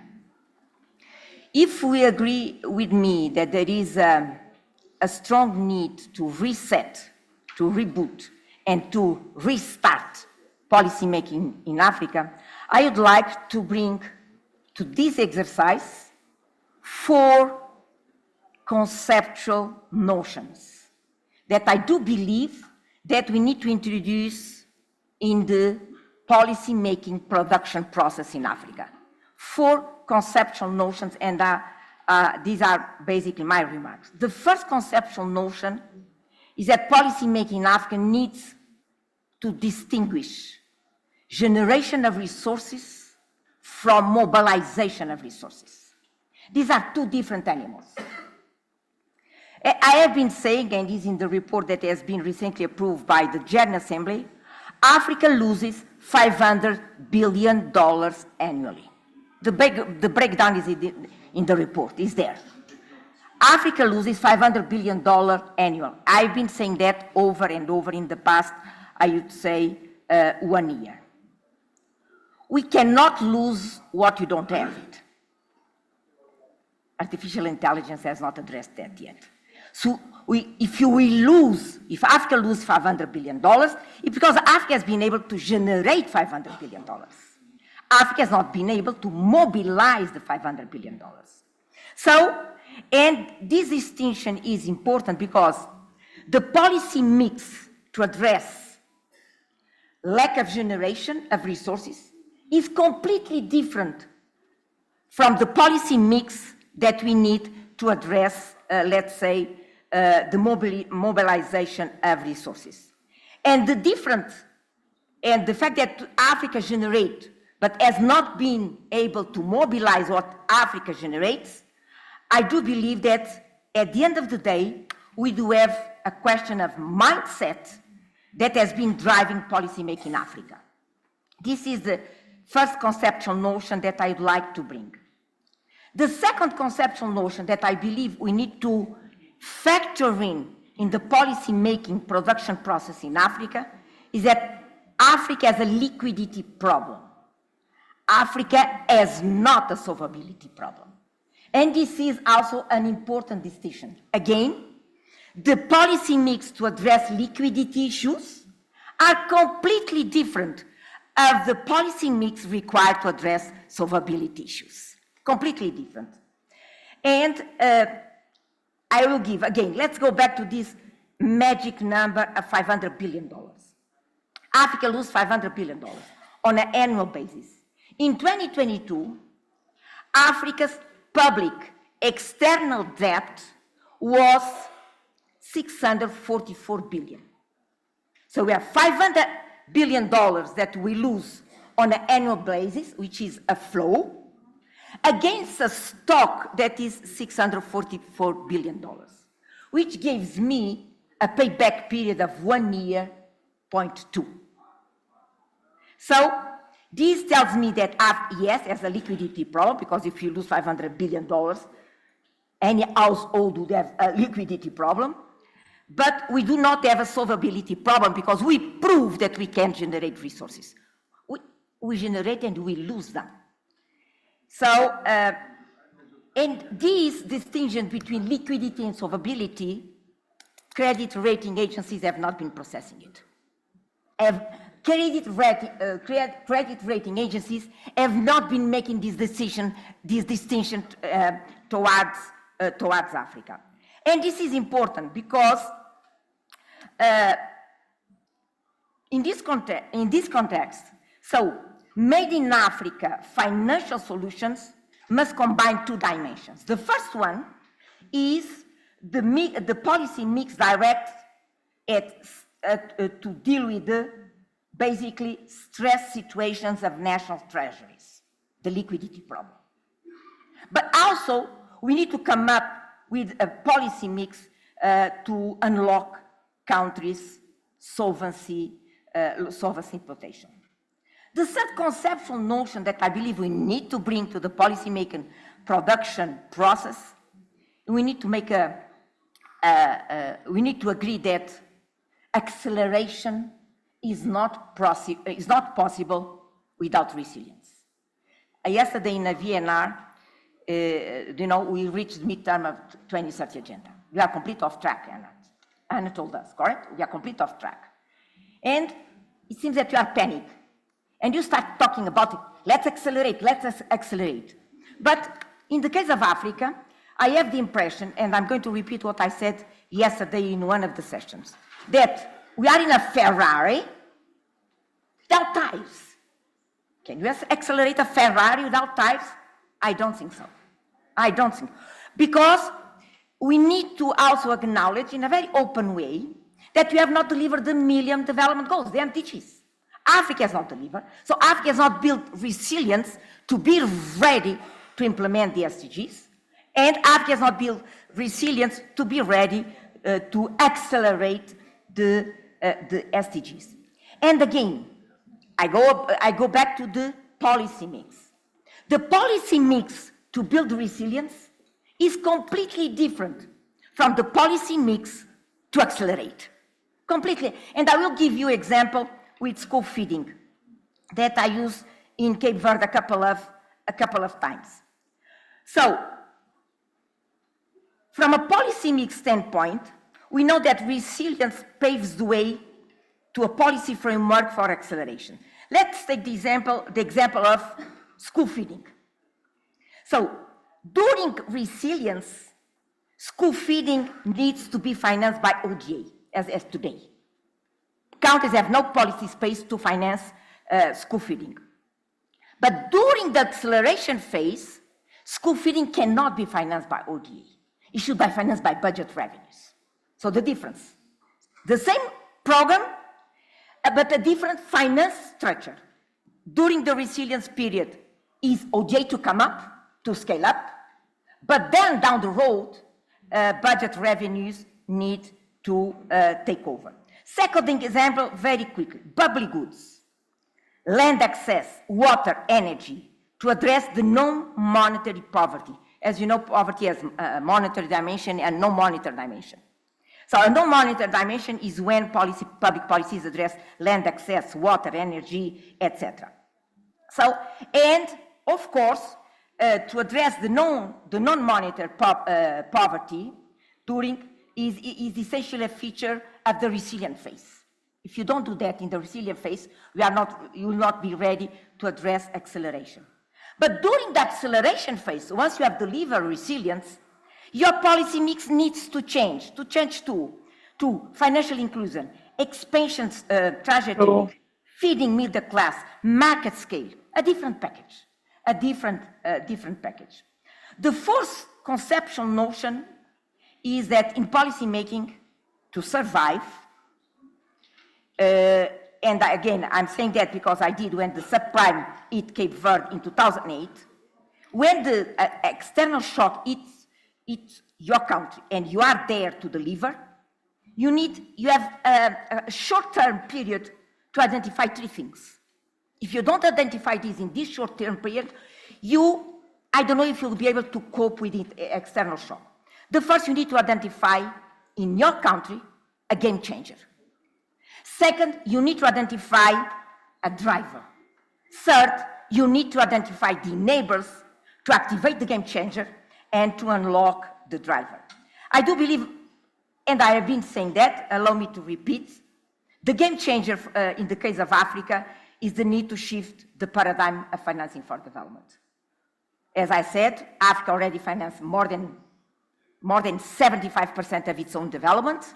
It's not ODA, it's not FDI, it's our own resources. So we need, in terms of game changer, we need to recognize that domestic resource mobilization, not revenues, domestic resource mobilizations are the game changer.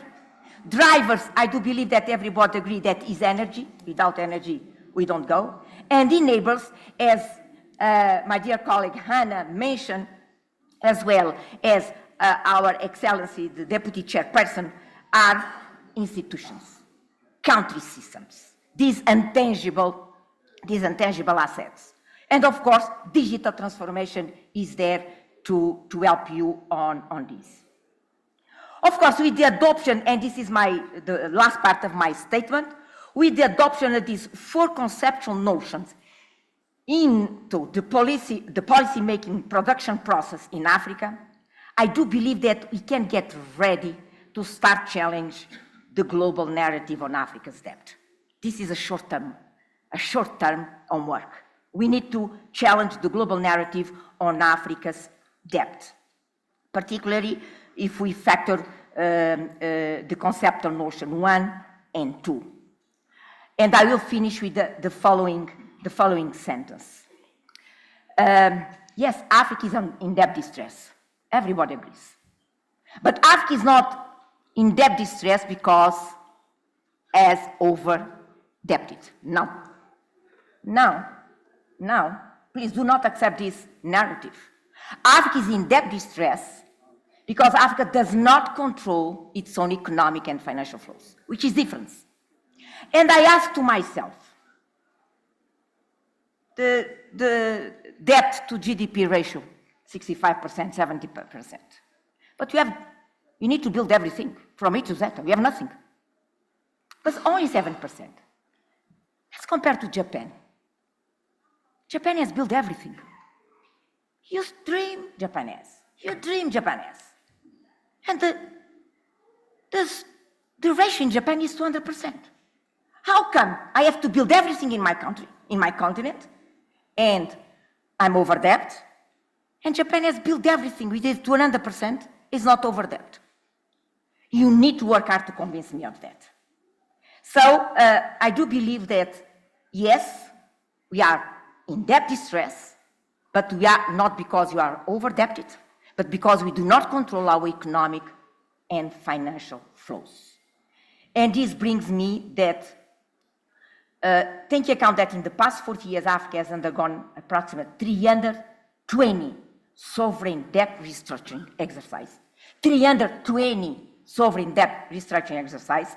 I do believe that we need to also challenge what the global narrative is being adopting as debt sustainability. First, debt suspensions should be designed as initial steps of debt restructuring, which is not the case so far. Second, debt restructuring should be designed as pieces and components of domestic resource mobilization reforms. Only then debt restructuring will serve the debtors and not serve the creditors. Thank you very much. Thank you very much, Mrs. Duarte. I'm now going to give the floor to UNDP Assistant Administrator and Regional Director for Africa, Mrs. Ahuna Ezekonwa. Thank you. Thank you. I think very provocative thoughts from our sister Christina. And I'm sure that everybody was listening, but also from previous speakers.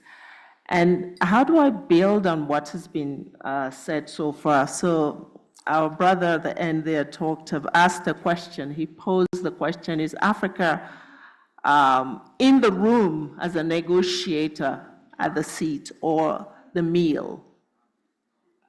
And our sister Christina said Africa is losing $500 billion a year of the money that it has generated. So go figure.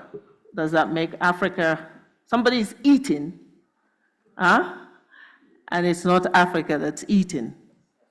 So Africa, if we're answering your question, is for the most part the meal in many of these gatherings.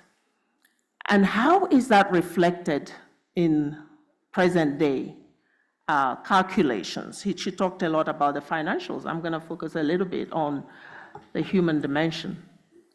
So we have huge debates today about critical minerals as the things that will power the future, the decarbonized future, and help us get to net zero.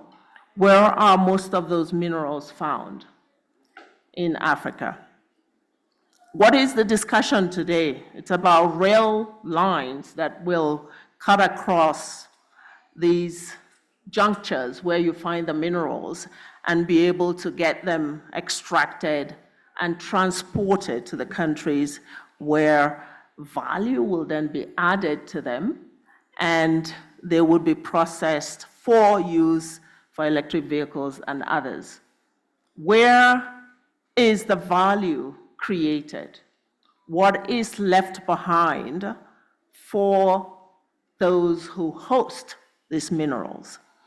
Deals are being made right now. MOUs are being signed on the construction of those railway lines. How many Africans are in the room understanding the implication of each and every agreement that is signed for the populations? For the young people, 72 million young Africans who have no employment, no education, no training. What is the relevance of those critical minerals to their lives and their future? What does it mean attaining the SDGs? For 1.4 million children in the Sahel today who are out of school because of the closure of 7,800 schools in the Central Sahel as a result of insecurity and insurgency. Those kids who are between the ages of 6 and 12, primary age, in 2063, they will be in their 50s, late 40s and 50s. They will be the leaders of those countries. What is there preparation today for leadership for tomorrow? We're talking about sustainability. How can we sustain the future with those kids denied the opportunity to learn, and therefore prepare themselves for leadership of their countries of tomorrow? What does attaining the SDGs mean for 44 million of Africa's people who are displaced as we speak? Continent-wide, there are 44 million people who are not in their home areas, who are not in their ancestral homes, who are languishing in IDP camps or refugee camps. Will they feel the attainment of the SDGs by the 2030 or indeed 2063 agenda? What does it mean, attaining the SDGs, for the 1/3 of Africa's women who experience abuse of a sexual, physical nature throughout their lifetime? 1/3 of women on the continent experience abuse, with the limitations that that creates, not only for their own potential growth, but for the growth of their communities. What does achieving the SDGs mean for that population? Or for the 600 million people we heard today who have no access to electricity? What does it mean that we will attain the SDGs or the 2063 agenda or not? Or for the women, 80% of them cooking with firewood and burning their chests.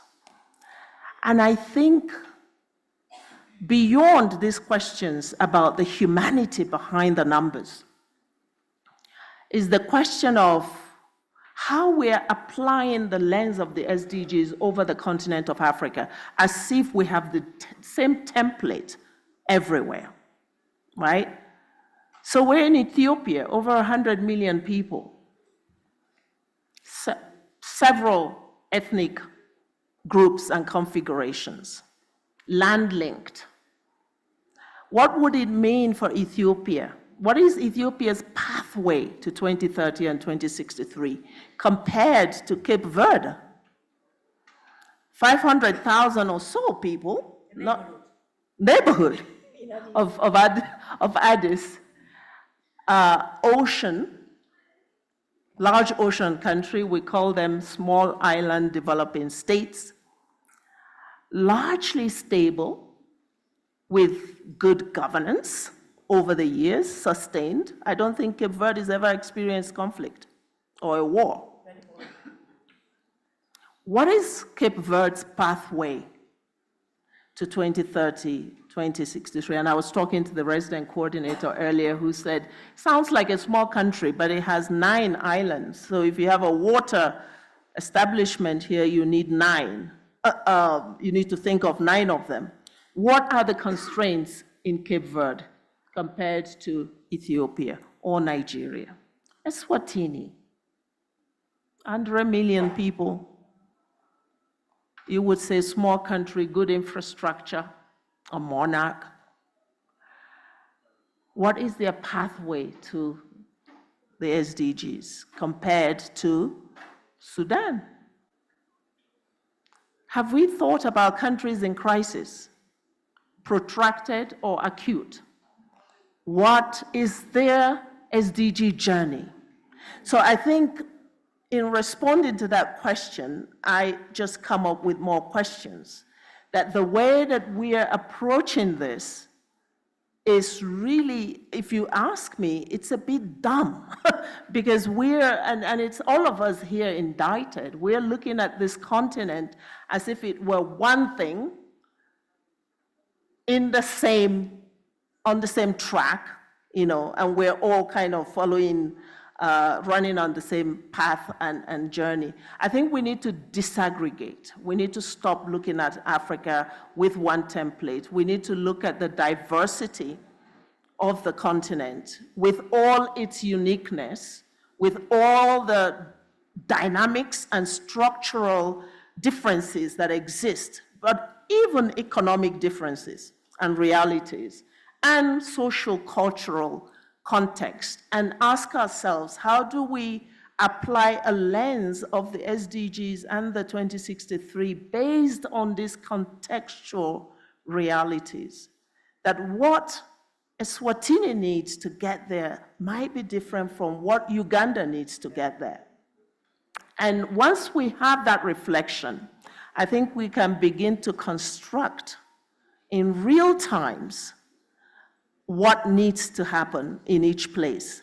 The same way we need to reconfigure the methodology and timelines for countries, say in the Sahel, countries that are strapped, countries that are not even in control of half their territory as we speak.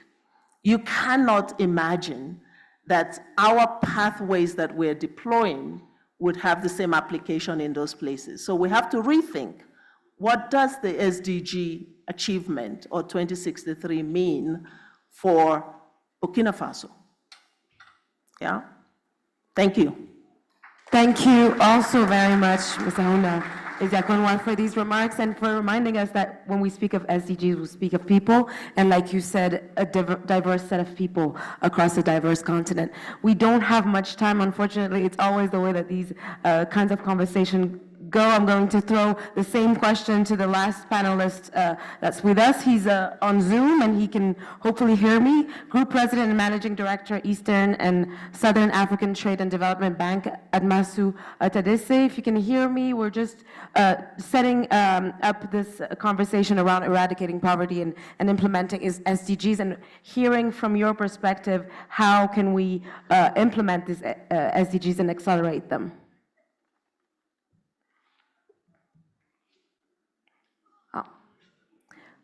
Seems that we have a problem with the sound. We have an image. Oh, he might be muted. He is muted.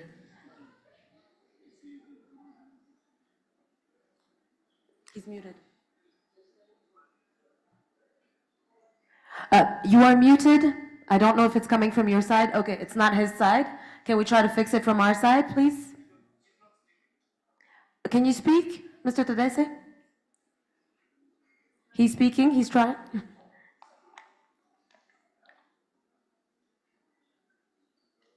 We're trying to figure out what the issue is. We're just gonna ask for a second.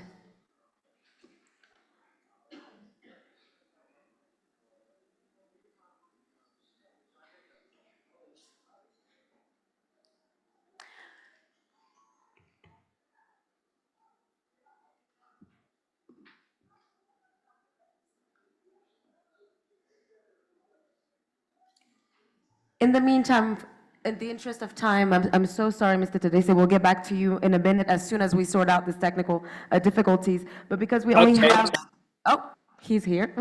All right. You have the floor. We can hear you. You have the floor. Great, great. Thank you, Madam Moderator, and greetings to everybody. Very happy to be in this very interesting panel.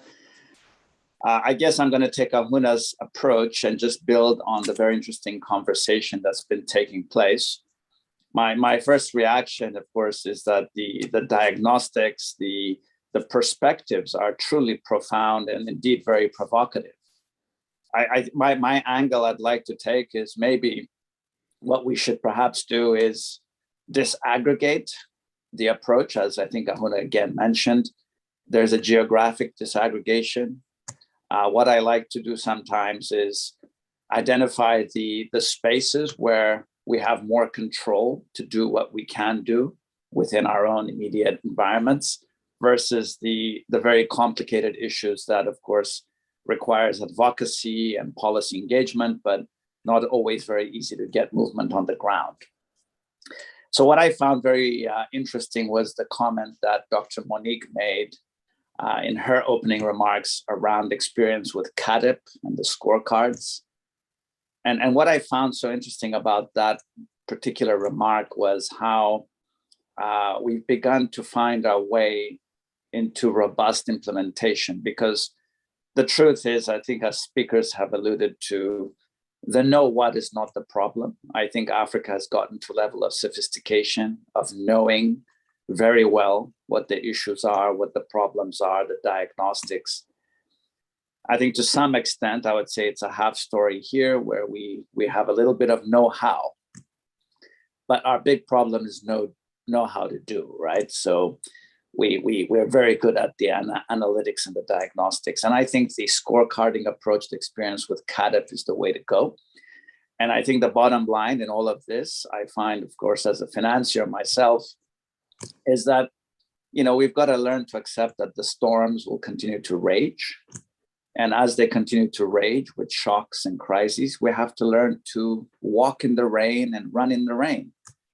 And walking and running in the rain is all about finding those spaces where you can move the needle within your own space. And I think Christina talked a lot about us mobilizing our own resources and all of that. And I think that is very critical. There's a lot of very interesting opportunities in this day and age around blended finance. There's a lot of opportunities around impact finance. And also public-private partnerships. These are three particular themes that I'd like to highlight as being ways and means in which we can get more traction in implementing the agenda of sustainable poverty reduction, because we know that if we don't get the production side moving, the value chains and the value addition to move, we will always be just papering over the cracks. So my focus in the work that we do at TDB Group is to try to really just get some serious traction in those areas where we think we have a manageable interest. And the manageable interest is on these types of areas. And we've managed to grow our balance sheet, not from billions to trillions, but I think from 1 billion to many billions, and we're continuing to do that. And we're focusing on African institutional investors, pension funds, sovereign wealth funds, insurance companies. Again, to Christina's point, not always looking outside, looking inside, but then doing the leveraging at the same time to bring global resources on the back of domestic resources. And again, I think the one conference that I think would be very interesting would be to find 10 CADPs, and put the spotlight on what's been working and what approaches and tactics have been employed and who's found some kind of formula how to get the needle to move on the ground. Because I think there's so much consensus that we're so good at doing the analytics 10,000 feet above the ground. But the question is, who can get movement on the ground? And we do have success stories in Africa, apart from CADP-like experiences at the sectoral level. We have countries that have managed to get quite a lot done. Mauritius, Rwanda are cases in point. Morocco is another. There's quite a few experiences.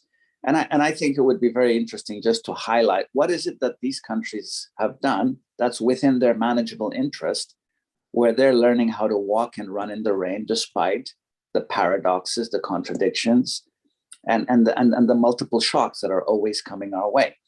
And so I kind of like to be a little bit practical sometimes to say, to keep my motivation going, I need to just find out where we can focus our action to get things to move on the ground. Because in the end, if we don't take control of our own destinies through action, we will always be sharing perspective at a conceptual level. We do need the conceptual perspectives. We do need the diagnostics. But I think it'd be great to have much more focus on the micro level environments where action actually takes place, and drawing on the lessons, the emulation that Dr. Monique spoke about, and sort of building on that side of things while we grapple with the bigger global contradictions. Those will always be there, and from what we hear, might even get worse as we go ahead. So we've got to find our own spaces to get things done. And sort of build some motivation around that, create some positive stories. And then we'll be surprised that global resources will flow even more to us as we start to demonstrate that we have our own houses in order. So maybe I'll just stop there. Thank you very much for the opportunity. Thank you very much, Mr. Tadesse, for your very interesting points. As I mentioned before you started talking, we only have a few minutes before we have to wrap up. This is incredibly frustrating, but this is how we have to go about things. We have a much more conversations coming up on the rest of the day. I think that the question that I threw to all of our panelists was partially touched on, because as Mr. Tadesse mentioned, we are very good at diagnostic and analysis, and I think we all did that, and we did a lot of reflection. Some of you did mention some key actions that can be taken moving forward, but since we only have a few minutes left, I want to once again give every single panelist the opportunity to maybe give us one main takeaway, one key action that they would like for us to focus as Africa as a whole, or maybe as specific regions or countries, because it is a difficult answer to respond in a very linear way. So I'll just again open this time. We'll start with Ahuna, if you could start with the main key action and also main takeaway from this discussion. Thank you. I go with Tadesse, who is a proud UNDP influencer for development. Great to see you, Tadesse. And I think she said something important. There are some things that we're in control of. You know, the world is very complicated, polarized, everything, and we can keep harping on that until the cows come home. But as we're in this room today, we should start to get into the plumbing side. What are the things that we're in control of and the tools that we have to work with? I think one of them is governance. You know, today, all African countries can say that they are free politically and that they have the control, they can have agency and the control to exercise the right kind of governance that does not allow Africa to lose $500 billion a year. So it's very important to deliver on strong institutions, to deliver on the agency of the people, their right to exercise their agency, to deliver on basic services. That's governance. And we saw what happened in Senegal recently, and it's important to mention that, where you see a combination of forces, civil society that's active, institutions that are competent and listening, and delivering a transition that we can all be proud of. So governance, I think, is key. Energy, already mentioned. If we tackle energy, and there are many things we can do, we don't have to wait for all communities to get on the national grid. We can mobilize around renewables. Africa still has 60% of the world's best solar resources. And mini-grids, and UNDP is investing in mini-grids. We have the Africa Mini-Grids program, which is targeting millions of Africans in rural communities to get access to electricity. When you tackle energy, you tackle a lot of things, GBV, clean cooking, education, learning. You tackle health outcomes that can become better, innovation, connectivity. Without energy, we can't have connectivity that bring innovation that then helps create jobs. And lastly is investment in youth. I think this is critical.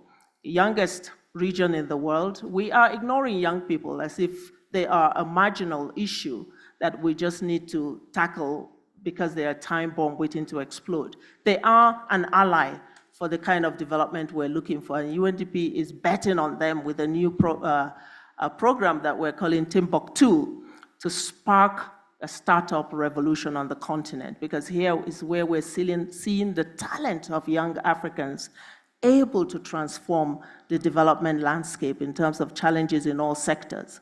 So I think we invest in young people massively as architects of the development of the future. Thanks. Thank you very much. Mrs. Duarte. Very quickly. The four conceptual notions at the end of the day was, I tried to structure as a strong call to increase the levels of exercise of ownership in Africa. And I do believe that I have seen this narrative over and over, even in the reports, that Africa's policy framework are very good, are strong. Our problem is implementation. Let's move to action.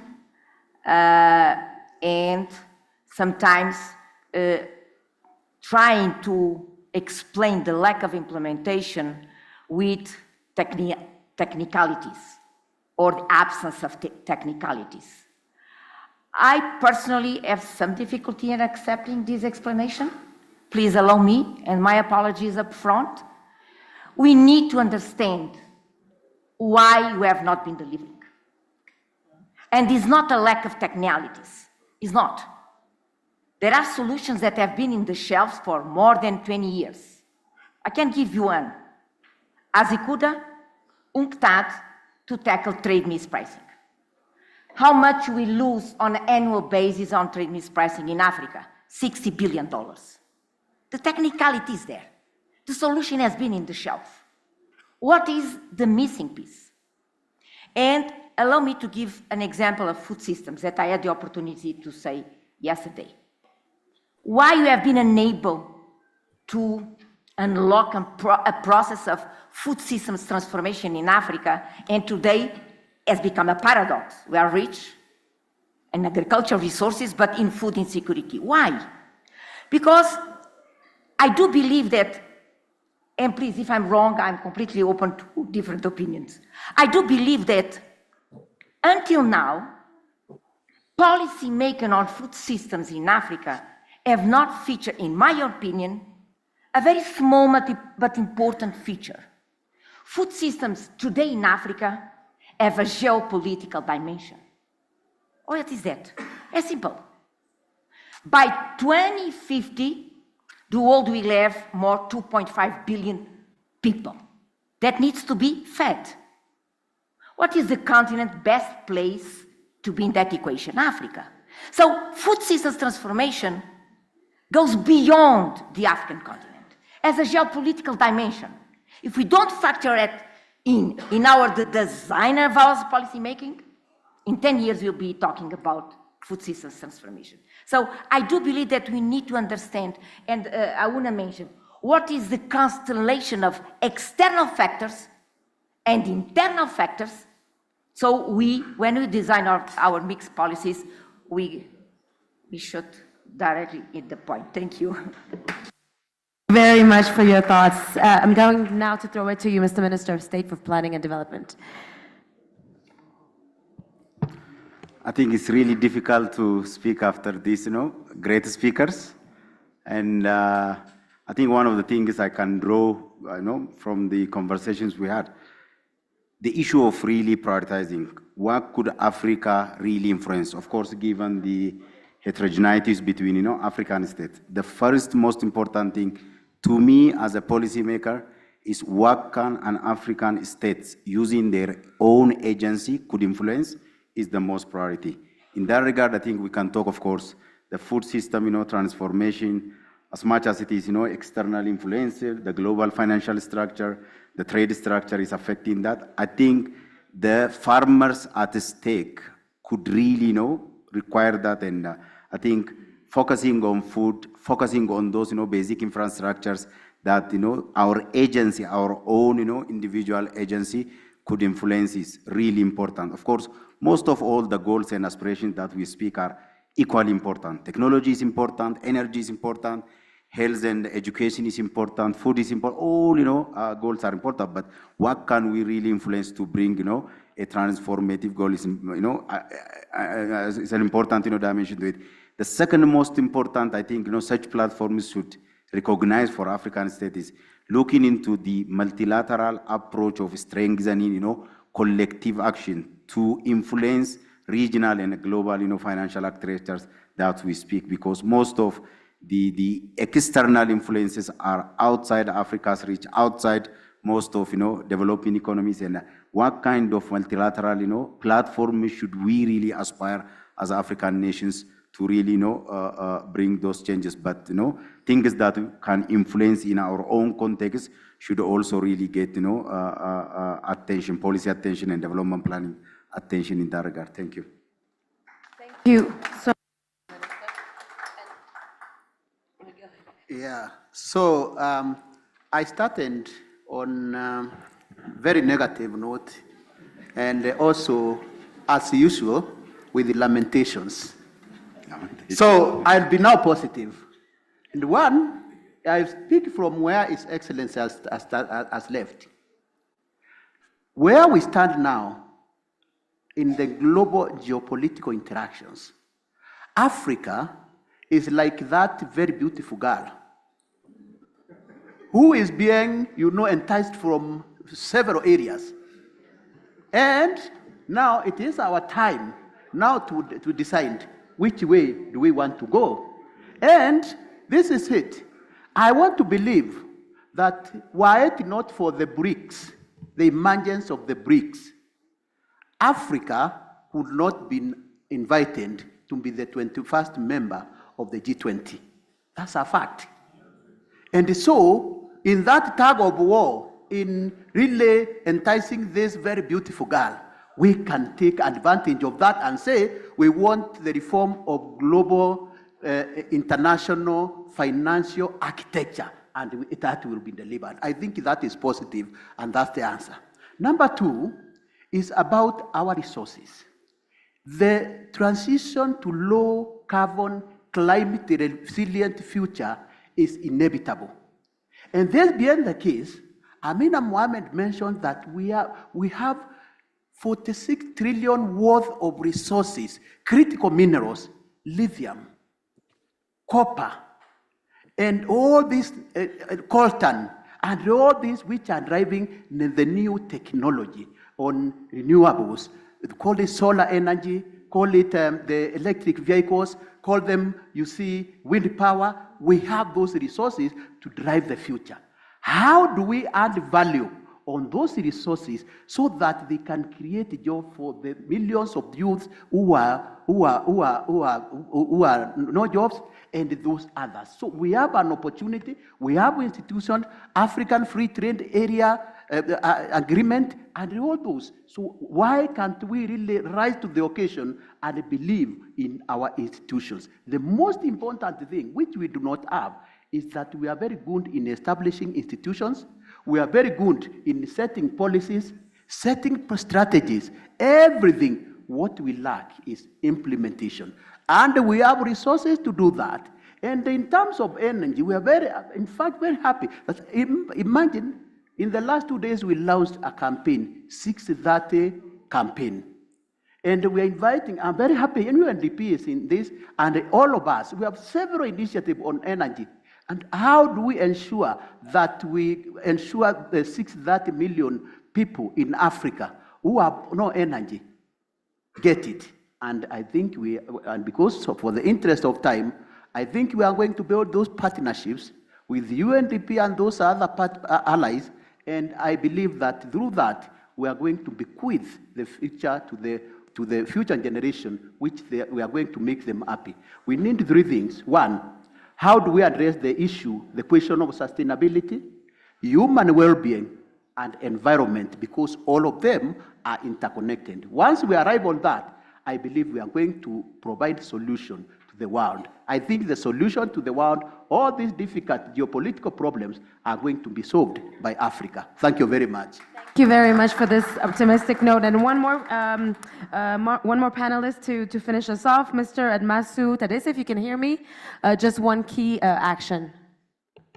Yeah, I'll just leave the panel and the audience with one final remark, and that is to say, as we digest all this complexity, I think that what I find very useful is to ask myself the question, how easy is it to close the gap at the macro level versus the meso and the micro level?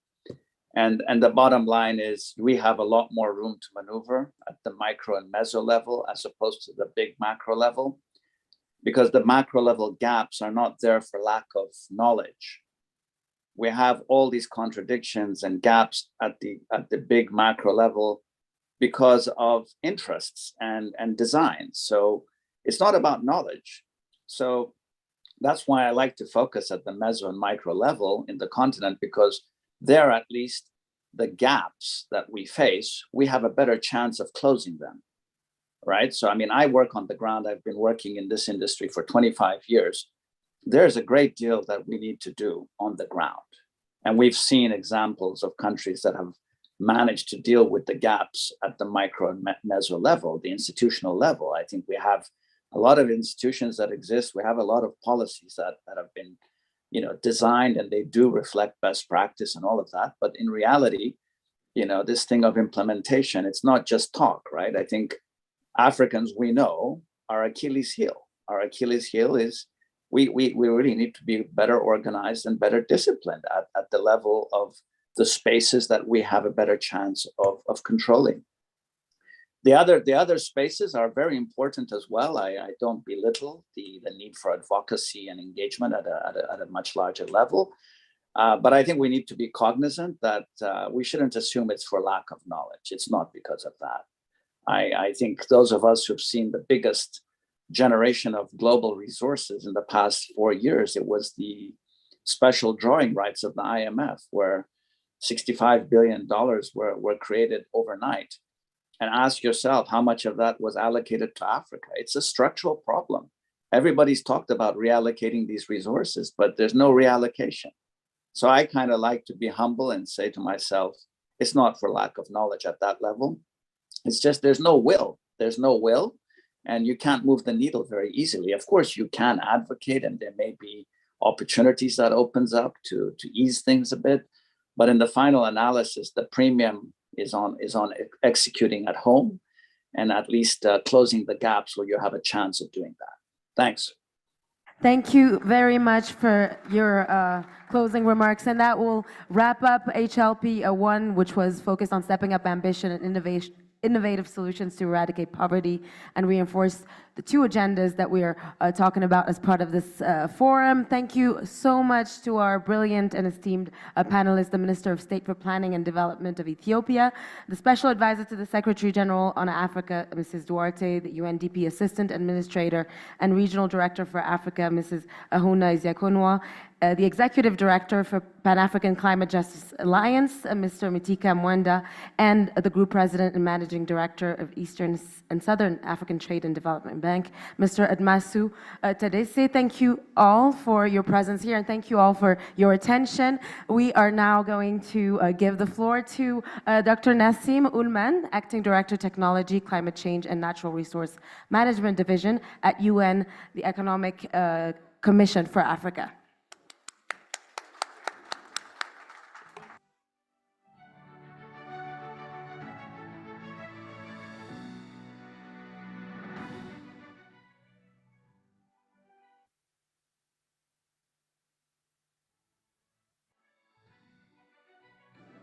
Thank you very much, Hanan. I'm the person between you and the lunch, so I will be very brief. I will switch in French. Mesdames et messieurs, il s'agit de partager avec vous l'information sur l'élection du bureau. Je voulais vous informer que le bureau actuel, le bureau sortant, s'est réuni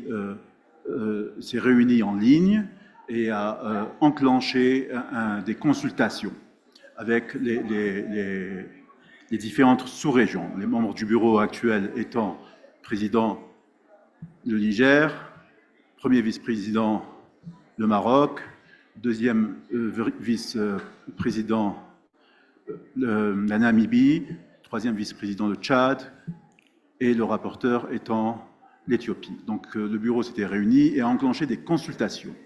Le secrétariat a envoyé des notes verbales aux missions permanentes pour continuer les consultations. Donc, un certain nombre de consultations se sont tenues.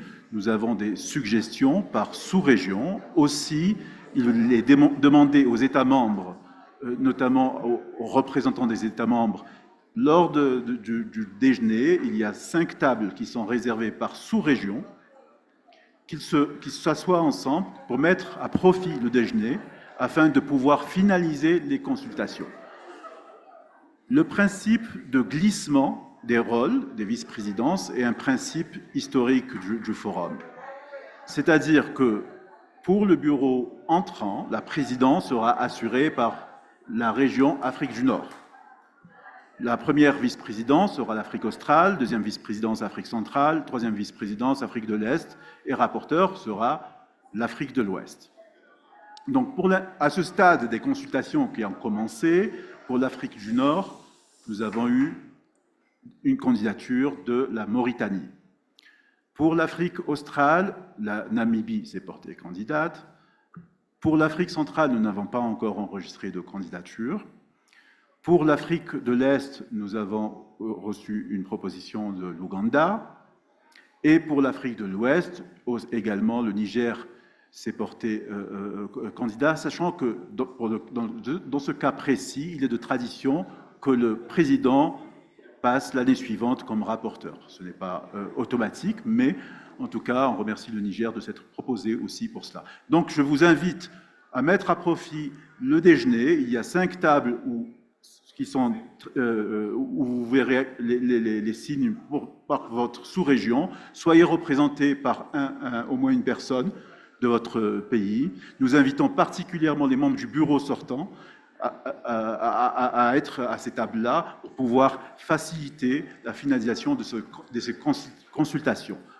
À notre retour, juste avant de commencer la session suivante, nous, je l'espère, pourrons annoncer la finalisation et l'élection du nouveau bureau. Je vous remercie. Bon appétit.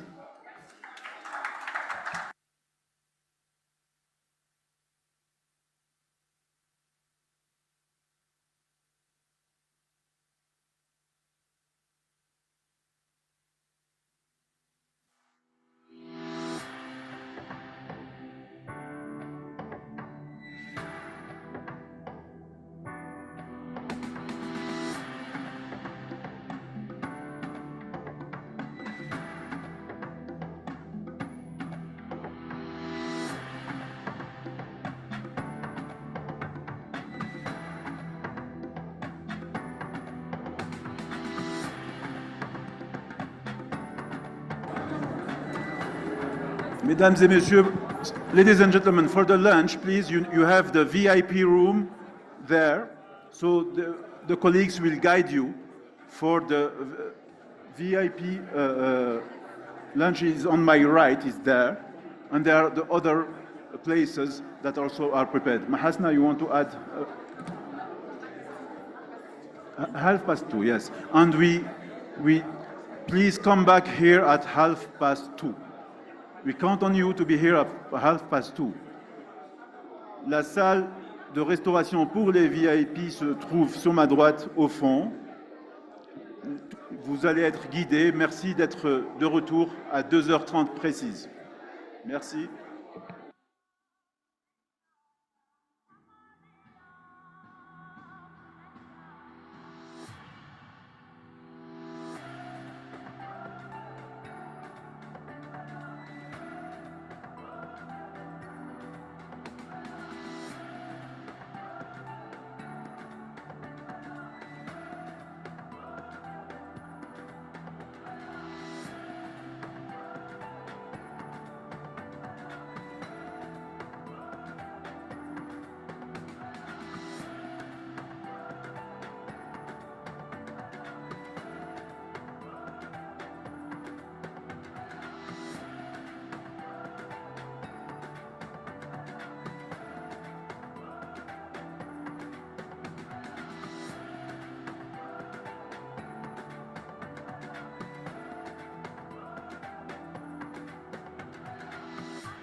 Ladies and gentlemen, and development stakeholders, on behalf of Mr. Cleve Gatete, UN Under-Secretary General and Executive Secretary of ECA, I welcome you all to Addis Ababa, Ethiopia, for the 10th session of the Africa Regional Forum on Sustained Development on the theme Reinforcing the 2030 Agenda for Sustained Development and Agenda 2063, the Africa we want of the African Union, and eradicating poverty in times of multiple crises, where stakeholders will focus on critical actions needed to eradicate poverty and deliver sustainable, resilient, and innovative solutions to achieve the goals and aspirations of the two agendas.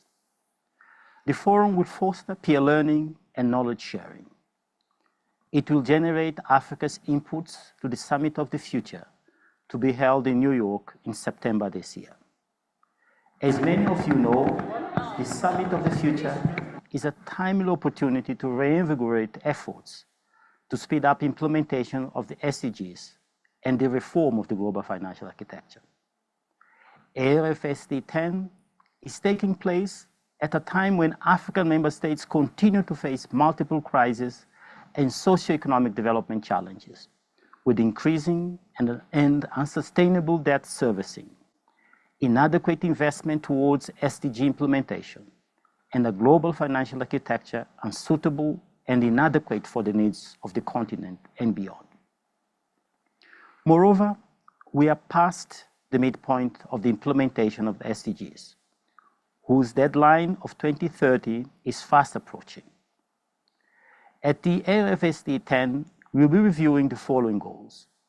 Goal 1, no poverty. Goal 2, zero hunger. Goal 13, climate action. Goal 16, peace, justice, and strong institutions. And Goal 17, partnerships for the goals. We are concerned that progress on most SDGs is off track and is either moving much too slowly or has regressed below the 2015 baseline. Even though time is not on our side, we are optimistic that with concerted action and resolve, we can harness Africa's immense endowments, leverage the power of digital transformation, translate our demographics into a dividend, mobilize better our domestic resources, and use the AFCFTA as a catalyst to accelerate the implementation of the two agendas. Our key messages, therefore, are the following. First, we have an opportunity to work collectively. This will require us to triple our efforts and accelerate action for meaningful change by the year 2030. This includes a reform of the global financial architecture and addressing the SDG financing gap. Second, we can turn back the time and bring the SDGs back on track. To do this, we need strong and capable partnerships to turn the bold ideas on the table into bankable initiatives with strong financing in order to see meaningful changes at scale.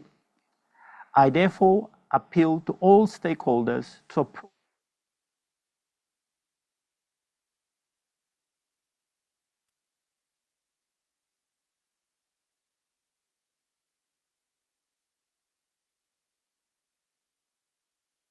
Recording stopped.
Recording in progress.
Ladies and gentlemen and development stakeholders, on behalf of Mr. Claver Gatete, UN Under-Secretary General and Executive Secretary of ECA, I welcome you all to Addis Ababa, Ethiopia, for the 10th session of the Africa Regional Forum on Sustained Development on the theme Reinforcing the 2030 Agenda for Sustained Development and Agenda 2063, the Africa we want of the African Union, and eradicating poverty in times of multiple crises, where stakeholders will focus on critical actions needed to eradicate poverty and deliver sustainable, resilient, and innovative solutions to achieve the goals and aspirations of the two agendas.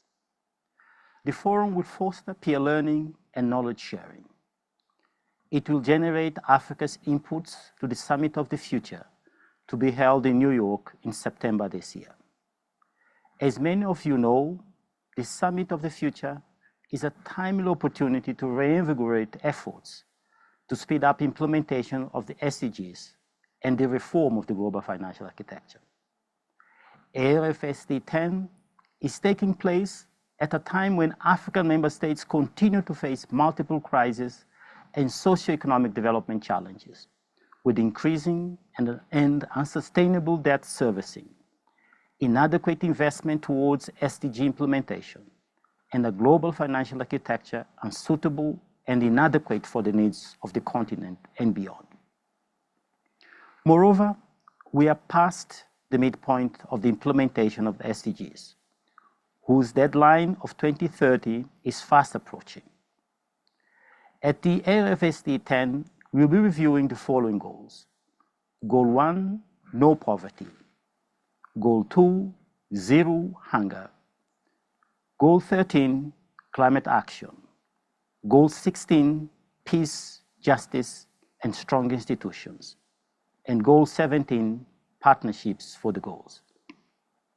We are concerned that progress on most SDGs is off track and is either moving much too slowly or has regressed below the 2015 baseline. Even though time is not on our side, we are optimistic that with concerted action and resolve, we can harness Africa's immense endowments, leverage the power of digital transformation, translate our demographics into a dividend, mobilize better our domestic resources, and use the AFCFTA as a catalyst to accelerate the implementation of the two agendas. Our key messages, therefore, are the following. First, we have an opportunity to work collectively. This will require us to triple our efforts and accelerate action for meaningful change by the year 2030. This includes a reform of the global financial architecture and addressing the SDG financing gap. Second, we can turn back the time and bring the SDGs back on track. To do this, we need strong and capable partnerships to turn the bold ideas on the table into bankable initiatives with strong financing in order to see meaningful changes at scale. I therefore appeal to all stakeholders to approach this year's assessment of where we stand on the goals with a collective mindset and a strong commitment to redoubling our efforts. Let us dust up our visions and plans and make change doable in our lifetime. I thank you. Professeurs, mesdames et messieurs, honorables invités, je suis sincèrement honoré de participer à cette cérémonie d'ouverture en compagnie d'illustres invités. Mesdames et messieurs, l'Afrique se trouve à un carrefour où les choix que nous faisons aujourd'hui. Ladies and gentlemen, I hope you had a good lunch and that you feel all the more inspired to participate in the rest of the proceedings for today. I'm going to please ask you to get to your seat, report to your seats as we will begin or resume our program shortly. So if you could please find your seat very quickly so that we could begin. Mesdames et messieurs, nous espérons que vous avez pu déjeuner et que vous vous sentez prêts à continuer à écouter nos sessions qui seront toutes aussi inspirantes que celles de cette matinée. Je vous invite, s'il vous plaît, à regagner votre siège le plus rapidement possible car nous allons reprendre avec la suite du programme dans quelques instants. Merci beaucoup. Avec une part d'énergie propre pouvant atteindre 80%.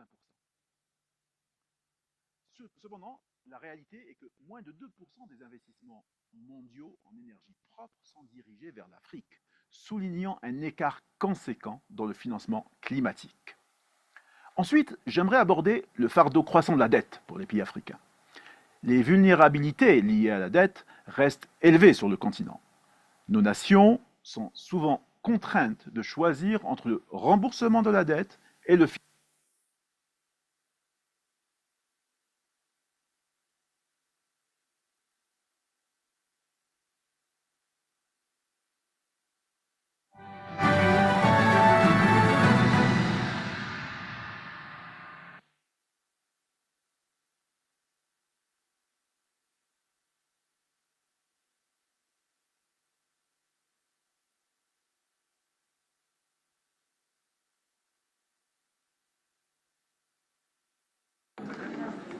Mesdames et messieurs, nous allons reprendre le cours de nos travaux.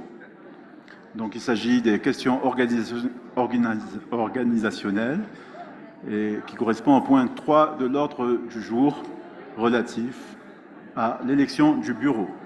Aussi, c'est mon grand plaisir de donner la parole à son Excellence le président du bureau sortant, Monsieur le ministre de l'Hydraulique et de l'Environnement du Niger. Monsieur le président du bureau sortant, vous avez la parole. Merci, Monsieur Nassim. Je tiens d'abord à remercier par rapport à la session passée la conférencière principale, la présentatrice et tous les panélistes et les délégués pour une discussion très enrichissante, ainsi que la modération efficace du débat par la modératrice. Donc, comme annoncé, nous passons aux questions organisationnelles de l'ordre du jour, notamment celle de l'élection du bureau. Donc, distingués délégués, nous abordons maintenant les questions organisationnelles pour l'élection du bureau de la 10e session du Forum pour le développement durable. J'invite le secrétariat à nous faire économie des consultations qui se sont passées lors du déjeuner.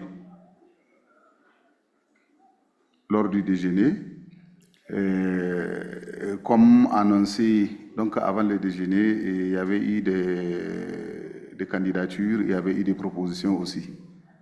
Merci. Merci, Monsieur le Président du bureau sortant.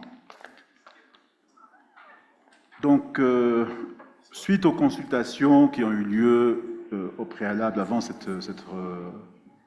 le début des travaux et au cours du déjeuner, nous avons à la présidence, comme je le disais, l'Afrique du Nord, donc, qui sera représentée par la Mauritanie. Nous avons la première vice-présidence, l'Afrique australe, qui sera représentée par la Namibie. Nous demandons à l'Afrique centrale de nous indiquer le résultat de leur consultation. Ils sont en train de finaliser. Le Tchad. Merci, c'est le Tchad. Nous avons, nous, de la RDC, nous avons concédé pour que le Tchad prenne la place. Okay. So, yes, he was representing the DRC, and they had consultations, and they are happy to announce that they agreed to nominate Chad for Central Africa. Thank you. Third vice president is East Africa, is Uganda, and rapporteur is from West Africa, is Niger. As you know, it's a tradition. The chair of the outgoing bureau is always his candidate propose his services to become the rapporteur, to keep also the history of the work of the bureau. So, voilà, Monsieur le Président.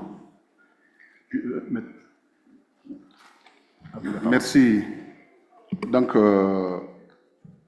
après cette économie, ou j'allais dire cette inquiétance qui n'a pas d'objection à la composition du nouveau bureau, donc il est ainsi décidé.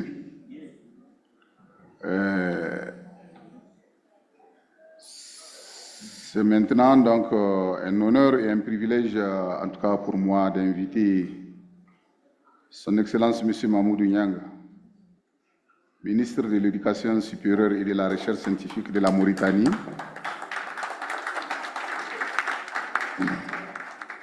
à prendre la présidence du bureau de la 10e session du Forum régional africain pour le développement durable.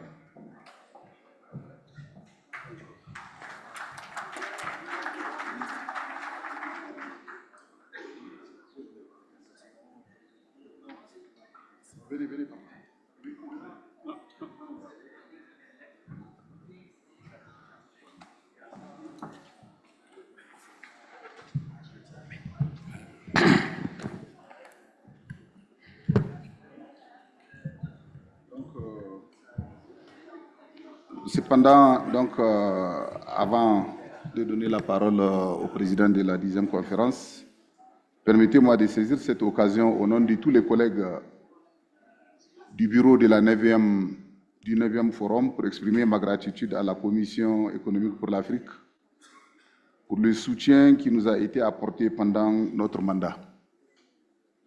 Donc j'invite maintenant Son Excellence M. Mamoudou Niang au podium ici présent à prendre la parole pour son mot.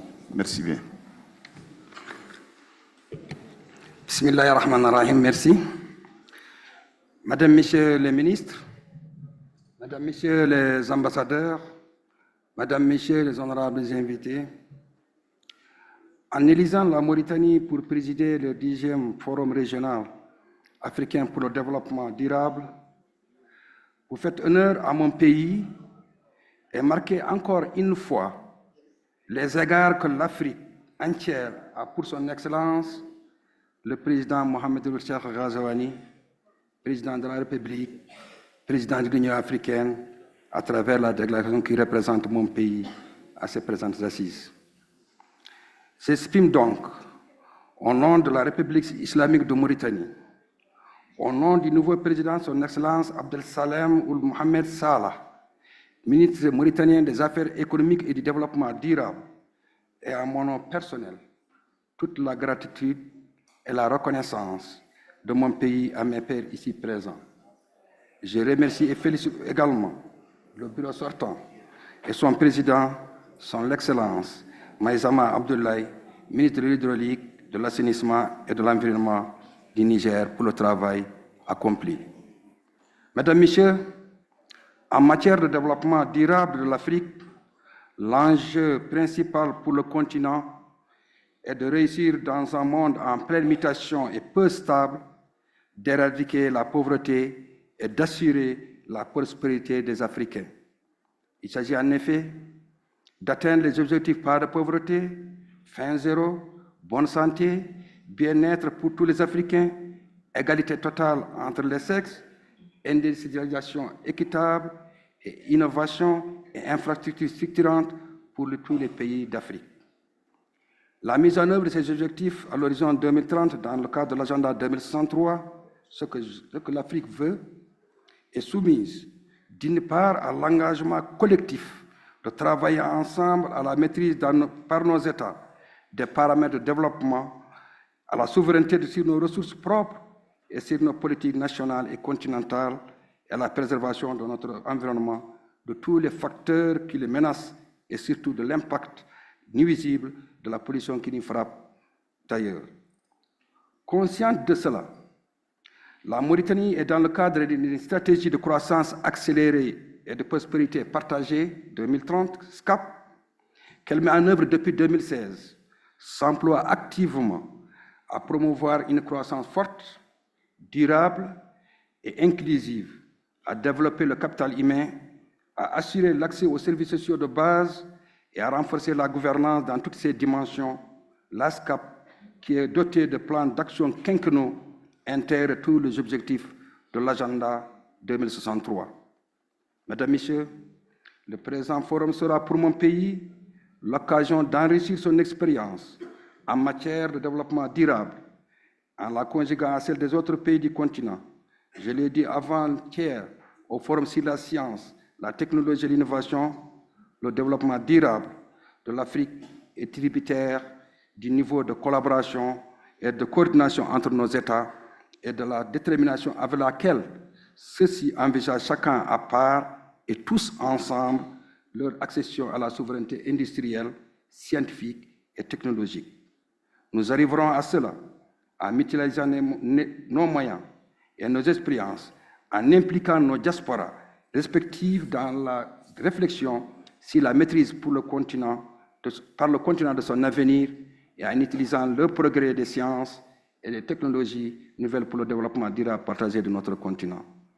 Les idées, réflexions et pistes de solutions qui sortiront des travaux de ce forum doivent permettre de construire des collaborations au plan bilatéral et multilatéral, de développer des projets communs producteurs de valeur ajoutée, notamment dans les domaines de l'agriculture, de l'élevage et de l'agroalimentaire, et d'assurer la maîtrise par nos États des sciences et technologies émergentes. J'ai réitéré ici la volonté et la disponibilité de mon pays à partager son expérience à ce sujet avec les autres membres de l'Union africaine pour le développement durable de l'Afrique et notamment pour la souveraineté scientifique, technologique et industrielle de notre continent. Je vous remercie.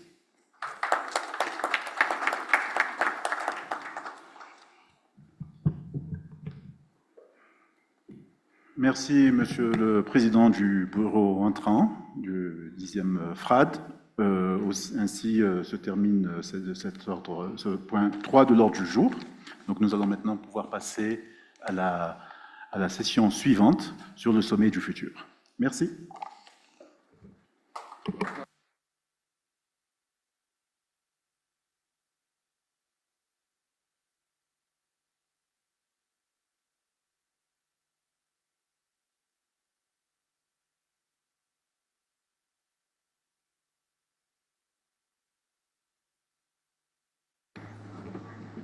Ladies and gentlemen, I hope you are doing fine still this afternoon. We've now been able to witness the incoming bureau take over for the 10th forum. And as Nassim put it, we're now going to move on with the rest of the program for the afternoon. And we have another high-level panel due. This time, it's about the race to 2030 and beyond, leveraging the summit of the future to get back on track towards the achievement of the Sustainable Development Goal. So I'm going to be moderating this panel, and just before I call our speaker that will give the opening statement and set us off on a good path to having this discussion, I'll explain that the structure of this particular panel, it will be done a bit differently. We'll have three dialogue groups, that's what we're calling them, and I'll be calling speakers 2 by 2, and we'll have specific questions, and then we'll throw to the floor to have contributions from you all, and then follow with the second group and then the third group. So we are hoping for a candid conversation, and I'm going to urge all the panelists to keep their messages as concise as possible so as to keep it interactive and have contributions from the floor as well. So without further ado, I'm going to welcome the opening speaker for this high-level panel 2, and we have with us Under Secretary General for Policy, Guy Ryder. If you would please welcome him warmly, ladies and gentlemen.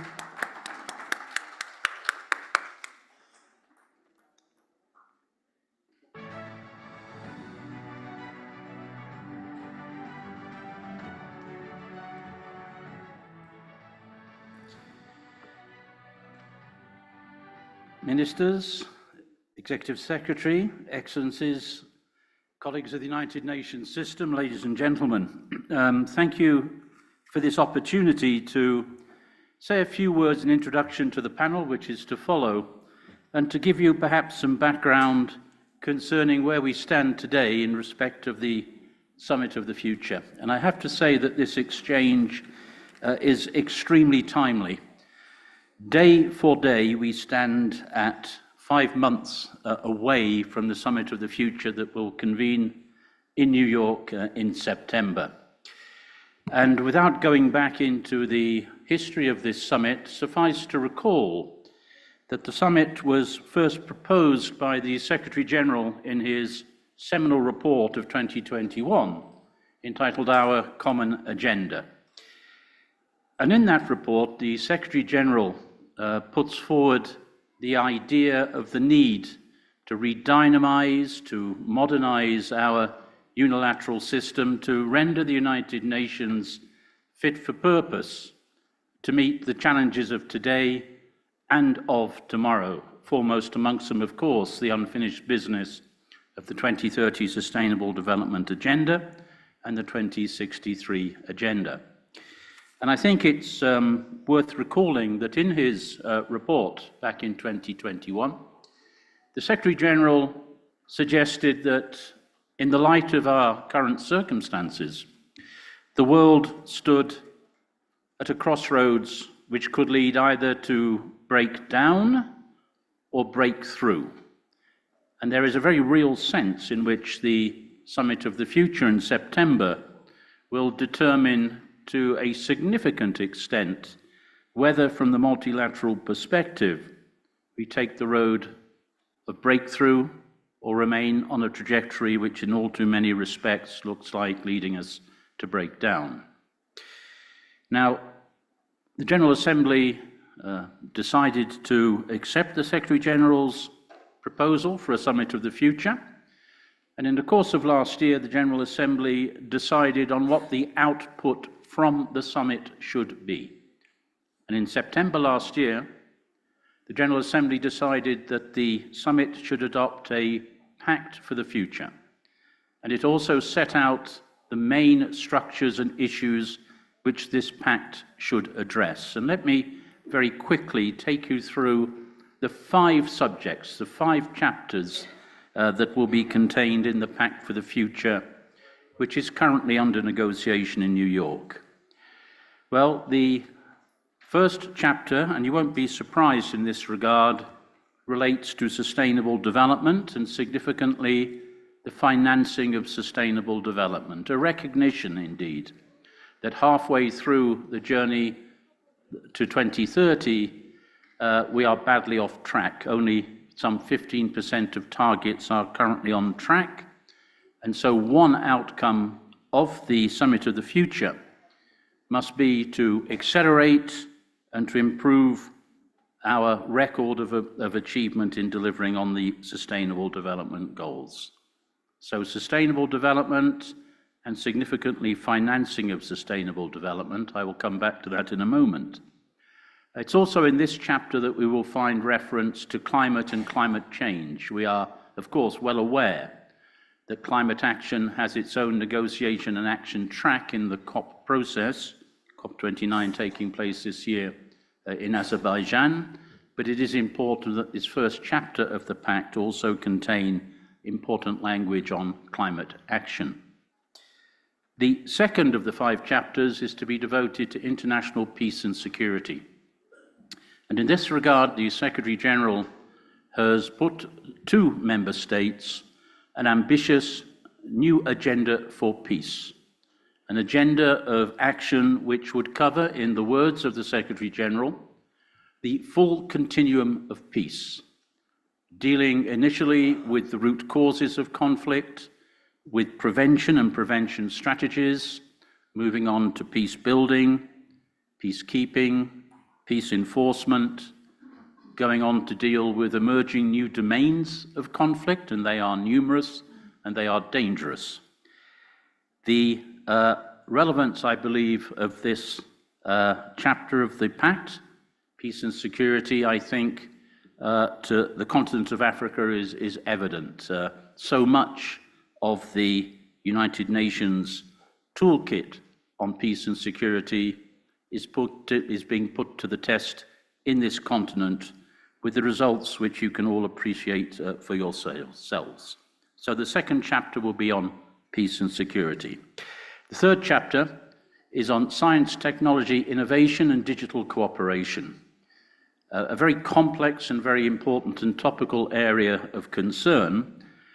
And whilst it is full of complexities, I think its intent can be summarized in a single phrase, which is how we must put technology to work for the benefit of humanity. And that means all of humanity.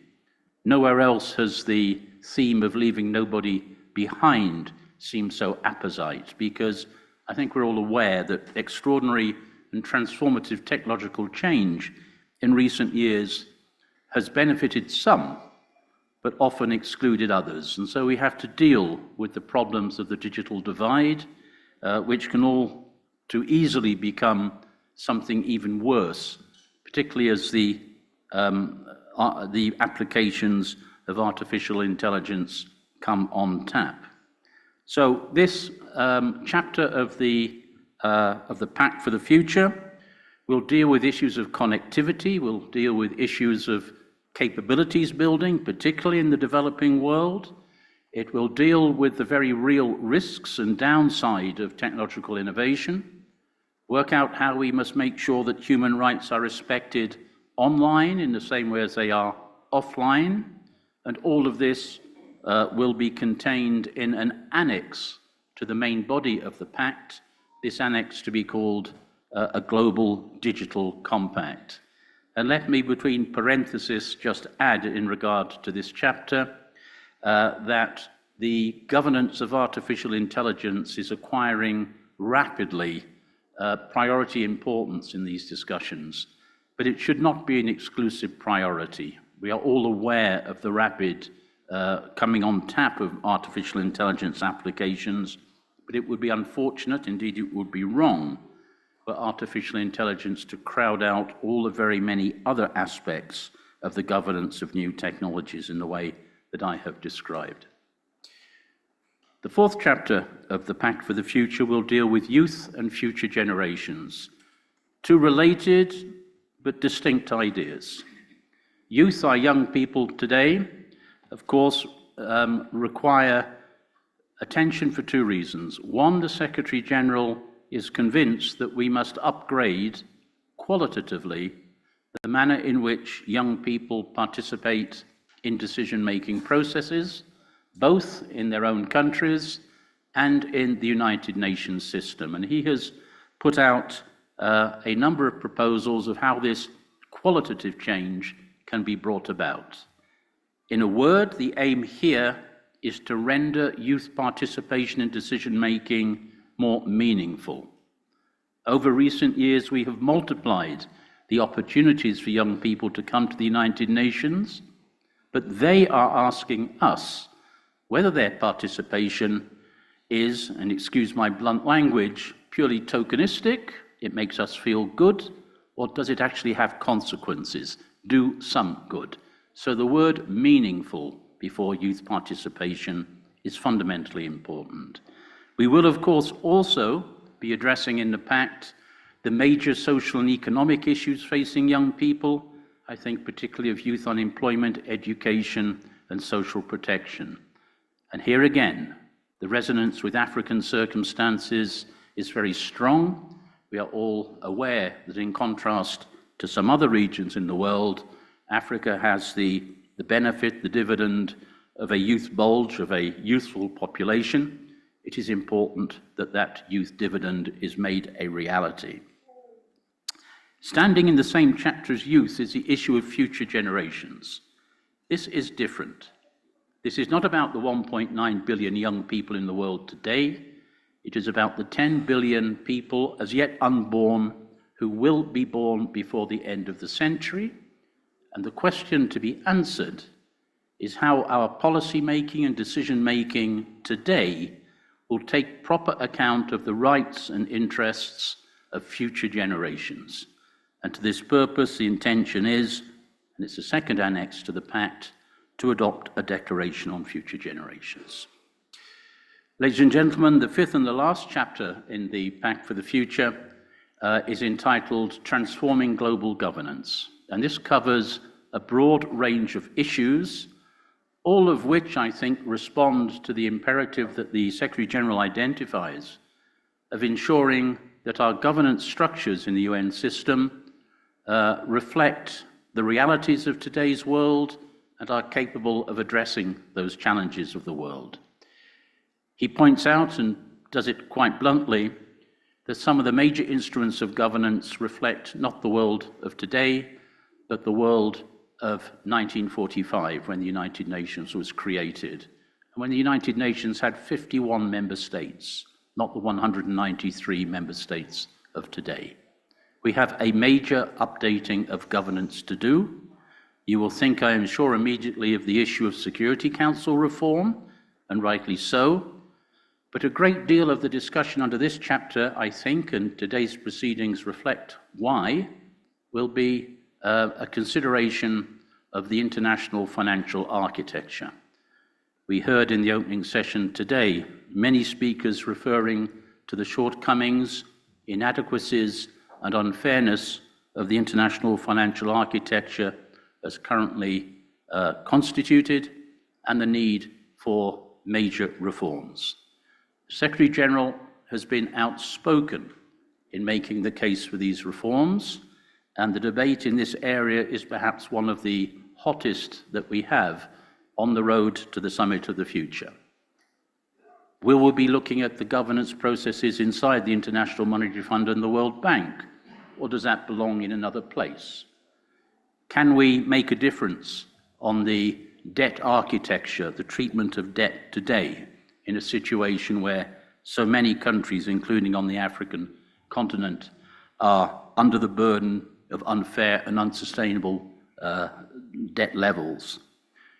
Can we make progress on international taxation systems? Can we do better on the recirculation of special drawing rights through multilateral development banks, increasing the volume of funding that can be dedicated to sustainable development and the delivery of the 2030 agenda? These are the questions before negotiators in New York. And let me conclude by telling you where our negotiations on this pact currently stand. A zero draft of the pact was published by the co-facilitators, who are the governments of Namibia and of Germany, at the end of January, and have been amply discussed in detail. In the process, an initial draft of some 30 pages expanded with the comments of member states to a total of 242 pages. Quite an unmanageable volume of text, although you could, if you take a positive view of matters, say it was a very good demonstration of the interest and importance that member states attach to this process. As of last week, the co-facilitators have insisted on the need, and they have the support of member states in this regard, to present a revised draft, which I think will be published in the course of the month of May, with the stated intent of making the text not only concise, but also high in ambition and very clearly oriented towards action. The sort of pact that will make a difference to the all-important issues that are on the table. My closing comment would be that at this crucial stage, we are truly at a pivotal moment in the negotiation of the Pact for the Future. It could not be more important that the voice of Africa is heard loudly and clearly in the negotiating halls in New York. And the Secretariat of the United Nations is at the disposal of you all to ensure that whatever support you need or you would wish as our African member states to receive so that Africa can carry forward that crucial role, we are at your disposal to provide that support. So we thank you for your attention. That is my introduction to this important panel. Thank you very much. Thank you very much, Mr. Guy Ryder. I welcome you to please sit, yes, right here on the podium, since we would love to hear more from you as part of this panel. Mr. Guy Ryder did give me a good segue to introduce this discussion, as he provided the wider context for why this high-level panel is happening today, which is the lead up, the road to the summit of the future. And so let me just remind very briefly what the objectives of this panel are. To advocate and mobilize wider and effective engagement in the Summit of the Future by members of the Economic Commission for Africa and other stakeholders, and to generate African priorities to contribute to the deliberations during the lead-up and at the summit, and to the outcome document of the summit to be entitled A Pact for the Future. That is, in other words, to sort of come together and lay the ground for the way that we want Africa to be represented at the summit and to be heard in one voice, preferably. So now, if you'll allow me, ladies and gentlemen, I'll welcome our first dialogue group, and one of which was here just moments ago as he became the new chair for the Bureau. And so please allow me, ladies and gentlemen, and welcome with me the Minister of Higher Education and Scientific Research of Mauritania, Mr. Nyang Mamoudou.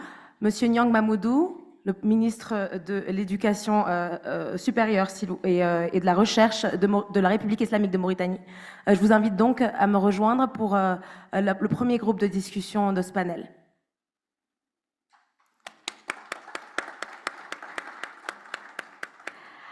Alongside him, we'll have another speaker, the permanent representative of Namibia to the United Nations and co-facilitator Summit of the Future, Mr. Neville Gertz. He will be joining us via Zoom. So with this, I'll just join my panelists, and we'll start with dialogue group 1.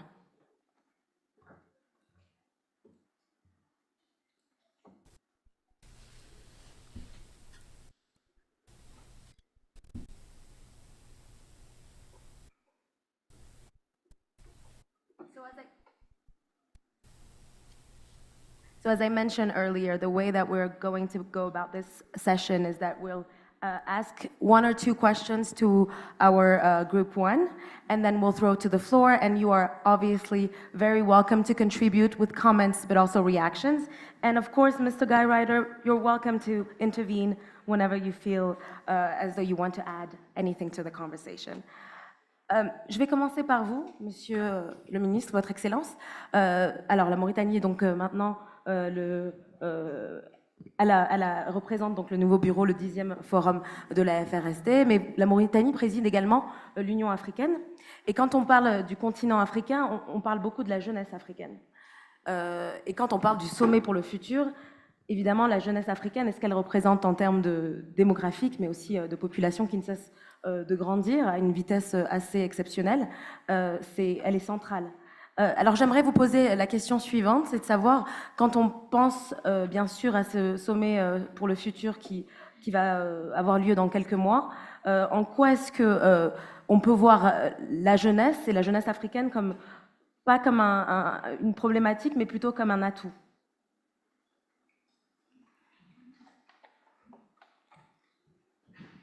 Merci bien. Salut à tout le monde. Effectivement, je vais commencer par la vérité. Nous, en Mauritanie, nous pensons que la jeunesse, ce n'est pas une problématique, c'est plutôt un atout. Le problème qui se pose à notre jeunesse, c'est en tout cas l'éducation. Et ce que nous avons entrepris au niveau de la Mauritanie, c'est vraiment axé sur l'éducation. D'ailleurs, à ce jour même, on est en train de lancer notre troisième programme, qu'on appelle le Programme national de développement de l'éducation. Et ça a commencé depuis 2016.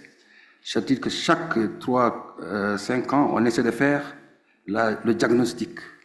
Nous avons fait hier le diagnostic de la situation. Maintenant, qu'est-ce qu'il faut faire? Nous avons des jeunes qui ne sont pas à l'école. Et nous avons créé des chantiers écoles, pour que ces jeunes puissent eux-mêmes forger leur avenir. Nous avons élaboré aussi des projets et des programmes. Ces programmes, on rassemble les jeunes, tout d'abord par l'enseignement originel. Nous avons lancé le programme de l'enseignement originel. Donc, et l'apprentissage dans nos langues. On a introduit sur nos langues. Donc, les jeunes, selon les régions, on les forme sur les matières d'avenir, sur l'informatique, mais à partir de nos langues et de l'enseignement originel. Maintenant, au niveau de l'enseignement, l'éducation globalement, nous avons admis des réformes à partir de la base, l'enseignement originel, l'éducation, l'enseignement supérieur et la formation professionnelle. Les jeunes Africains, il faut les intéresser. Ce qui se passe aujourd'hui par rapport à la jeunesse africaine en général, de notre point de vue, c'est le manque, en tout cas, de les insérer dans nos politiques. Aujourd'hui, nous, dans toutes nos institutions, dans tous nos programmes de développement, il y a la part des jeunes, même au niveau des institutions. Nous avons créé le Conseil national des jeunes, nous avons des députés jeunes. Aucun programme aujourd'hui en Mauritanie ne se fait sans une consultation avec la jeunesse. Parce qu'au fait, ils se sentent un peu oubliés. Et il faut miser aussi sur la démocratie, la bonne gouvernance. Parce que pour donner de la confiance à ces jeunes, il faut de la bonne gouvernance. Il faut qu'ils sentent qu'eux aussi, un jour qu'ils seront là. Mais tant qu'il n'y a pas la gouvernance et qu'eux, ils sentent qu'ils sont oubliés, c'est ça qui fait que nous avons un problème au niveau de la jeunesse. Et en plus, il faut une ouverture.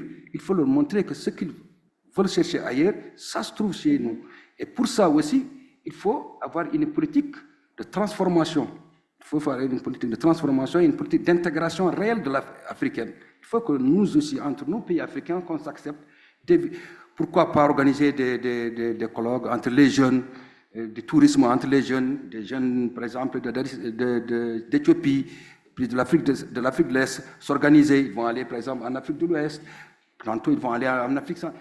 Comme ça, au moins, il y a des échanges. Au lieu que chacun de nous soit resté dans son pays et ses propres programmes. Et nous, on a compris aussi qu'un seul pays ne peut rien faire. C'est vrai, il faut s'adapter aux réalités du pays, mais enfin, il faut s'ouvrir. Donc, par la conclusion, nous, aujourd'hui, en Mauritanie, voilà notre devise, rassurer les jeunes, les former et les donner des moyens. Nous avons des programmes qu'on appelle de mon projet Mon Avenir, où chaque jeune qui postule selon le programme qu'il veut, bien sûr à partir des études qu'il formule, mais il y a tout au préalable, on fait des évaluations de ses compétences de vie. En fonction de ça, on fait des financements. Nous avons couvert pratiquement, il nous reste encore deux régions, mais sinon, nous avons encore pratiquement couvert 9 régions chez nous où les jeunes postulent à des projets. On a un programme qu'on appelle Mon projet, mon avenir. Donc, c'est les jeunes lui-même qui viennent, qui imaginent son projet et nous, on le finance. Bien sûr, on ne lui donne pas. Et là, il faut éviter aussi de donner de l'argent aux jeunes sans qu'ils le remboursent. On l'oblige à faire son projet, à qu'il emploie des jeunes comme lui, qu'il les forme, et en même temps, on lui donne un délai pour essayer de voir le rembourser. Donc, il y a la formation, mais il y a aussi l'assurance. Ça, il faut que les jeunes soient rassurés. Tout ce qu'ils vont faire, ils peuvent le trouver ici. S'ils sont bien formés, ils peuvent trouver du travail ici. Et que, c'est vrai, il y a des différences, des conditions de vie, mais aussi que les jeunes doivent comprendre que le social, c'est fait chacun chez soi. On ne peut pas hériter de ce que se passe dans un autre monde pour dire, oui, je vais appliquer ça chez moi. Le social, c'est l'Afrique. Et effectivement, il faut dire aussi, nous, au niveau de l'enseignement, on a compris que, c'est vrai, nous sommes tous tournés vers la technique, mais on en a parlé, je pense ici, notre ami du Bénin, il en a parlé. Nous, on a introduit ça parce qu'on a oublié aussi les études sociales et humaines. Ça, c'est très important parce que l'expérience que nous avons de nos anciens, il faut les ramener. Il faut inculquer ça aux jeunes. Il y a beaucoup, l'Afrique a fait beaucoup pour le monde, mais ce n'est pas connu. Nous, au niveau de la Mauritanie, tout ce que la Mauritanie a apporté, on est en train de revaloriser ça. Et nos jeunes, imaginez, certains, ils sont surpris. Et ensuite, on a convoqué notre diaspora. Nous sommes en contact avec notre diaspora, en ligne, pour qu'eux-mêmes, qu'ils puissent parler aux jeunes, leur dire, écoutez, si vous avez ça, c'est ce que nous avons ici. Bon, la Mauritanie, c'est un pays, bon, on n'a pas de, comment on appelle ça, on n'a pas beaucoup d'écoles, beaucoup d'universités il y a quelque temps. On avait ce problème, mais aujourd'hui, nous avons développé vraiment au niveau de l'éducation, l'enseignement supérieur, et nous avons une très bonne coloration avec l'ensemble de la sous-région. Ça aussi, c'est très important. Aujourd'hui, la mobilité, j'en ai parlé l'autre jour. Nous avons aujourd'hui avec les pays voisins, le Sénégal, au Burkina, au Mali, tout ce monde, nous avons des étudiants mauritaniens. C'est la Mauritanie qui les pousse à aller vers eux pour qu'ils les comprennent. Et ensuite, ils reviennent, on nous envoie des boursiers dans tous ces pays au niveau de la sous-région. Même si nous avons des écoles, on les envoie dans les autres écoles. C'est pour qu'ils viennent, qu'ils amènent l'expérience des autres, pour qu'ils reçoivent les autres. Je vous remercie. Merci beaucoup, Votre Excellence, pour votre contribution. So as a transition to a permanent representative of Namibia to the United Nations, who is hopefully hearing us and can soon express himself via Zoom, the Minister of Mauritania just mentioned one thing that I think can help build a question towards you. He mentioned the need for collaboration across the continent when we talk about issues that have to do with the youth and promoting the youth. And I think that is something that trickles down to every other field that we're thinking about when we think about SDGs. So can you please maybe speak to all the opportunities of collaborations that you believe are essential to lead to the Summit of the Future for Africa? Thank you very much. I trust you can hear me, and greetings from New York. It's a pleasure to be on this panel. I must just quickly say that the introduction given by Undersecretary General Guy Ryder really painted a proper picture of where we stand at the moment in terms of the preparations for the Summit of the Future. The Minister is absolutely correct. I think there is absolutely great need for us to find new ways of strengthening cooperation. At the moment, the world is at its biggest deficit of trust amongst the member states of the United Nations. This trust deficit can only be overcome with better communication and better coordination, better cooperation. What we are indeed concerned about is that multilateralism is not strong today as it should be. And if we are to strengthen it for the benefit of the global population, we need to find new ways of bridging inequality. Inequality is, in essence, the biggest challenge we are facing, and through that it is expressed through the challenges we have in terms of financing, in terms of debt situation, and in terms of capacity building.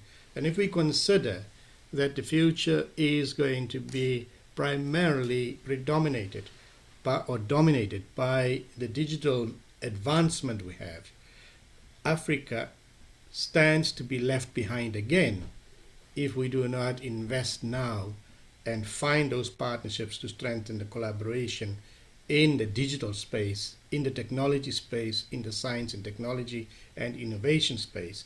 Clearly, those things will help us deal then also with improving peace and security, and also with the factors that drive migration, for example, as well as the voice that Africa should make stronger on the multilateral space when it comes to climate change issues, and in terms of the gender the debate that is there, and the overall human rights aspect that's going there, that is under discussion.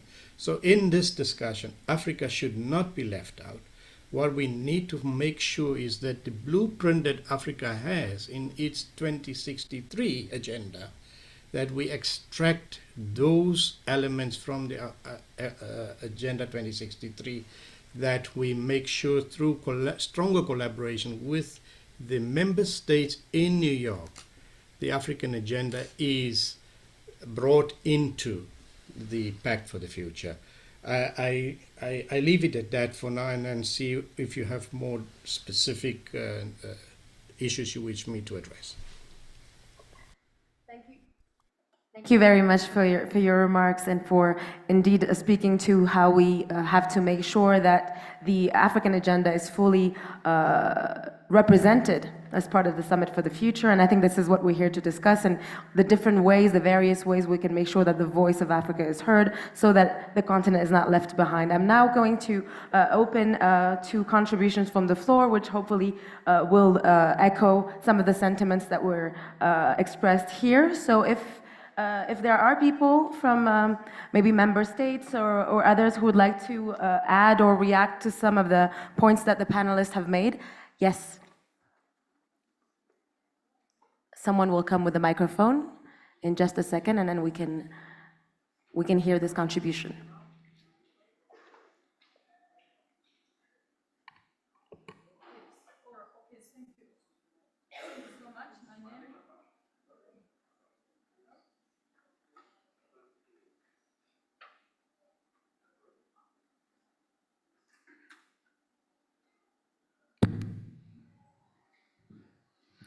Okay, I would like to thank the presenters who have made wonderful presentations. And my name is Jacqueline Amongin. I'm a member of parliament from Uganda, and I represent Uganda in the Regional Assembly Parliament. I would like to make two comments. We have Agenda 2063, and we are already reviewing whether we're on target with Agenda 2030. And of course, there will be this summit of the future. And one of the agenda within this summit, what is going to be debated is in regards to financing for SDGs, where we have reached, and especially also bringing climate change on board. And I think that this is a regional forum for Africa, and we are bold to speak what we would like to see in the Summit for the Future. The Summit for the Future for us, Africa, would like to see that, despite the fact that we are always talking about going net zero, we are talking about financing for climate action. As you can see the data, only 11% of the money comes to Africa, and also it comes as loans. So you find that accessibility of this funding is totally, the bureaucracy is quite long, and this money is not accessible to most countries.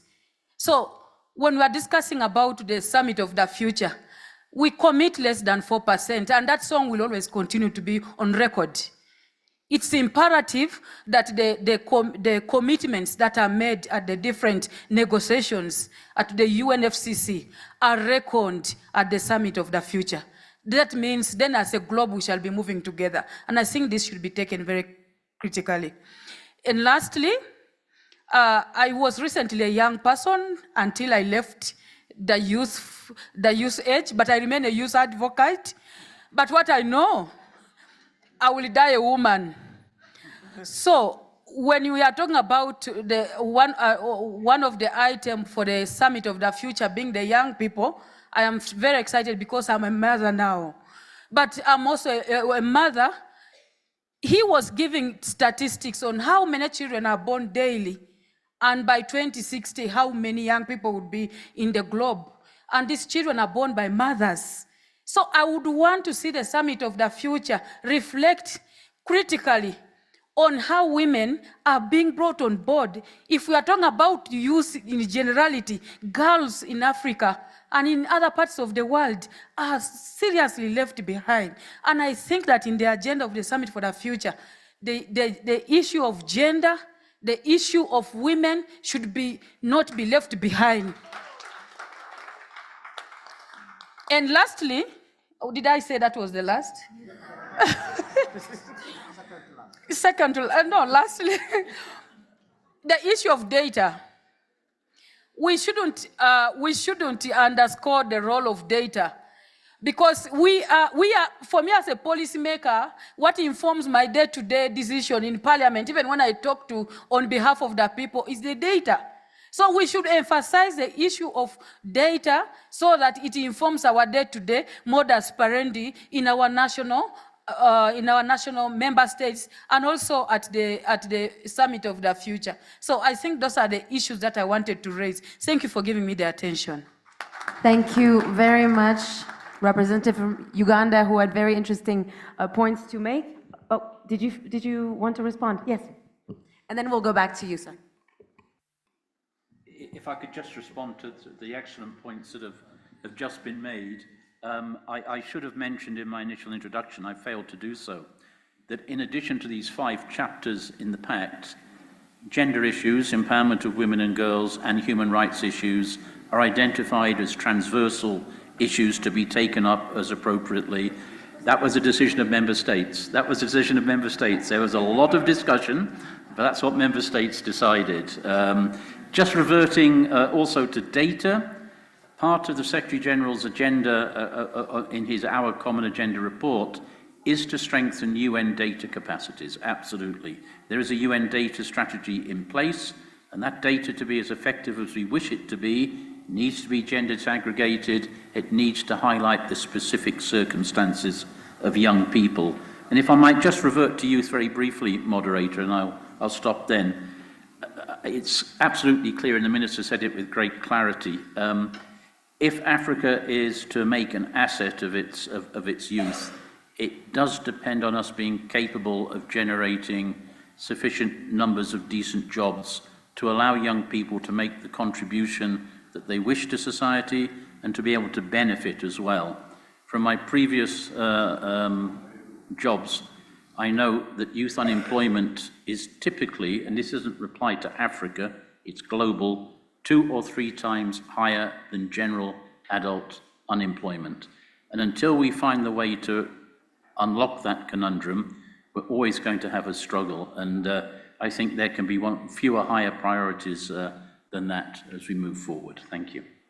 Thank you, Mr. Ryder. I'm going to keep encouraging the back and forth, so that's why sometimes I go back to the podium. And we also have Mr. Gertz that's also listening, so feel free, all panelists, to react to some of the contributions from the floor. Sir, I saw someone from this side. Yeah, I'm going to start here, and then I'll go to you.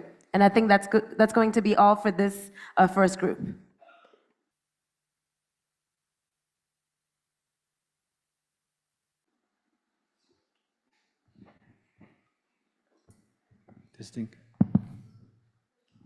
First of all, my congratulations and appreciation to the ECA Secretariat for hosting today's forum.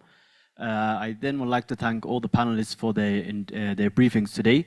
My question is on the briefing we received from the Under Secretary General regarding... Any chance you could tell us Sorry, my who name you is represent? Mohammed Thank you. Yeliso. I'm from Somalia. Yes, sorry.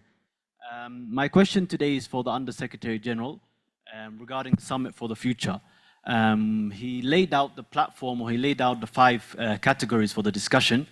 My concern is that because the plethora or the large amount of issues being discussed and the different forums relating to each issue, so the SDGs, we have Agenda 2030 and Agenda 2063, the issues on transforming global governments, we have the C10 initiative for reforming the Security Council, and also the Peace and Security, we have the Security Council.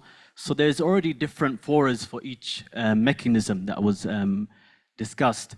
How can we ensure that things are streamlined so that there isn't parallel initiatives taking place? That's the first question. The second question is, as Africans, how can we ensure that our interests are projected across the summit in a uniform voice? So I thank you very much, and I'll stop there. Thank you very much. Thank you. We'll just move to the man over there, and then we'll give the opportunity to Mr. Ryder and other panelists to respond. Right there with the hat. There you go.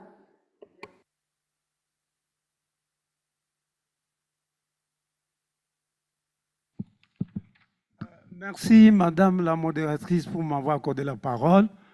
Je félicite d'abord les organisateurs de ce forum pour l'organisation reçue, en particulier le secrétaire exécutif, Dr Gatete Claver.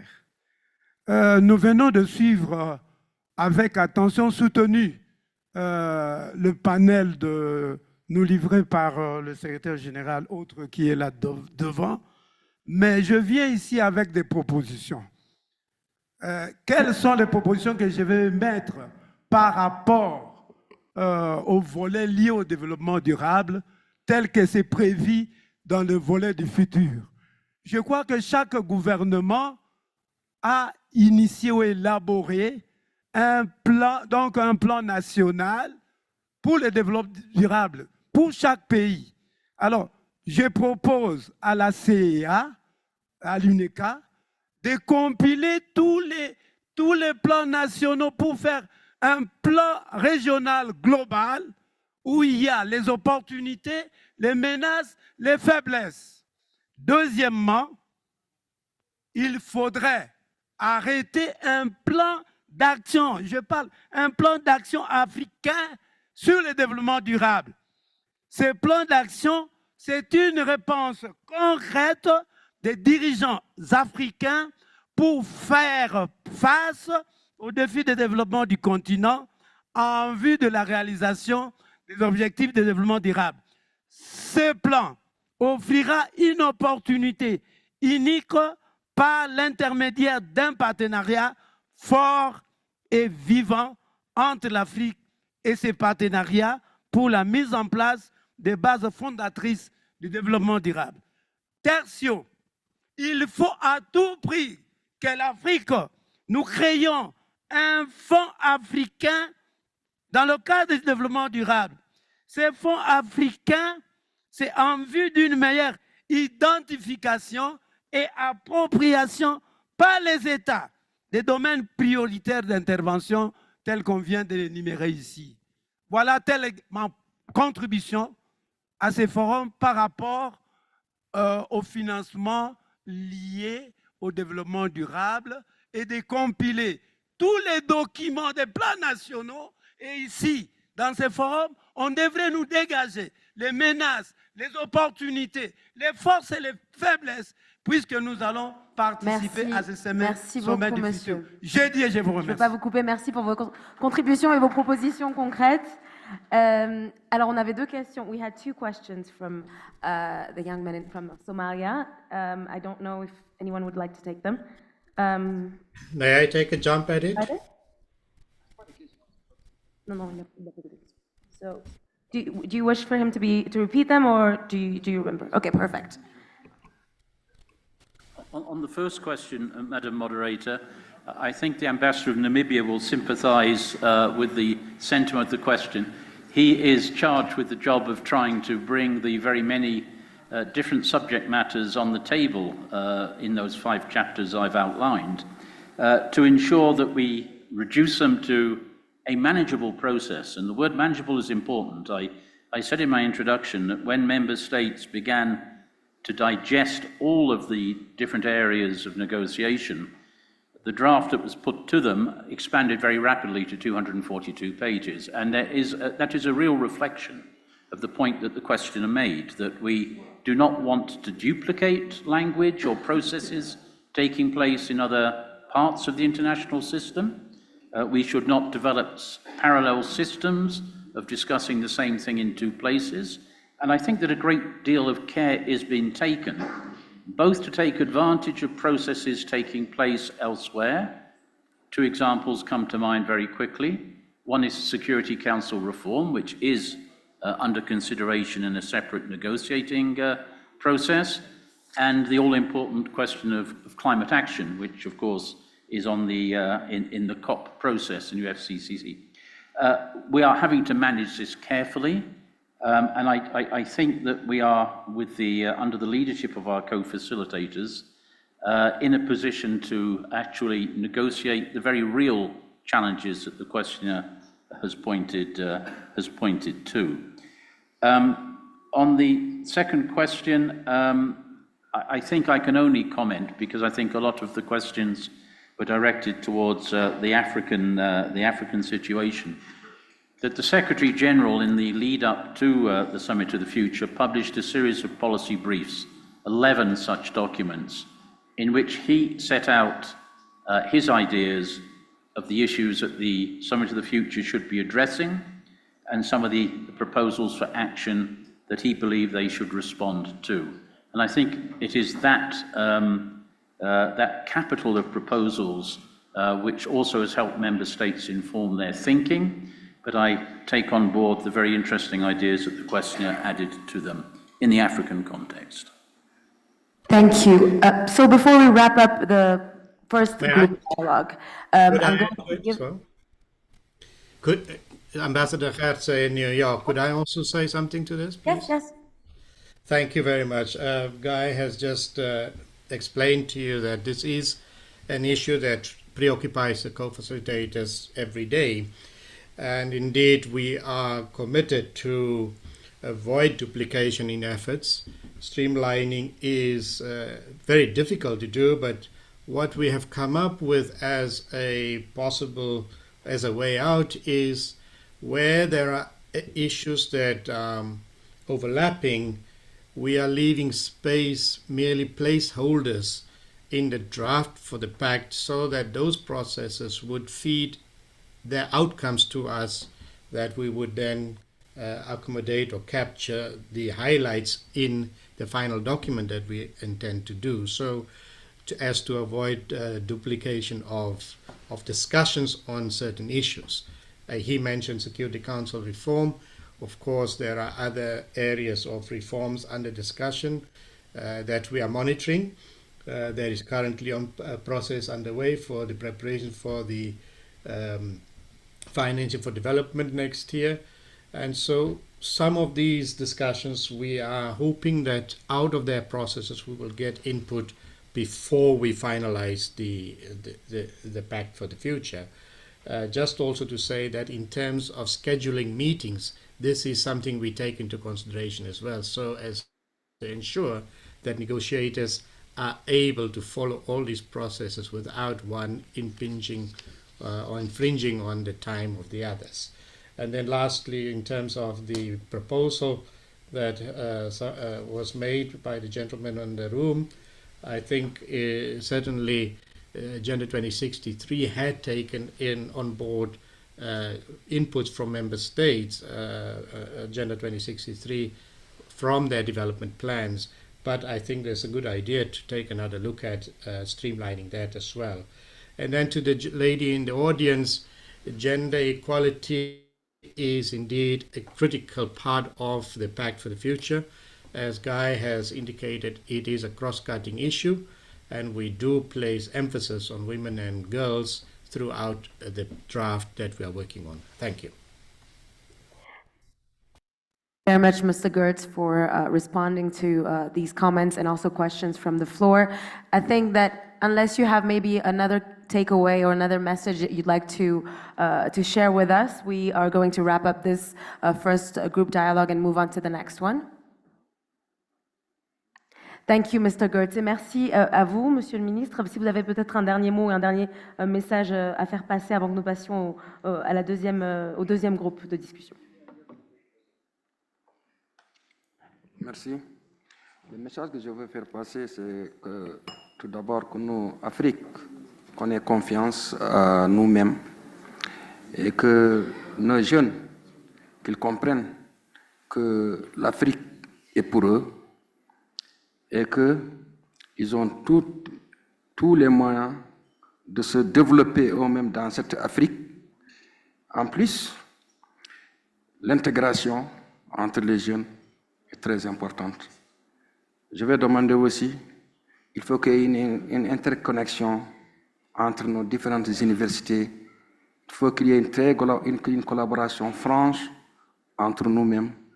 C'est vrai, on parle de la Covid-19, de la guerre. On dit c'est un malheur. Personnellement, je pense, comme on dit souvent, le malheur des uns fait le bonheur des autres. Pour moi, ce problème de Covid et de la guerre a réveillé les Africains et doit réveiller les Africains. Dans ton propre pays, tu n'arrives plus à circuler dans ton propre pays par région. Donc on doit réfléchir. Et je pense que ça a bien marché la Covid chez nous, en Afrique, parce que les gens vivaient du social. Et pourtant, sans beaucoup vacciner nos populations rurales, il y a eu moins de, en tout cas, ils sont moins impactés. Donc, une réflexion est à mener. Nos jeunes doivent avoir confiance en nous-mêmes. Nos jeunes doivent avoir l'esprit de la créativité. Nos jeunes doivent avoir l'esprit de tolérance. Nos jeunes doivent respecter les anciens. Ça aussi, ça fait partie de notre culture africaine. On doit se respecter. Nous, on a respecté nos aînés. Les jeunes doivent respecter les aînés. Enfin, nous autres responsables politiques, il va falloir intégrer dans tout le compartiment nos jeunes.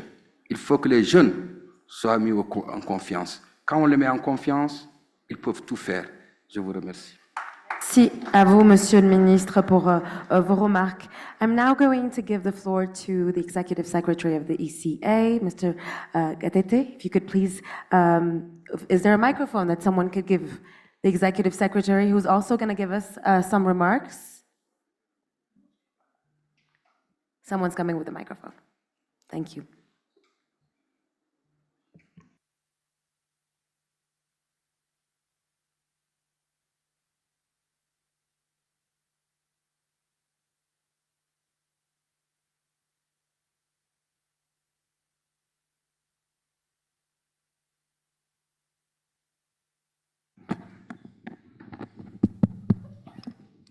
Yeah, thank you so much. It's not remarks actually or comments, but I thought this topic is very, very important. And that's why you have the Undersecretary General Guy Ryder and our friend, the ambassador, who is also co-facilitating really the Summit of the Future.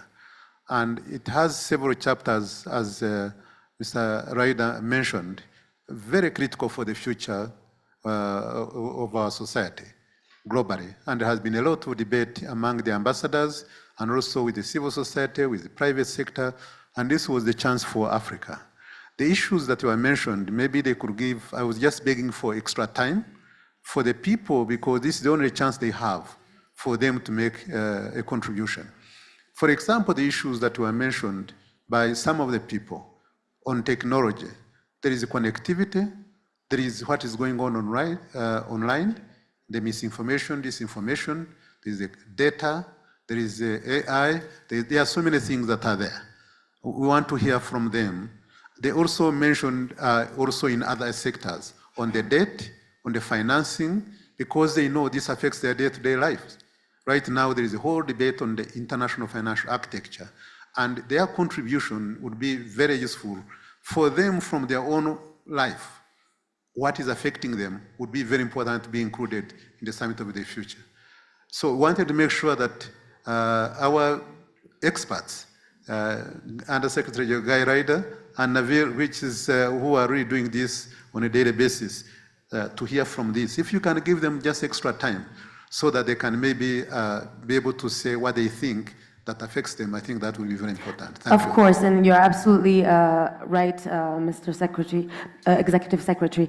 I think that the way we were going to go about it is just to split into 3 groups, but we'll continue with contributions from the floor so that Mr. Ryder and Mr. Gerke could also still continue to react. So did anyone want to, yes, in the back there?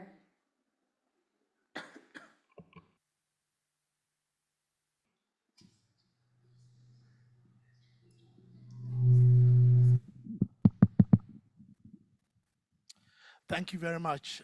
My name is Omar Farouk Osman, and I'm speaking for the trade unionist group. And we are very happy to see Guy Ryder here sitting at the high table. And I want to join the Executive Secretary of EAC. This is the turn for Africa. So please, it's good to have commentaries and people to contribute. With regard to the future, the Summit of the Future, would like to know how, it's complementing the social justice agenda, especially the work that the global social justice is carrying out. That is number 1. Number 2 is we have seen the SDG process, and of course governments have to take the lead and they have to be responsible, but also we have seen the challenge of how the process sometimes cannot be a people-centered process. So how can we make sure that the compact that will come out in September be a people-centered, document which can especially be representing the aspirations, the needs, the issues of the working women and men, the poor, the downtrodden people of the African continent. Thank you. Before we move to the answers, is there another contribution that we'll just group them together? Yes, the lady over there in yellow.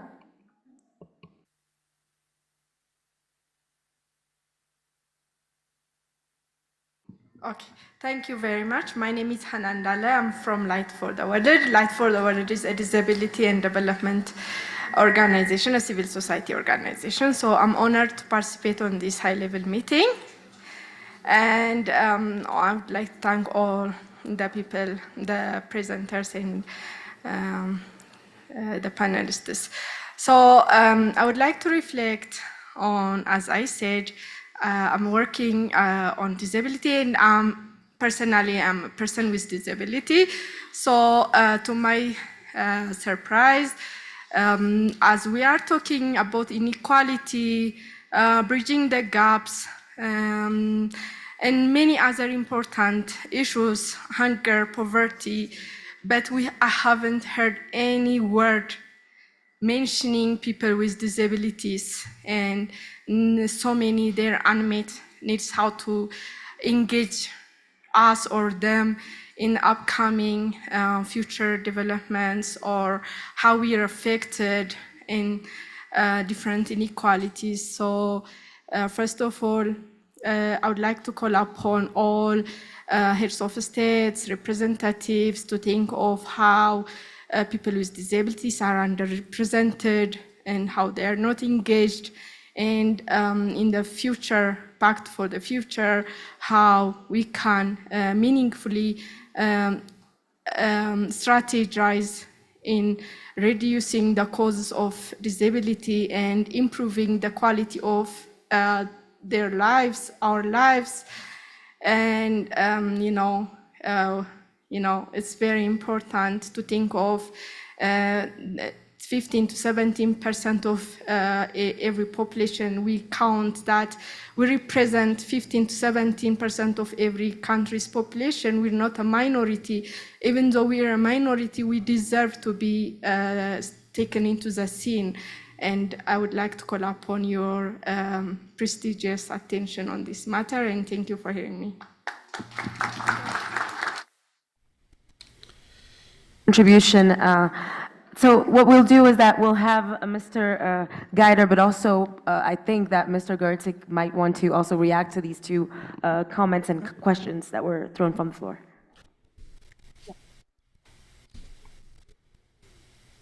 Well, I think we owe thank the Secretary for pleading for a bit of extra time for this discussion, because I think those two questions illustrate how important it is to listen to.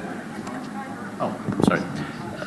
I was sorry, I wasn't on microphone. Thanks to the Executive Secretary for giving us, or pleading for a bit of extra time to hear these very important questions, particularly from civil society representatives.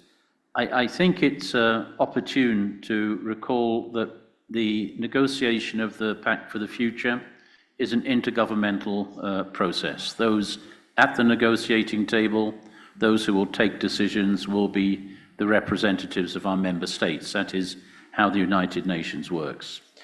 That said, it has from the outset been important to the process that that decision-making process be informed to the maximum extent possible by listening to the views of different stakeholders, be it the private sector, be it academia, be it local and regional governments, be it women, youth representatives, or the spokespersons of people living with disabilities. And this has been part of the method of working that our co-facilitators have adopted. And I want to just give a particular mention to a major civil society conference that will be taking place in Nairobi, 9th and 10th of May next month, when we expect to have some 1,500 civil society representatives gathering to discuss specifically the Summit of the Future.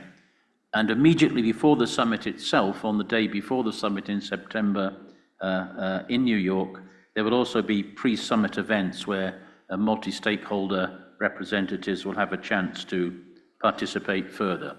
Now, as to the substance, that was a process piece.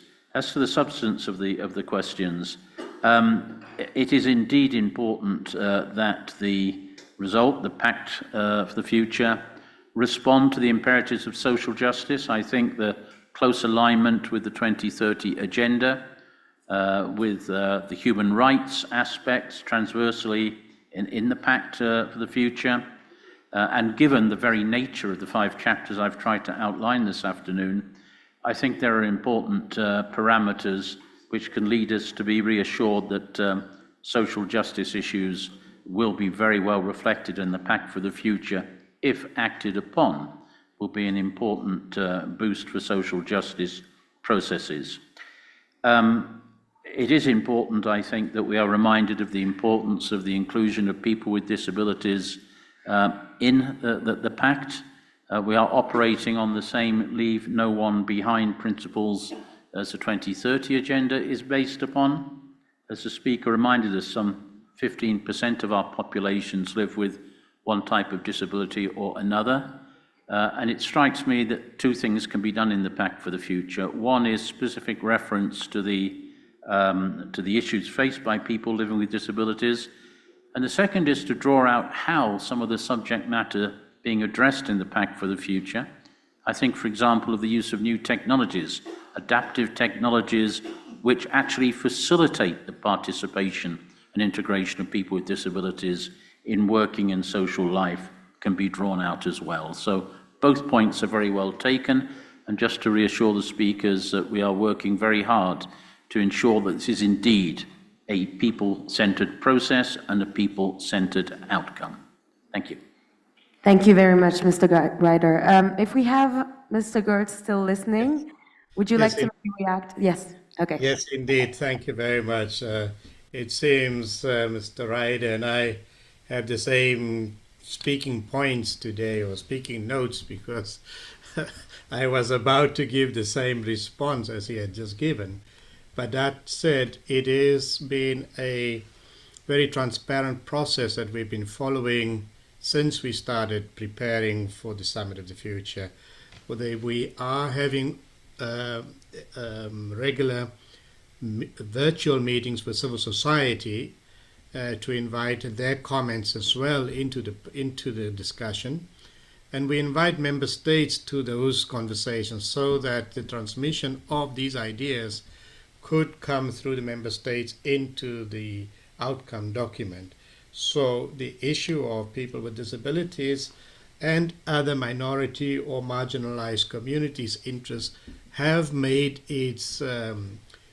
have been heard in these discussions, and of course, depending on how much support member states would bring to it, may find then landing space in the final document. I can assure the audience there that the co-facilitators are listening carefully to the proposals that are coming also from civil society. And indeed, as Guy Ryder has just pointed out, we're looking forward to the meeting in Nairobi in May, where the International Civil Society will meet and where we will, as co-facilitators, attend as well.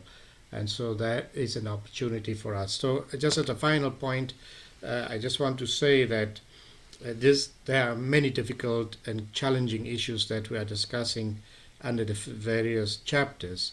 I think as co-facilitator from the Global South, I would encourage the Economic Commission for Africa and member states in Africa to take steps to avoid the risk that the summit results in an outcome of the lowest common denominator. We must push for the more difficult things, particularly around the financing architecture and the reforms required. But it's equally important that the African Union and the ECA engage with member states as well as with civil society on these pertinent issues on the continent, so that these inputs can support data and priorities that could come into the discussions here in New York. I thank you very much. Thank you very much. I'm just going to remind everyone, for if you haven't heard it, Mr. Neville Gertz, but also Mr. Ryder, both mentioned the summit in Nairobi in May, which will be a people and civil society centered summit, which will also focus on the summit for the future. That's going to be another platform for a civil society to be heard. This is not the end of this conversation. I know that there are more contributions that are going to be made from the floor. We're just going to move from group 1 to group 2 and 3. So I'm going to thank my two panelists, Mr. Neville Gertz, Permanent Representative of Namibia to the United Nations and co-facilitator of the Summit of the Future, and the Minister of Higher Education and Scientific Research of Mauritania, Mr. Niang Mamoudou. Merci beaucoup à vous pour votre participation. And now I'm going to call our next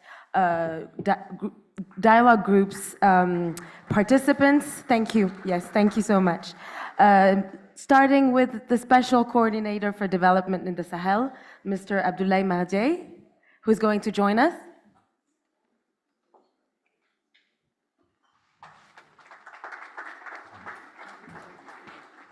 We also have the Chair Expert Mechanism on the Right to Development Human Rights Council, Isabelle Durand, who's going to be part of this discussion, and the Co-Chair of the Steering Committee, Africa Regional Mechanism for Major Groups and Other Stakeholders, Martin Tsunke.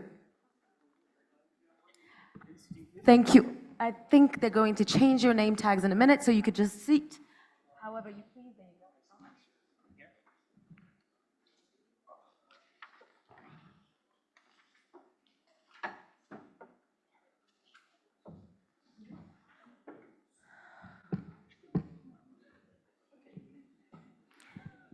And we obviously still have Mr. Ryder with us, who will continue to react to the different comments and questions that will be asked from member states and all the other participants and delegates from the floor. Thank you for joining us, dear panelists. So we're going to continue and hopefully add to the discussion, very interesting discussion that was had up until now. And we're going to speak to your various fields of expertise. Starting with you, Mr. Abdoulaye Mahdieh. Your focus is the Sahel, which is a region, as we know, that is faced with a plethora of challenges. What is what are some of the key elements that you believe have to be centered, have to be put at the forefront when thinking about the summit for the future and making it a game changer for Africa, with the Sahel in mind, obviously? Thank you, Madam Moderator. I'll go beyond the Sahel in Africa. Normally, I decline when I am asked to be a panelist of the last panel because you're always a victim of this, the syndrome of redundancy. The second, to be fair. But I'm trying to beat that syndrome. Maybe focusing on three elements. What I see as an imperative or a bridge to the future. The future is not a jump in the void. You have to find ways, pathways to the future. I will maybe reflect on that. Second, on what I see as a soft spots or blind spots in the discussion that we have up to now, including what I have read in the pact or even the Africa contribution to the pact. I have seen some soft spots. I want to put my finger on that one. And I will maybe end by a reflection on, the last panelist said it, oser le futur, how bold we have to be to dare the future on the three things. Guide is right. We are at a crossroad, but when I listen to Guy, I think that we are in those Gramscian moments. Remember Antonio Gramsci when he said that when the new world is when the old world is dying and the new world is burning, you have in between monsters that you have to tame to go to the new world. And listening to our discussion today, I see two types of monsters. The first one is that I think we are living the paradox of lack in the world of plenty. That's why I see that the Agenda 2030 and the SDGs is an imperative. It's not to be diluted in a pact. It has to be recognized as an absolute imperative to deal with. We have the tendency to stretch forward the SDGs to the longer future, but SDG is now. I think we have to reaffirm that certainty.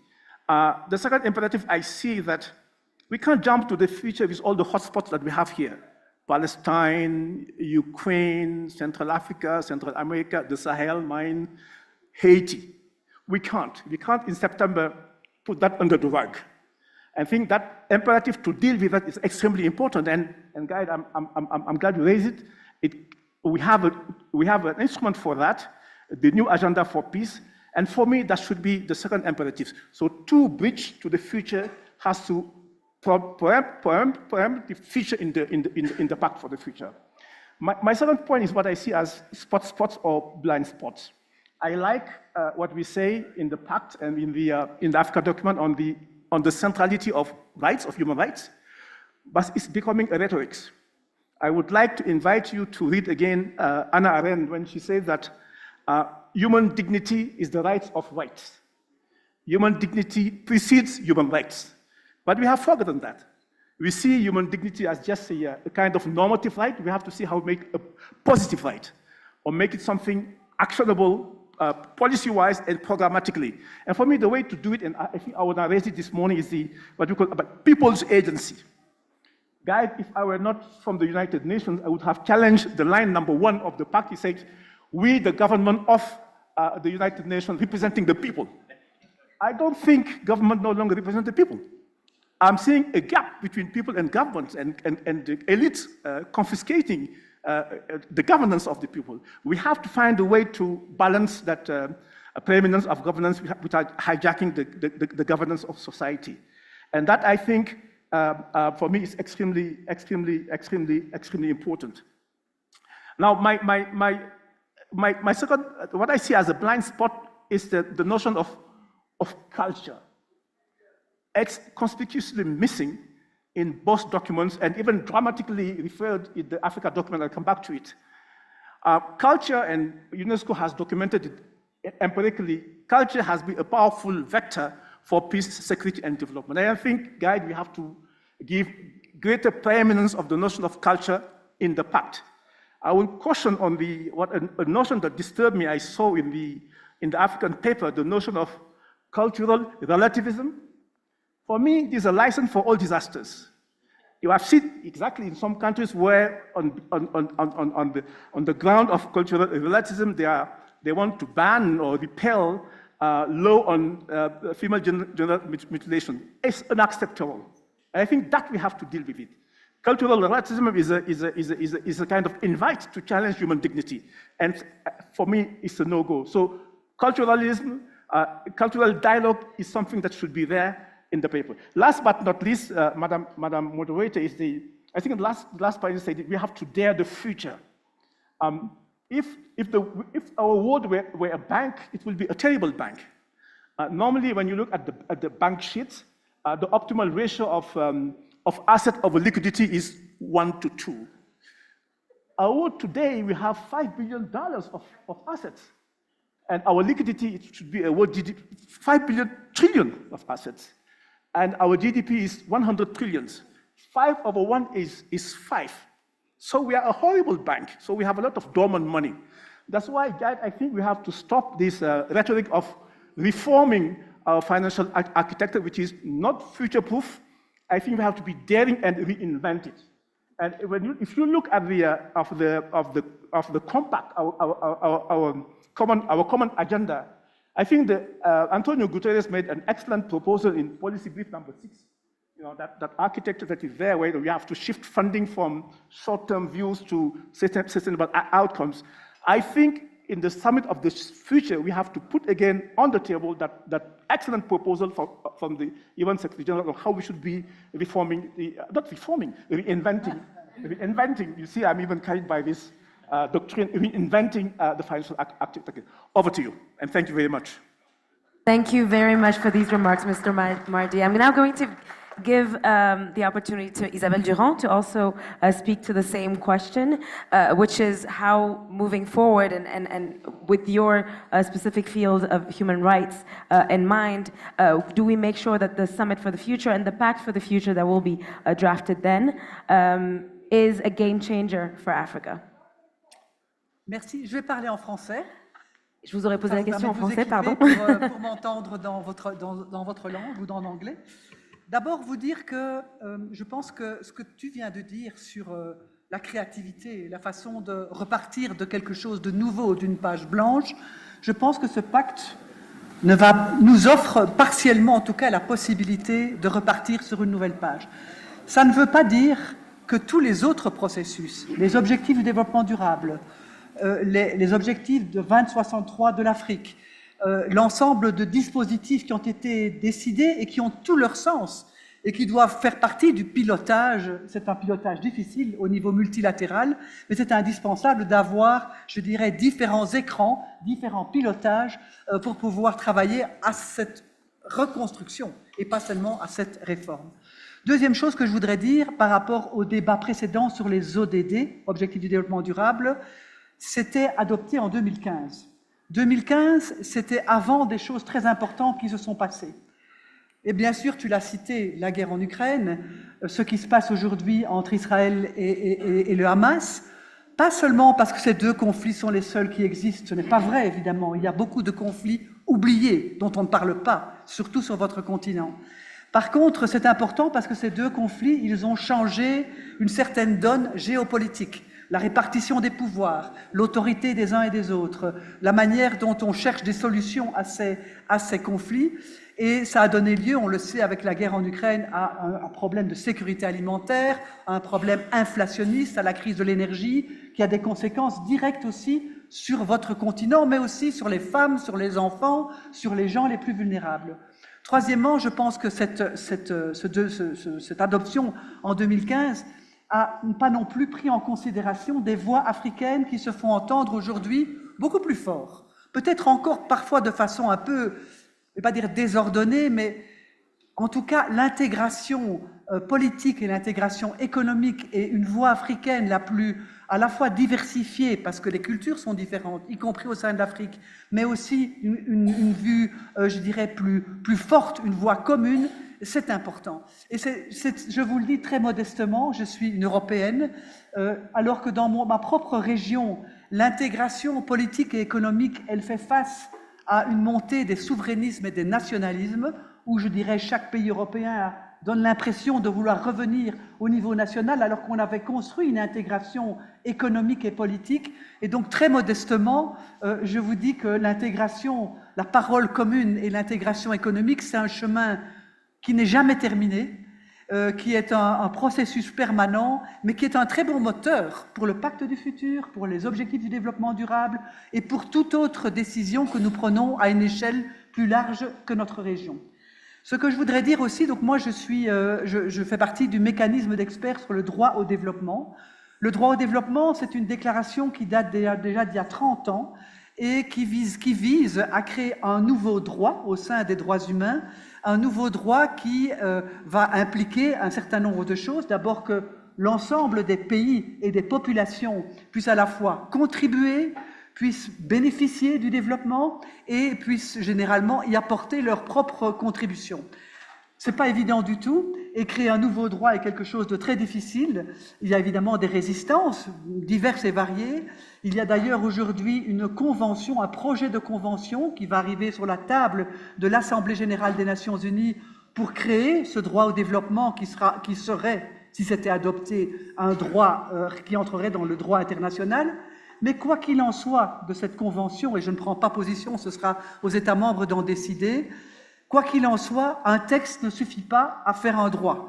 Et donc, pour faire un droit, il faut aussi des politiques concrètes, des actions concrètes. On en a cité beaucoup ce matin dans le panel précédent, toutes sortes d'actions indispensables. Et en tout cas, je peux vous assurer que le mécanisme d'experts, nous ne sommes jamais que, je n'aime pas le mot expert, parce que je ne suis pas sûre que je suis une experte, mais en tout cas, ce mécanisme d'experts essaye d'apporter, je dirais, des contributions pour construire justement ces solutions concrètes, ces politiques concrètes, et notre session qui se tiendra les 1er et 2 mai à New York, donc juste avant la finalisation des négociations pour le pacte du futur, eh bien, nous allons évidemment nous mettre dans ce contexte du pacte du futur et traiter des questions de la finance climatique, de l'architecture financière internationale et de la coopération au développement. Et donc, je vous invite à ce que vos représentants à New York y participent. Dernière chose, dans la négociation du pacte, je pense que puisque nous sommes dans la dernière ligne droite, enfin, peut-être pas encore tout à fait la dernière, l'avant-dernière, ou l'avant-avant-dernière, j'espère vraiment que les voix africaines vont pouvoir peser non seulement pour se faire entendre et faire entendre leurs priorités, leurs sensibilités et ce qui est important pour eux de l'agenda 2063, mais aussi puissent contribuer à faire le consensus. Parce que je pense que la légitimité d'un continent, la légitimité politique, je veux dire, la légitimité dans le concert des autres États et régions du monde, elle vient aussi de la capacité à pouvoir contribuer au compromis. Évidemment que ce sera un compromis qu'il faut qu'il soit le meilleur possible, mais j'espère vraiment que les voix africaines vont se faire entendre, non seulement pour faire entendre leur voix, et c'est extrêmement important, mais aussi pour contribuer à lever peut-être les derniers éléments contentieux ou difficiles dans le cadre de la négociation. Il y en a toujours, et pour avoir fait beaucoup de négociations, on sait bien que c'est dans la dernière ligne droite que les points les plus compliqués doivent être tranchés. Pour être tranché, il faut à la fois de la détermination, mais il faut aussi une dose, je dirais, de construction du bien commun. Ce n'est pas l'exercice le plus facile, ce n'est pas nécessairement l'exercice le plus simple vis-à-vis de vos populations, mais il est indispensable si on veut que ce pacte puisse alors devenir un outil pour les nouvelles générations, un outil pour les jeunes, un outil pour les femmes, et je remercie celles qui sont intervenues, à la fois le groupe des personnes avec un handicap, mais aussi celles qui ont parlé au nom de l'approche genre. Je pense que tous ces droits, il faut les traiter en même temps, il ne faut pas essayer de les hiérarchiser, il faut pouvoir d'une même voix porter l'ensemble de ces droits. Et ça, c'est l'exercice qui nous attend une fois que le pacte sera adopté. Parce qu'une fois qu'il est adopté, les choses ne font que commencer. Voilà ce que je voulais vous dire au nom des experts qui travaillent sur le droit au développement. Merci beaucoup pour votre intervention, Madame Isabelle Durand. Last but not least, I'm going to give the floor to the co-chair of the Steering Committee, Africa Regional Mechanism for Major Groups and other stakeholders, Monsieur Martin Tsunke. Thank you. Thank you very much, Madam Moderator, and thank everyone here. Thank ECA for bringing us here. When I say us, I look at my first co-panelist who said rather than saying we, the member states, it should maybe be better to say we the people. Yes, it should be said we the people. And I hope my voice here will be the voice of the people, because I will try to convey what we think the people expect us to convey today.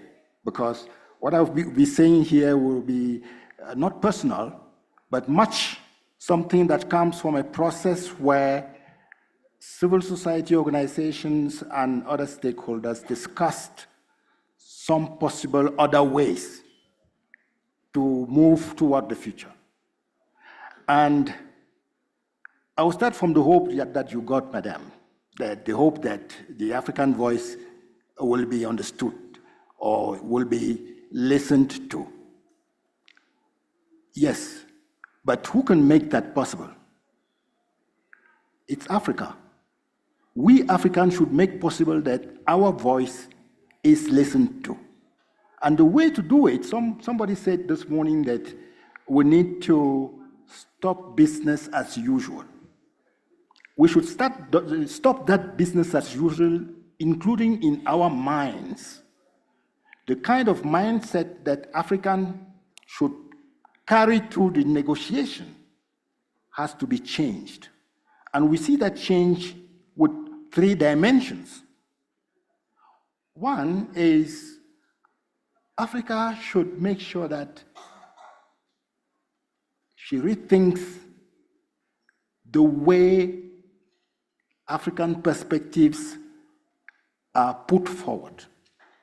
Because we have the feeling that we've been going to negotiations years, decades after decades, without being clear on what we Africans want our perspective to be. I'm not playing down the fact that we went to the SDGs negotiation with a common position, which was a very strong one, and one that had influenced what we got today as Agenda 2030, because when you look at Agenda 2030 and the kind of similarity that you got in Agenda 2063, this is not, it does not come from nothing. It's because Africa was able to influence that global position. So we need to be clear on the way we draw our perspective. The second thing is we need to enhance our self-determination. This seems to be lacking when we go to negotiations. That is, we need, before we discuss with others what they can bring to us, we need to be clear that we have something to offer and maybe we have more than the others. And that is very important, because if we have more than the others, we will not stand in a low position in negotiation. Third thing is the way we partner has to be changed. That is, we should partner differently. Why should we partner differently? All the discussions that we've got up till now show that multilateralism is failing to satisfy everyone. You see, I'm trying to find good words to say this, because I could have said it differently. Multilateralism is a failure, unfortunately. And that failure is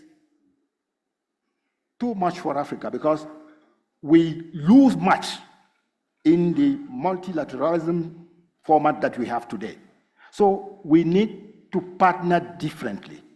And partnering differently means that let us look inward and see how we partner between Africans. Because the intra-African partnerships are not that strong. That we need to strengthen. And we also need to think of the way we accept anything that comes from outside. What I mean is that we need to be clear on our own assets. And where we have enough, we should ask those who want to bring something to wait a little bit until we are in need of that. So these 3 pathways, Madam Moderator, are the things that I am standing here to discuss with our fellow participants. Thank you. Thank you so much for your contribution in laying down these three pathways for the lead up and the road up to the Summit for the Future, which is what we're here to discuss. So as you mentioned, we're now going to open to contributions from the floor, who hopefully are going to help enrich the conversation a little bit more. Earlier, there were many hands raised. Oh, I see a hand raised over there. So we're going to give, a woman from... It's the member state side, so if you could just present yourself and the country you're representing, please.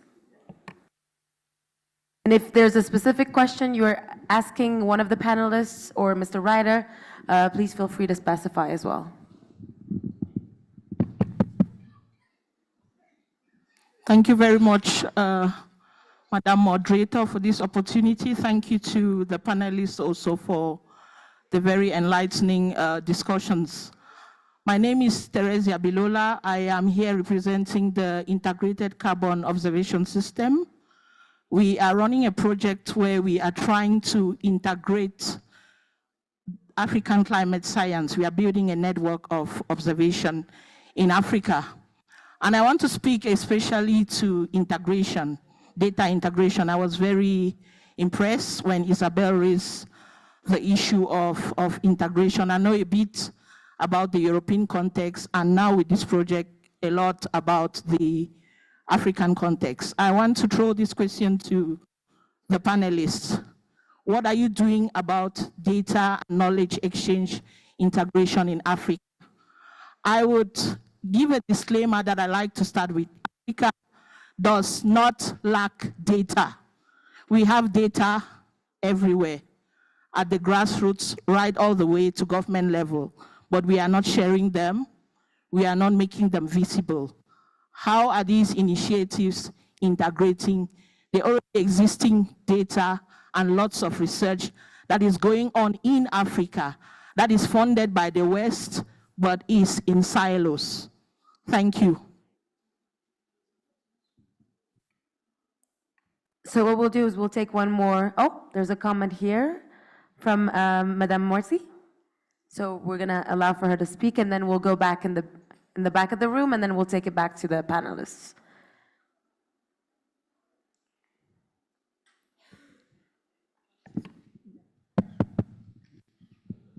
Many thanks to the panelists. My question is about how do we deal with multilateralism in a time of geopolitical fragmentation, as well as a new change of global economic order.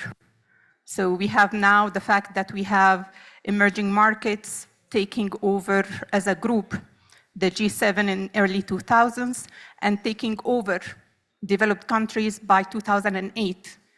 What does this mean for us in terms of advancing the agenda for multilateralism in a time when there is rising nationalism, forgetting that we are all interconnected? What can we do? Thank you. Thank you. So if I could just maybe ask the panelists who would like to take the first question to begin, and then we'll move on to the question that Mrs. Morsi, Madame Durand. The two questions. First one on integration. I would like to avoid any misunderstanding. I'm not here to speak as European how it works, how it doesn't work, or lesson to give it to you. Of course not. It would be very useless. But I mean that integration, which is the format of this integration, is important. Economic integration, political integration, because it helps, of course, for a region or for a continent to exist in the rest of the world and in a very interconnected world. That's just, and I take my previous pet as the DSG of UNCTAD, and what you said about data, it's related to what was done by UNCTAD, but not only by UNCTAD, on digitalization for development and the capacity for Africa, not only to be connected, but to be able to have the benefit of digital economy, because data is also not only a value, it's something which can, of course, bring resources. It's a kind of fuel, if I may say, for the digital economy. And I think that it's not just be a client of the big platforms, but be a player in the game of the new digital economy. On the other question, which is more difficult, I think, related to how we deal with the new multilateralism in a world which is more fragmented than even 5 years ago, I think that the multiplication of the fora in the world is a fact. The new BRICS is bigger. We have a lot of fora existing everywhere for economic or political reasons. And I think that it shows that, of course, the discussion within a region or between two regions is already existing. But what is important to keep, it's a place, the UN system, where everybody is there, where a voice, one country, one voice, even if we know that the government is not representing all the time all the people of the planet. But I think that it's really today important, and the Pact of the Future has the ambition to address several problems which were not on our table or on the table of the UN before, and which is discussed in other fora. And I think that trying to bring all those questions within the UN multilateral system is the ambition of the Pact. I'm not sure that it will, I hope that the Pact as such, of course, will be a good Pact. Is it enough to really address the new multilateral era in a fragmented world? Probably not. And I think that it's important that also within one region, we are here in Africa, that the voice could be as united as possible, even if, of course, each country has also its bilateral discussion with a lot of partners. And what you said about the partnership, I would like to just mention the fact that this new partnership that Africa would like to have, especially with the European, but not only. And I agree that sometimes the European were, and maybe are, a little bit in a position of superiority, or it's perceived like that in Africa, and I can understand why. That's a fact. So we have also, as European, to transform our way to partner with Africa, and especially on minerals and all those issues that we discussed this morning. But it requires also from African level a will to really have partnership, which means that each partner has a voice on equal foot. And I think that between European and Africa, we have a lot of things to do. Not only the summit, the EU, that's nice, but it's not enough to really develop a new partnership, which is important for Africa and even for the EU. I stop there because I'm not here on behalf of the European Union, of course not. I'm not representing them, but I give you my personal vision on that. Finally, the multilateral system is, of course, in a very difficult position today, but it depends on us, too, to transform it, to be more creative, to be more adapted to the new world. And I hope that the new generation and also the youth can help us also to adapt this way to discuss together, but to keep one place where everybody is there. Otherwise, we will have just a multipolar fragmentation of the region. It's maybe not better than the multilateral than just African position.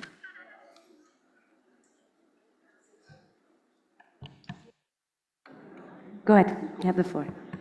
Sorry? Oh, no. Oh, you want to come? Yes. Yes, I want to come on this because this is one aspect that if we had had time, I would have said a lot on it. I would have requested for like 2 hours to try to... I like the question because in this context of geopolitical issues that we have, I think this is an opportunity for Africa to gear the way the next multilateralism format will be, because we do have assets for that. The geopolitical fragmentation is such that if we look inward and implement all the initiatives that we have at the level of Africa, that allows, let us consider the world was only Africa. And then we have an African multilateralism. This would be useful for other people to understand that there are another way to do things at the global level.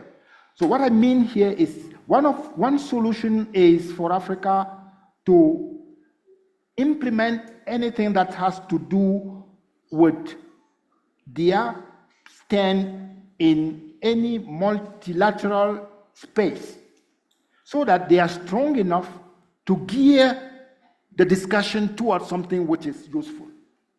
Because up till now, we seem to go there and listen to the others to tell us what to do. I think we should change that paradigm and go there to tell other people what to do, because we are stronger, but we are not aware of this.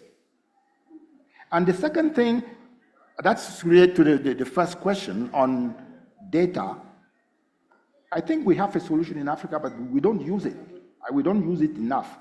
When I look at how much work has been done at the level of the African Union to make statistics something very reliable and very good, I tend to think that if we bring that at national level and get all stakeholders participate, that's the one thing which is still missing.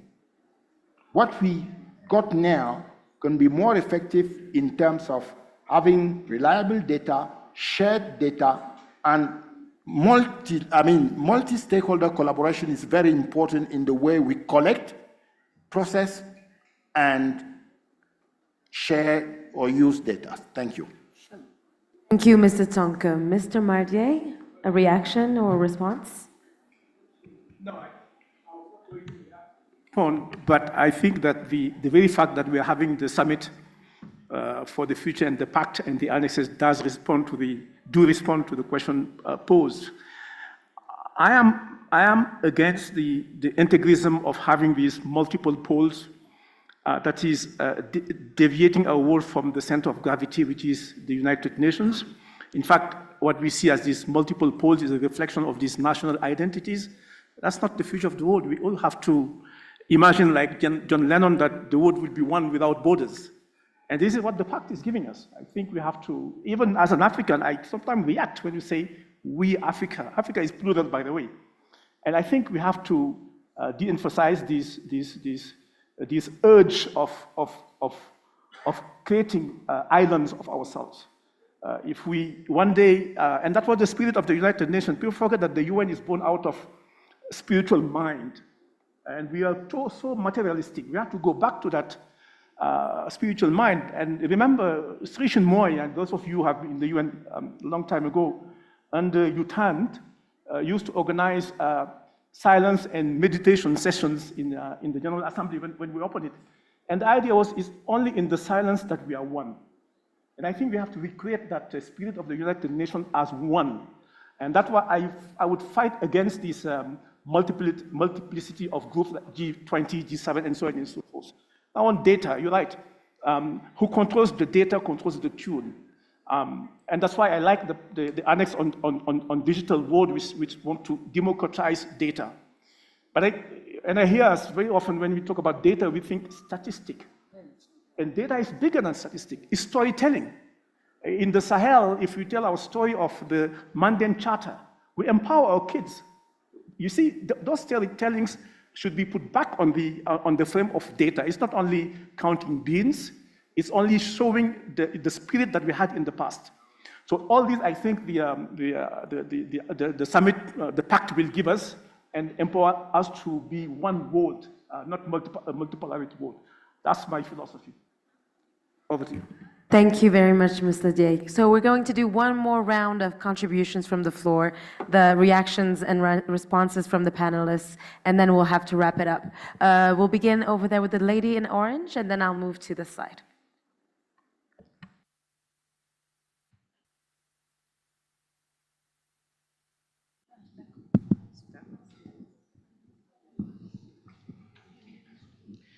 Merci pour la parole. Je suis Koni Mayuba. Je suis leader des jeunes. Je viens de la République démocratique du Congo. Merci pour la parole. Si je dois m'appuyer à l'intervention du deuxième panéliste et du dernier panéliste, moi je pense qu'au mois de septembre, une autre histoire va s'écrire. On parle bien d'impact qui sera signé et adopté, et qui va devenir l'instrument pour des générations futures. Et parmi les générations futures, j'en fais partie. Mais permettez-moi de demander vraiment au gouvernement des Nations Unies que je veux m'appuyer sur ce que mon président a dit, président Félix Tshisekedi, a dit au président Macron. L'autre fois, lorsqu'il a reçu en République démocratique du Congo, il lui a dit « Cette fois-ci, nous devons changer la façon de faire les choses. Nous devons nous regarder comme des partenaires et on doit travailler comme des partenaires. » Alors, lorsque nous serons reçus, quand j'ai dit « nous », parce qu'il y a des adultes et il y aura aussi la classe montante que nous sommes, tenez-vous prêts à nous réussir comme des partenaires. Tenez-vous prêts à écouter ce que, puisque vous avez dit notre voix va compter, je fais partie de la voix de la classe montante, soyez prêts à nous écouter de notre façon africaine, notre façon à réfléchir. Parce que si je m'appuie à l'intervention du dernier panéliste, il a bien dit, moi je pense que j'ai fait partie de cette école où on ne doit pas nous imposer les choses, mais on doit réfléchir ensemble. Mais ce que j'ai observé, à chaque fois nous partons dans des grandes réunions, où nos leaders partent dans des grandes réunions, bien sûr, j'ai l'impression qu'ils partent juste écouter ce qu'on les impose. Alors, nous voulons changer les choses, nous voulons évoluer ensemble, nous sommes des Nations Unies. Nous ne sommes pas des nations dominions qui dominent l'Afrique, nous sommes des Nations Unies. Et si nous sommes des Nations Unies, nous devons nous regarder comme des partenaires. Et en se regardant comme des partenaires, vous devez être en mesure de nous écouter et accepter nos propositions et ne pas nous imposer des propositions. En outre, si je dois revenir vers les leaders de l'Afrique, moi je pense que nous, la classe montante, nous souffrons. Nous observons la manière dont vous, nos parents, vous, nos leaders, vous, les frayeurs de chemin, vous vous comportez, ça nous embrouille et nous perdons notre identité. Pourquoi? Aujourd'hui, la géopolitique et les guerres qui se trouvent en Afrique, qui se passent en Afrique, est devenue un business. Et nous sommes confus parce que nous voyons nos propres leaders, ceux qui devaient nous montrer les chemins, ceux qui devaient frayer les chemins pour que nous puissions créer un environnement assaini, être utilisés. Et c'est là, the way that the leaders are doing things, ça nous envoie, nous, à avancer dans un ordre dispersé, puisque vous, chers leaders, chers papas qui êtes devant, vous avancez dans un ordre dispersé. Alors, si nous voulons créer un environnement égal, où la classe montante africaine sera respectée, nous devons le faire ici à l'interne. Chers papas, chers leaders, vous êtes dans cette salle, essayez de nous créer un environnement assaini. Cela va nous permettre, lorsque nous allons nous présenter face aux générations montantes d'autres pays, nous serons respectés. Mais au moment où nos leaders, nos parents seront utilisés comme des marionnettes, ça sera difficile que notre identité soit restituée et redorer l'image de l'Afrique. Merci. Merci beaucoup pour votre contribution, madame. On va passer à une contribution. Sorry, we're going to move to someone. There's two women. So first on the right and then the lady in the back, and then we'll come back to the podium for reactions.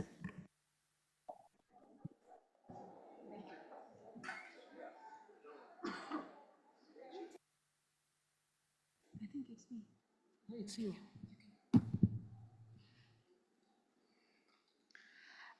Okay, thank you so much for this opportunity.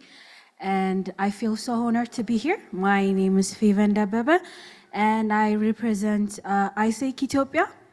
ISEC is a youth-led organization that works for youth, and that is led by youth. So I'm going to raise a question about youth. So I have listened in the morning and still now that youth should be included in decision making and should be included on the improvements. As I've worked with youth lots of times, I have noticed that youth needs help.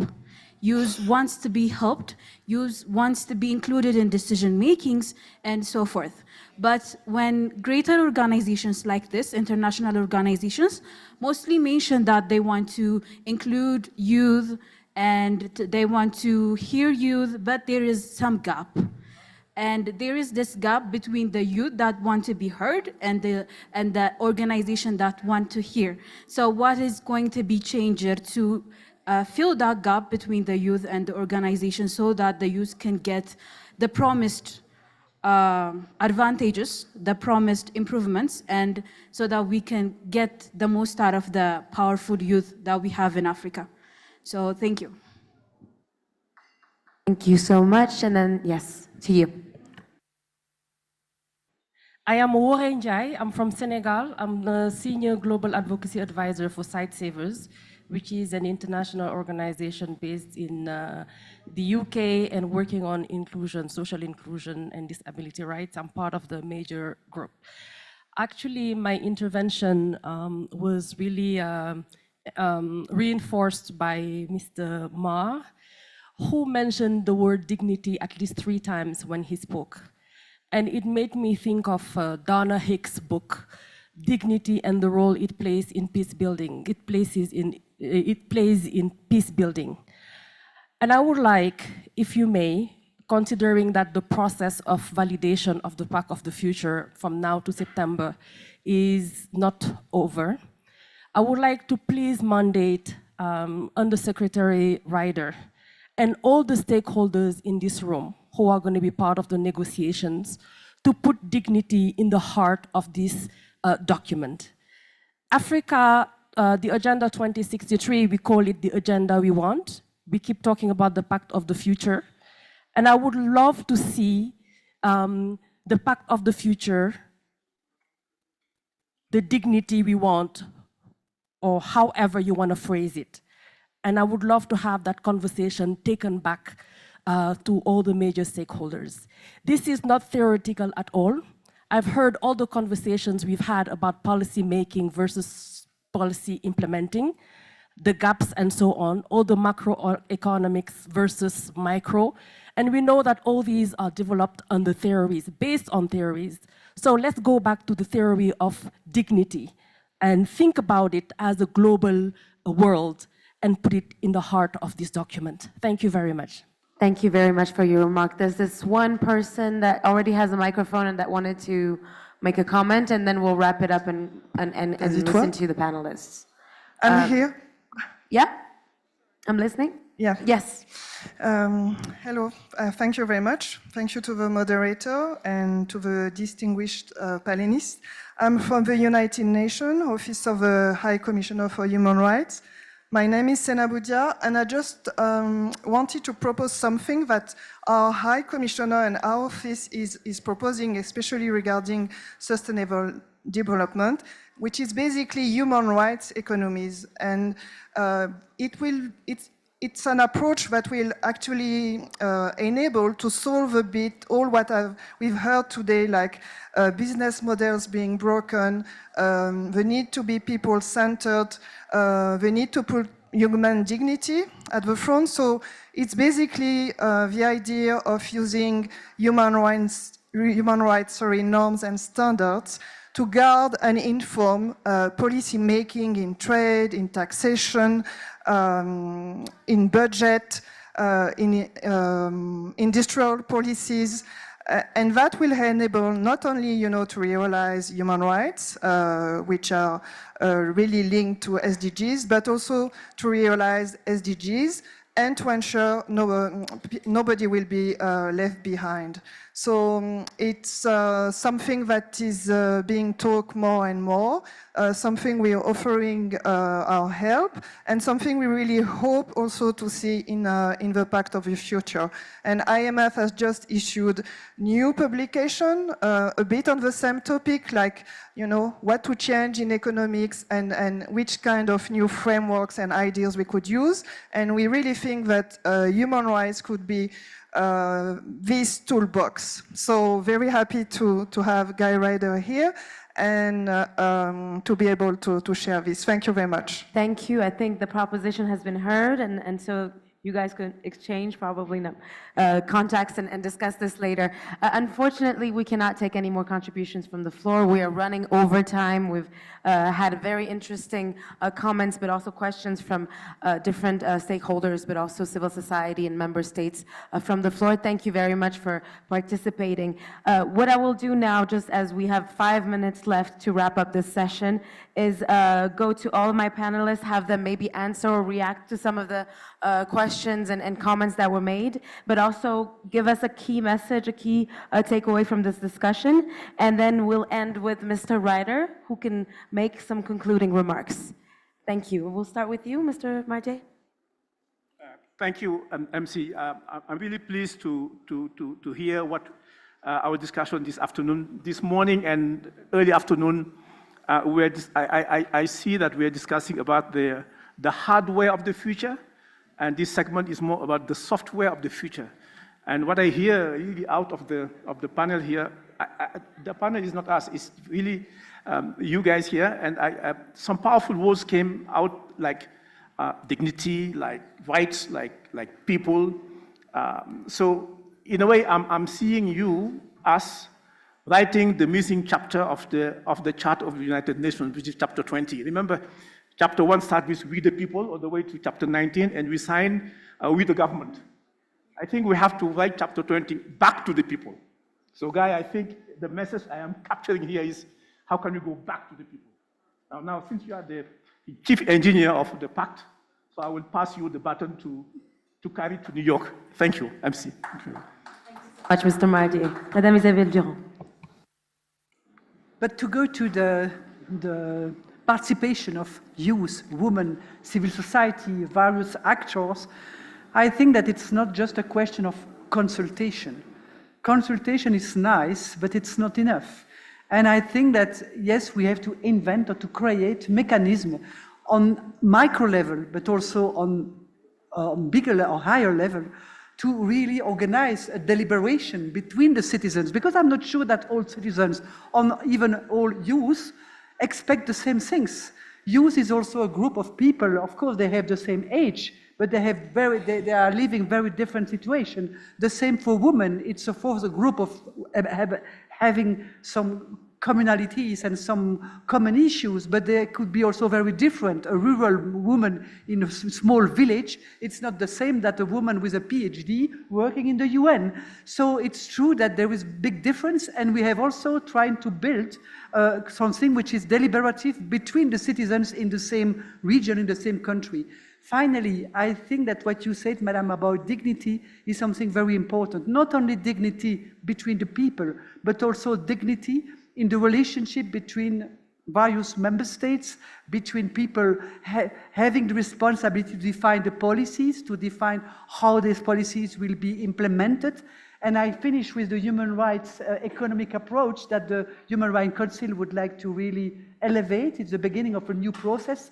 I am very interested to that because, of course, economic development has also to include dignity, include human rights, include respect of a lot of issues which are normally consensual but are not consensual in the economic world. So I think that I would like to thank you for your contribution. It's also food for thought, also for me in the group of experts working and thinking about right to development. So thank you for that, and thank you also especially for your contribution. Thank you, Isabelle. Mr. Tonke. Thank you, Madam Moderator. I think one thing that I can say after all this discussion is that when you look at it, generally challenges come from outside, but the best solutions are made inside. So African citizens should make sure that their perspective is used to build African solutions and go out to partner with other people after arranging all our strengths, because we do have many of the solutions that we need, but we are not implementing these enough. Someone took an example this morning of the cadet. I think if we stop a while and make sure that we capitalize on everything that has been done good, that has been done well, we can enhance the achievement of the SDGs the best way. So let us work on internal solutions. Let us look for the best way to use our natural resources and other resources that we have, because that's where we can achieve something good. Let us use all the instruments that we've been able to build, such as the African Continental Free Trade Area and so on. And when I say using these instruments, I mean to be concrete on that. If we could go out here tomorrow and print an African passport and give it to all Africans to be moving from one country to another, we would have done a lot to make the African Free Trade Area a success. Thank you very much. Thank you very much, Mr. Tsonko. I'll now leave you the floor, Mr. Ryder, to give your concluding remarks to this panel. Well, this has been a really thought-provoking discussion. And I've got a lot of thoughts, but I'm not quite sure what to say about those thoughts. But a couple of very telegraphic thoughts. The first has to do with the issue of ambitions. Ma has challenged us not to reform things, but to reinvent them, that we should be operating at a really very high level of ambition. And I have a great deal of sympathy with that. Why? Because our circumstances, the gravity of the challenges that we face, the extent of the changes that many of us believe are required, makes it unrealistic to be less ambitious than he is suggesting.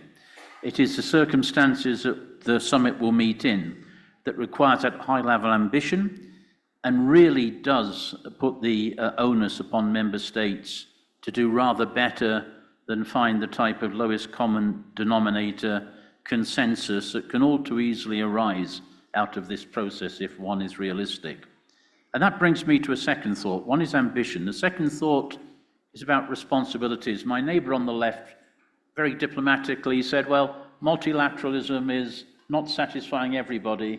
And then he got a little bit less diplomatic and said it's a failure. Now, I think there is a widespread perception that multilateralism is failing. I absolutely agree. The question then is, where do the responsibilities lie? Do the responsibilities lie in multilateral machinery which is simply not fit for purpose? Whoever the actors were, this machinery would not work because it is obsolete or it's inappropriate. Or is it alternately that the responsibilities lie with the multilateral actors, with our member states, and this interesting idea about we the governments or we the people and what the difference between the two is a very interesting concept. We haven't really followed it through to its logical conclusion, but the logical conclusion is we think very much more carefully about where responsibilities lie for things that are failing and therefore what we can do about them. Yes, the geopolitics of our moment, the state of the world is turbulent, and that might lead some to argue that this is the worst possible moment to embark upon an ambitious summit with all of the ambitions that we've talked about. That's one way to look at it. The other way to look at it, starting from the same beginning, it is precisely because circumstances are so difficult, precisely because tensions are so high, that this summit is required.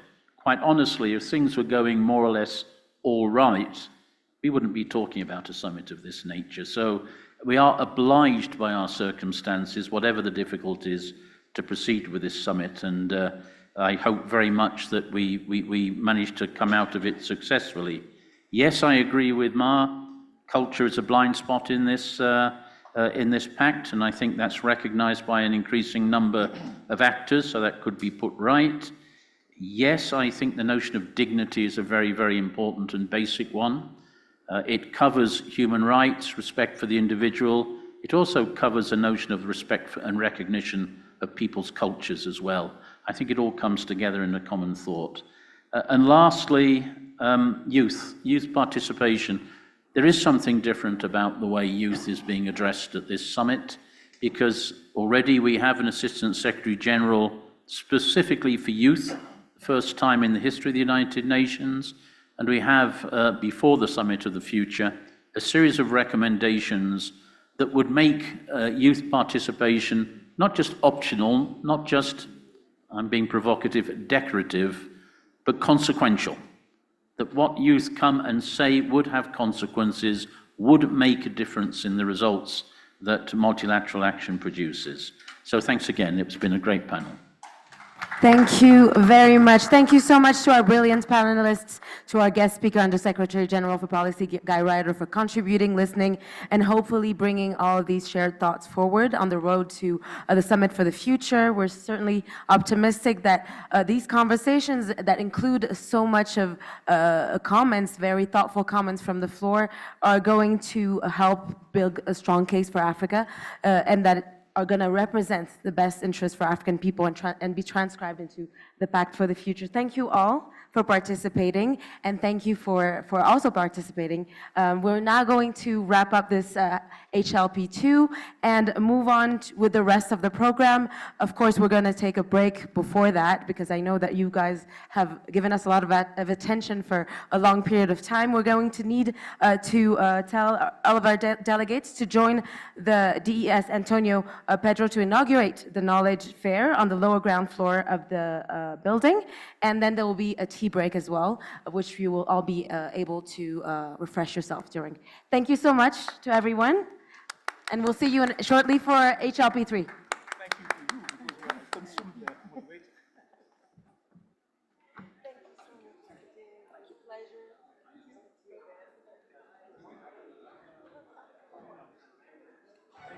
Dear participants, just to highlight that we are really late on the program, so if we could take just a very short break. Huh? So let us restart in not more than 10 minutes, please. Thank you very much for your understanding. Of course, the coffee break will be there, so you can also will stay available. But let's try to restart in 10 minutes here. Thank you very much.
Ladies and gentlemen, one more message for you all. So I invite all the delegates to join the Deputy Executive Secretary of the ECA, Antonio Pedro, to inaugurate the Knowledge Fair on the lower ground of the building. And that's going to happen anytime soon. So you're welcome to join the DES as he inaugurates the fair.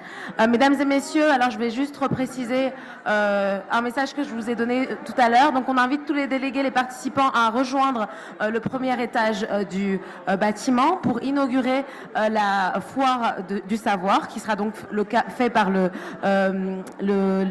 secrétaire député de l'ECA, Antonio Pedro, qui sera donc au premier étage du bâtiment. Je vous invite donc à rejoindre le premier étage. Merci beaucoup.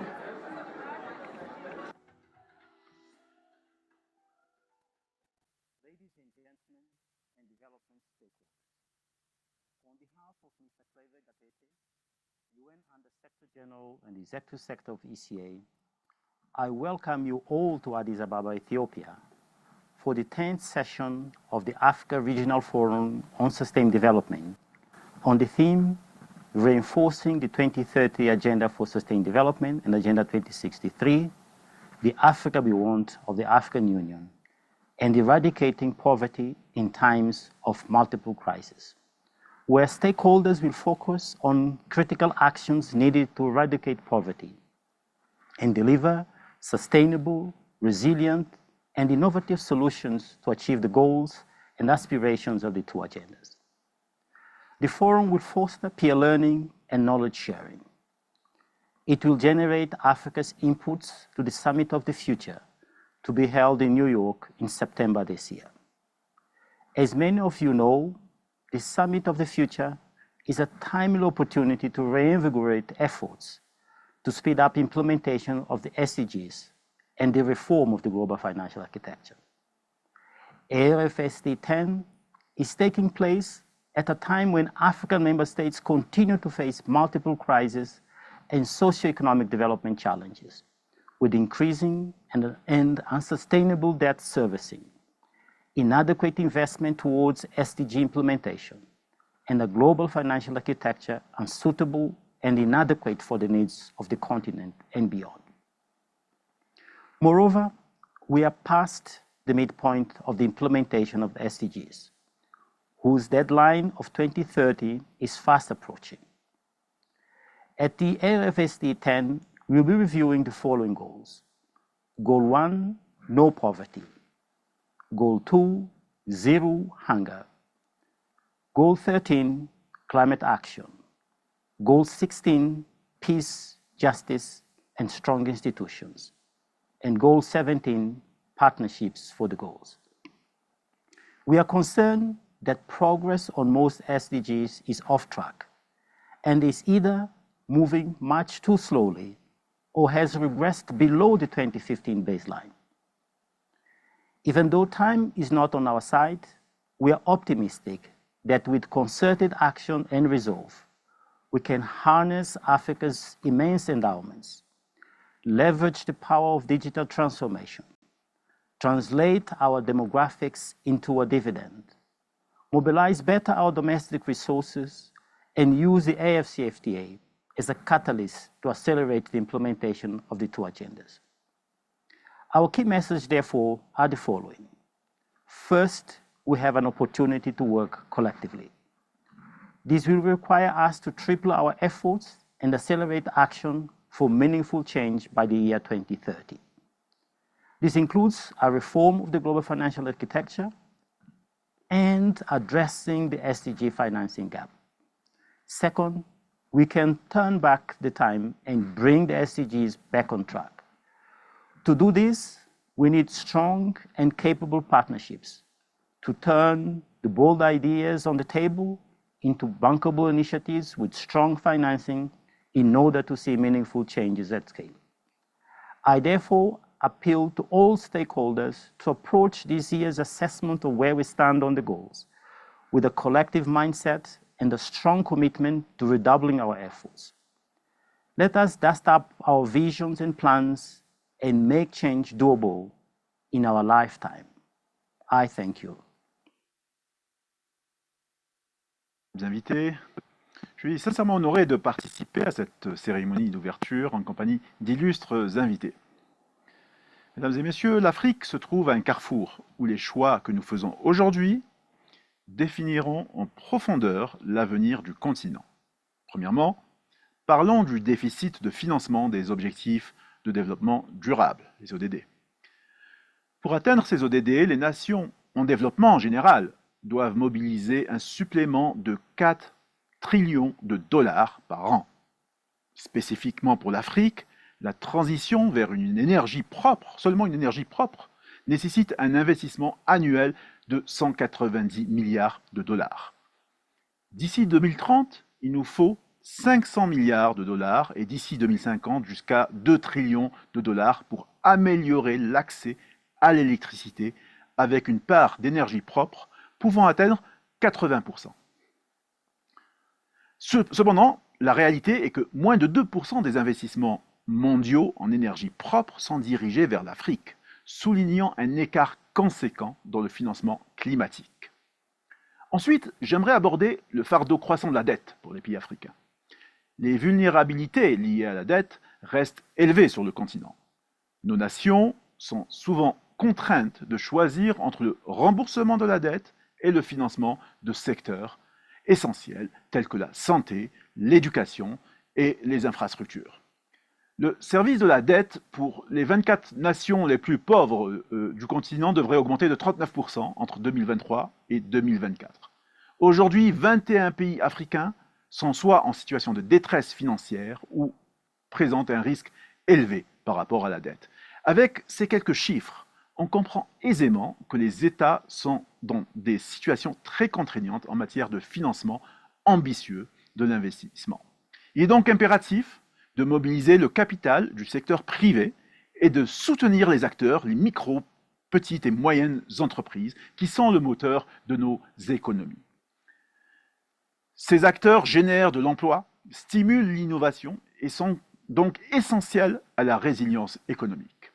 Cependant, cette mobilisation doit se faire dans le cadre d'une urgence climatique qui touche de plus en plus fortement et régulièrement le continent.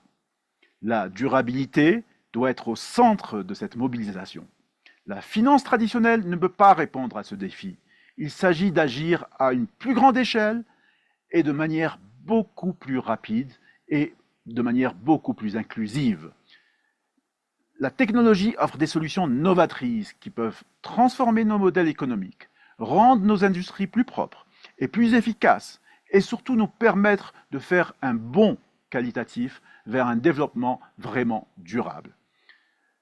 Elle offre également de nouveaux moyens de financement permettant d'être beaucoup plus inclusif et d'atteindre un plus grand nombre d'acteurs, notamment les femmes et les jeunes, qui sur le continent, ont souvent un accès beaucoup plus restreint à la finance traditionnelle. Enfin, nous devons adopter un financement durable qui intègre largement l'innovation technologique. Mesdames et messieurs, la route vers un avenir durable, vers l'Afrique que nous voulons, telle qu'envisagée dans l'agenda 2063 de l'Union africaine, nécessite des investissements ambitieux, judicieux et innovants. L'Afrique est riche, non seulement en ressources, mais aussi en potentialités. Ensemble, en tirant parti de la finance durable qui s'appuie sur des solutions technologiques nouvelles et innovantes, nous pouvons surmonter ces défis et bâtir l'avenir et le destin que nous nous sommes fixés. Je suis persuadé que les travaux des deuxièmes rencontres de la finance durable de Sfax permettront d'apporter une contribution significative aux réflexions qui sont actuellement menées au travers du continent afin d'apporter des moyens de transformer nos ambitions en réalité durable et inclusive. Je vous remercie. My name is Abibatuwan, Chief of Mission of IAM Ethiopia, Head of the United Nations Lead Agency on Migration. This 10th session on the Africa Regional Forum on Sustainable Development takes place at the same time of when African member states continue to face multiple economic crises and socio-economic development challenges. Moreover, we are past the midpoint of the implementation of the Sustainable Development Goals, whose deadline of 2030 is fast approaching. ARFSD 10 will focus on critical actions needed to eradicate poverty and deliver sustainable, resilient, and innovative solutions to achieve the goals of the 2030 Agenda and Agenda 2063. We know that progress on most SDGs is off track and is either moving much too slowly or regressed below the 2015 baseline. However, as a UN entity that is mandated to promote safe, human, and orderly migration for the benefit of all, migration is one of the defining features of the 21st century, which can contribute significantly to all aspects of economic and social development everywhere, and as such will be key to achieving the Sustainable Development Goals. As IOM, we are tripling our effort together with stakeholders at national, regional, and global levels to ensure the facilitation of Target 10.7, which is to promote safe, regular, and responsible migration, and the implementation of well-managed migration policies, as well as Goal 13, climate action, and Goal 17, partnership for the goal, are brought back on track at scale.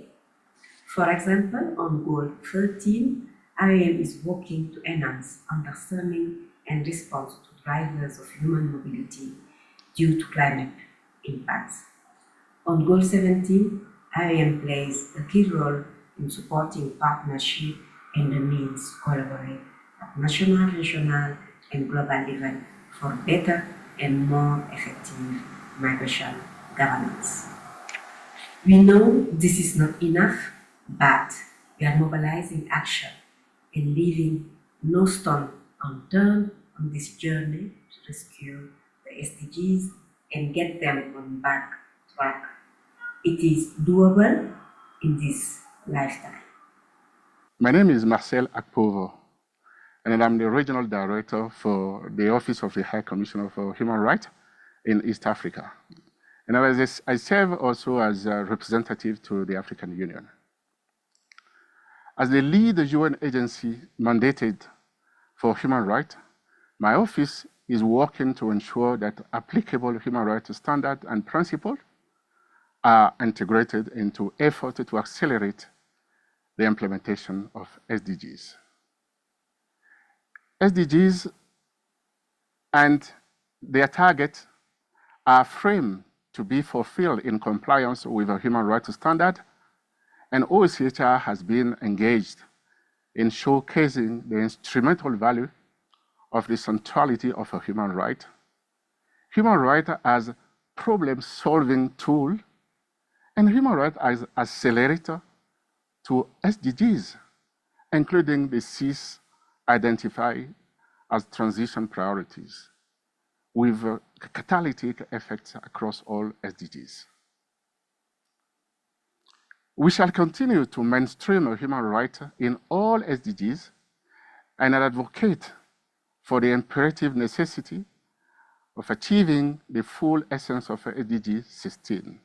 As a human rights commitment go unmet, violence increases, conflict evolves, inequality hampers inclusive decision-making, and corruption erodes the social fabric. We can't allow this to continue. OCHR reiterates its commitment and stands ready to deliver on that extremely important responsibility. I thank you.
Development Partners. I'm Ibrahim Mama, and I serve as the country coordinator for the United Nations Capital Development Fund.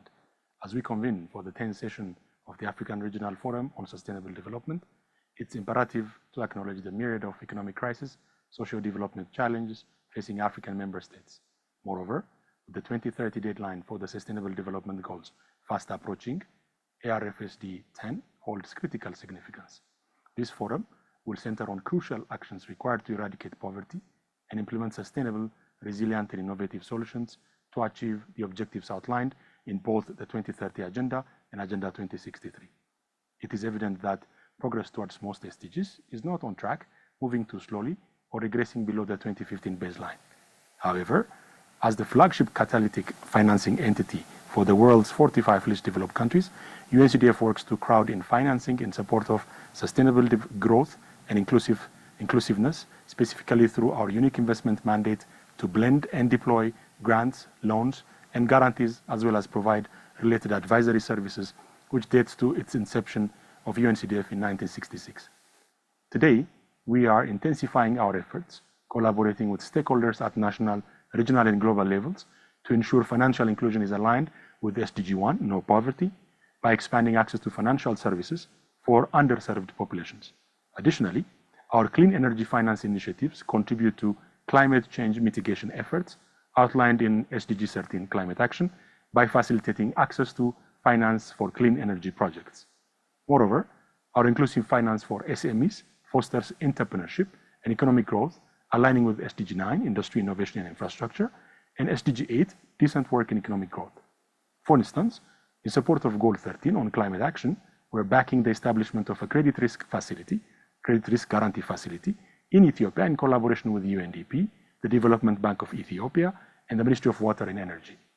This credit guarantee enabled 20 energy MSMEs to access $1.2 million in loans from financial institutions. Furthermore, through projects focused on access to energy, performance-based grants were provided to 2 companies to scale up the adoption of solar pay-as-you-go in rural area. By the end of 2022, these companies have managed to sell 3,000 pay-as-you-go solar products and impact over 15,000 people in off-grid areas. While we acknowledge these efforts, we are aware that more needs to be done. We are rallying action and sparing no effort on this journey to revitalize the SDGs and steer them back on track.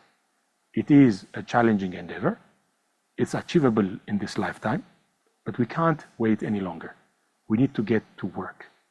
On behalf of UNCDF, let me say that my organization is ready to be an accelerating partner in service to governments to achieve their domestic development agenda, donors to achieve their international development priorities, and the UN agencies as well as UN country teams to accelerate achievement of the SDGs in order to leave no one behind. Thank you. I'm Samir Do. I'm the resident representative for the United Nations Development Program here in Ethiopia. The clock is ticking on our collective commitment to achieving the Sustainable Development Goals by 2030. That is why I'm deeply pleased that the Africa Regional Forum for Sustainable Development is holding its 10th session here in Ethiopia to spur momentum around the SDGs. As the premier development agency in the United Nations system, UNDP here in Ethiopia will focus on achieving SDG 1, the eradication of poverty. And we believe that achieving this, we will use SDG 7, SDG 8, SDG 10, and SDG 16 as the drivers, as the accelerators for achieving the eradication of multidimensional poverty in Ethiopia. UNESCO is organizing 3 side events during the African Regional Forum on Sustainable Development.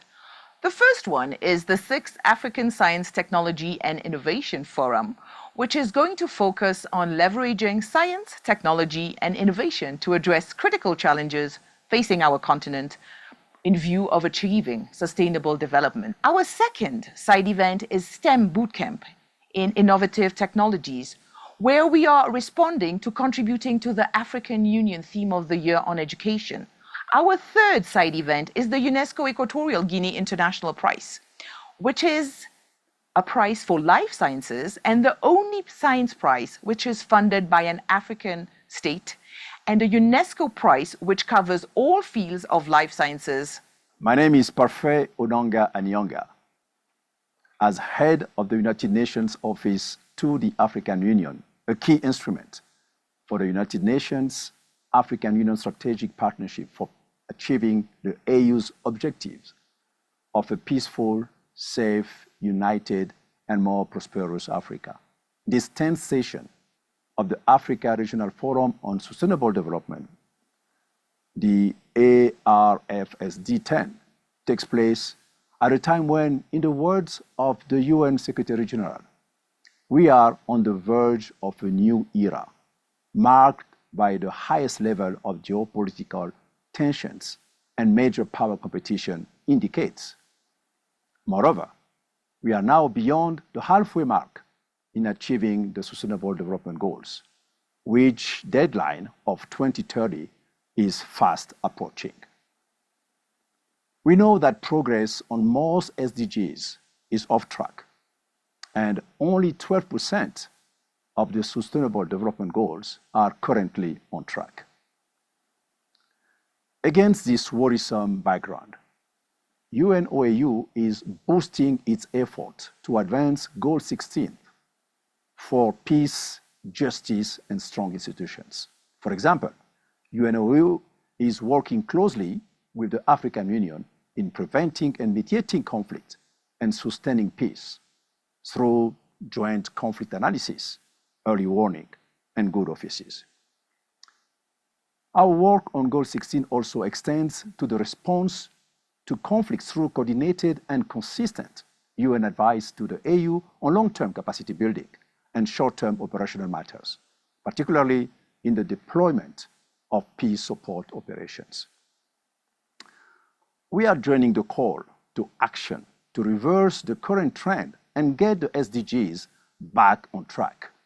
Achieving the Sustainable Development Goals by 2030 is indeed within our reach. Let's work together, take meaningful actions, and create a better world for current and future generations.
name's Paul Handley, and I'm the head of the UN Office for the Coordination of Humanitarian Affairs here in Ethiopia. Ethiopia is a country that is affected by global climate phenomena, and these are increasingly leading to worsening droughts and floods on a regular basis. This is a country that's also recognized this vulnerability and has built many national systems in order to be responsive. However, when they're overwhelmed, the humanitarian system, coordinated by OCHA, is here to try and ensure an overall response. This year, to over 15 million people in need of response to drought conditions, and also those who've been affected by recent conflicts, including over 4 million people, to be able to deal with the consequences of worsening climate conditions. That includes ensuring that systems are responsive to these kinds of shocks, but also investments in communities to ensure their resilience and also adaptation to the changing climate. Until that happens, the humanitarian response is going to have to continue to grow.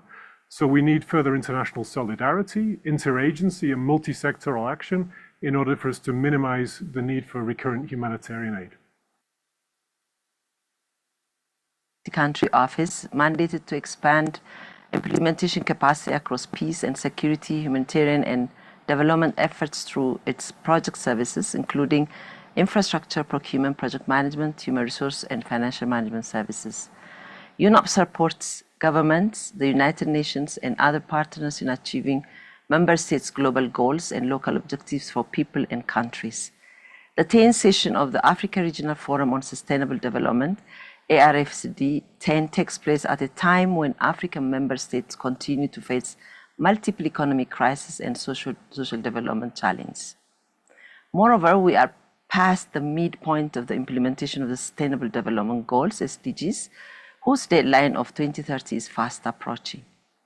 ARFCD 10 will focus on critical actions needed to eradicate poverty and deliver sustainable, resilient, and innovative solutions to achieve the goals of the 2030 Agenda and Agenda 2063. We know that progress on most SDGs is off track and is either moving much too slowly or regressed below the 2015 baseline. However, the agency that is mandated to work on infrastructure, project management, procurement, HR services, and financial management, we are tripling our efforts together with stakeholders at national, regional, and global levels to ensure that Goal 1, no poverty, Goal 2, zero hunger, Goal 13, climate action, Goal 16, peace, justice, and strong institutions, and Goal 17, partnership for goals, are brought back on track at scale. For example, on Goal 13, climate action, we are talking about institutional energy through installation of solar energy to health and school facilities. We know this is not enough, but we are mobilizing action and leaving no stone unturned on this journey to rescue SDGs and get them back on track. It is doable in this lifetime.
ladies and gentlemen, and development stakeholders. On behalf of Mr. Cleve Gatete, UN Under-Secretary General and Executive Secretary of ECA, I welcome you all to Addis Ababa, Ethiopia, for the 10th session of the Africa Regional Forum on Sustained Development on the theme Reinforcing the 2030 Agenda for Sustained Development and Agenda 2063, the Africa we want of the African Union, and eradicating poverty in times of multiple crises, where stakeholders will focus on critical actions needed to eradicate poverty and deliver sustainable, resilient, and innovative solutions to achieve the goals and aspirations of the two agendas. The forum will foster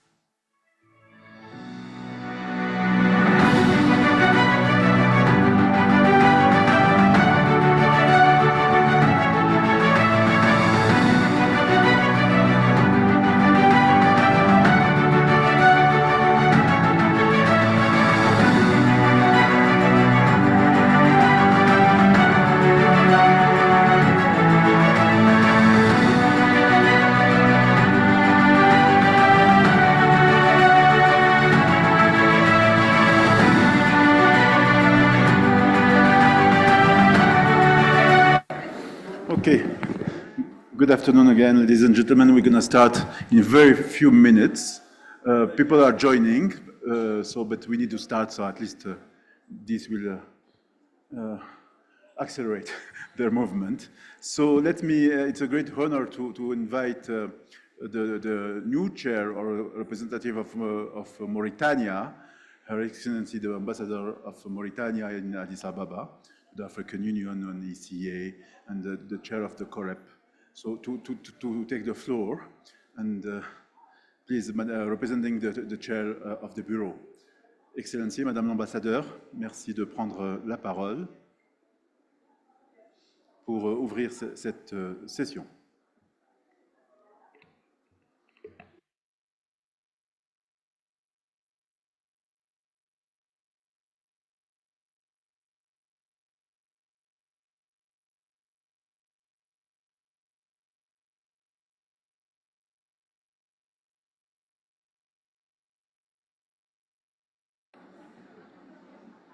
C'est bon?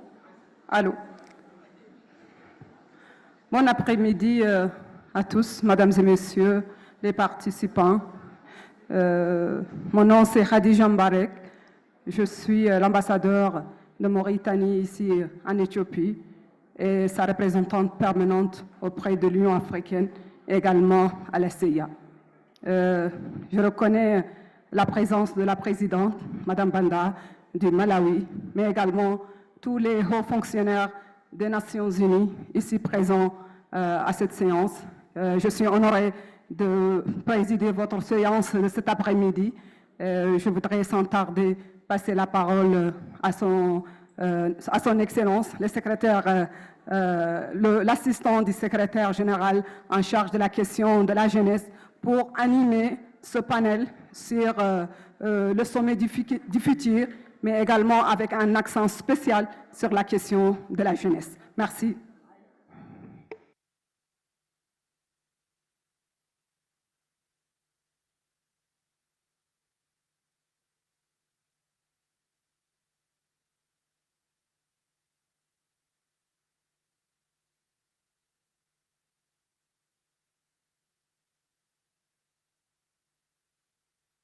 Good afternoon to everyone. I'm very happy and glad to be here. Thank you, Ms. Chair, for the introduction. I will start saying that I hope that in the next of our youth panels, we should have them at the beginning of the events, because I would like to see more engaging in these kind of spaces, which are trying to address one of the crucial issues, which is how we are going to include young people in the decision-making processes. So my name is Felipe Polier. I am Assistant Secretary General for Youth Affairs at the United Nations, and I have the responsibility and the honor of leading the recently established United Nations Youth Office, which the Undersecretary General Guy Ryder mentioned in his previous intervention. So this office was established by a resolution of the General Assembly. This office doesn't mean that the UN is starting to work on youth affairs. It means that we have made one step forward in the prioritization of youth issues in the institutional structure of the UN system. And maybe the most important step is that this office being established by a resolution of the General Assembly, it means that this office was backed by political support of member states that defined that it was crucial to establish a new vehicle in how to advance on youth issues. As you heard on the previous panel, and the idea of the one we are starting is to continue the conversation, but with the youth and an intergenerational perspective.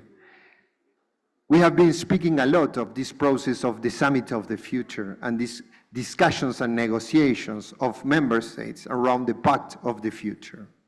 And this may seem a very, very far away discussion that is taking place a lot of kilometers from here in New York headquarters. But essentially, the discussion that is taking place could be crucial for the future of multilateralism. And I believe that it's especially crucial when it's about how we are going to engage with young people in multilateralist organizations. 50% of the world's population is under 30 years old. In certain countries and regions, this number is even higher, especially in the Global South and especially in this region. However, there is a big gap between institutions, structures, the system of power and governance, and the populations they serve. The United Nations is celebrating next year its 80th anniversary.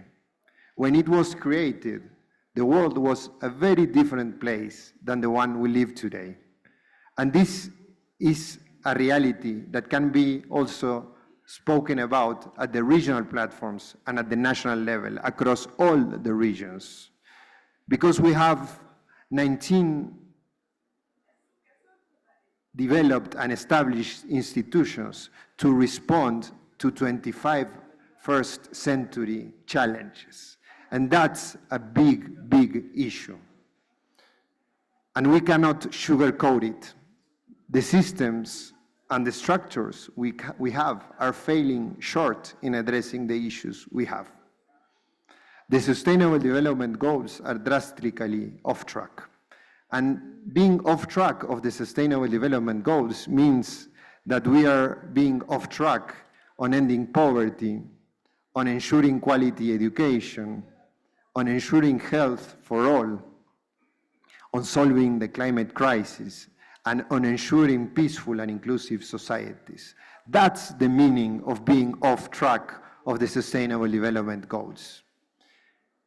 And I heard a lot during the discussions in the morning that we cannot continue to do business as usual if we want to challenge and to transform things.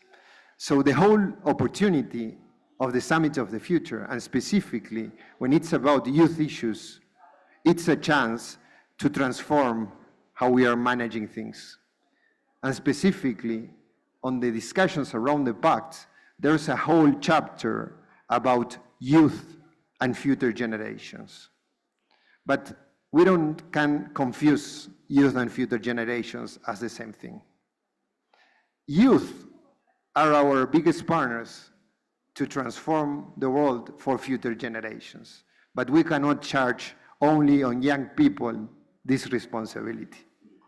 But we need to transform structures for youth to engage now, to lead now, because young people are leading by example at the local and the national levels. Just to end this brief introduction and to start into the discussion and the panel, which is going to be the most productive of all this hour we have together, I would like to finally reflect on the matter of trust in institutions. Because the whole opportunity we have during the Summit of the Future, it's about rebuilding trust in multilateralism. And I'm sure that all of us here believe that we need more than ever a strong multilateral system to respond to the global challenges our society is having. But we are not going to rebuild trust if we don't establish transformations for meaningful youth engagement. And why meaningful youth engagement? Not only because meaningful engagement, it's a human right when it's about participating. It's meaningful youth engagement because it's being smart to address the issues that affect young people. We are not going to address effectively the unemployment rates if we don't bring young people into the conversation. Because the way and the capacity to transform the job market and the way young people understand the job market is completely different than the way of the ones that are taking the decisions. We are not going to be effective to address mental health issues if we don't bring young people into the processes. And believe me, the only way and we are going to believe and to rebuild trust is if young people feel part of the decisions we are taking. Because being part is the first step to have trust in someone that is happening. So we will have now 3 rounds of dialogues. Some of our panelists are going to join us in present. This is going to be an intergenerational panel, which I think it's crucial because we are not going to address and we are not going to transform systems only having conversations of young people in one side of the table. The only way we are going to transform it is with a solidarity between the different generations. So I will invite now to join me in this table some of the panelists. And we will start having this conversation. So I would like to ask all of us to give a big round of applause to our panelists, and I will start with Her Excellency Joyce Banda, former President of Malawi. Thank you for joining us. Excellency Joyce Banda is also a member of the Advisory Committee for the 29th session of the Conference of the Parties to the United Nations Framework Convention on Climate Change, and she's going to join us in our panel. Thank you, Ms. Ms. Chiro Cleopatra Mbempa, the African Union Youth Envoy, which is going to join us virtually. I will also invite Ray Paul Kilio, Head of Programs at the Pan-African Youth Union's Office of the Secretary General, to join us on stage. Let's give him a round of applause also. I will invite also Ms. Ropafado Sandra Shoko. She's a lawyer, and I think I mispronounced her name. I'm really sorry for it. She tried to explain it to me before we start. But thank you for joining us. She's a lawyer specialized in science and technology, founder of the Mentor Me Please platform, and she's going also to bring a private sector perspective and how to engage with young people into the conversation. I will also invite Mutesi Oliver, Vice President of the Pan-African Youth Union, to join us also on stage. Thank you. And finally, and also online, Ms. Chioma Okoro, Chief Executive Officer of Woodlab Foundation, Mr. William Mukambila, President of the National Youth Council of DRC, who is joining online, and Ms. Sofa Jachi, Director of Youth Lead Africa, who is joining us online.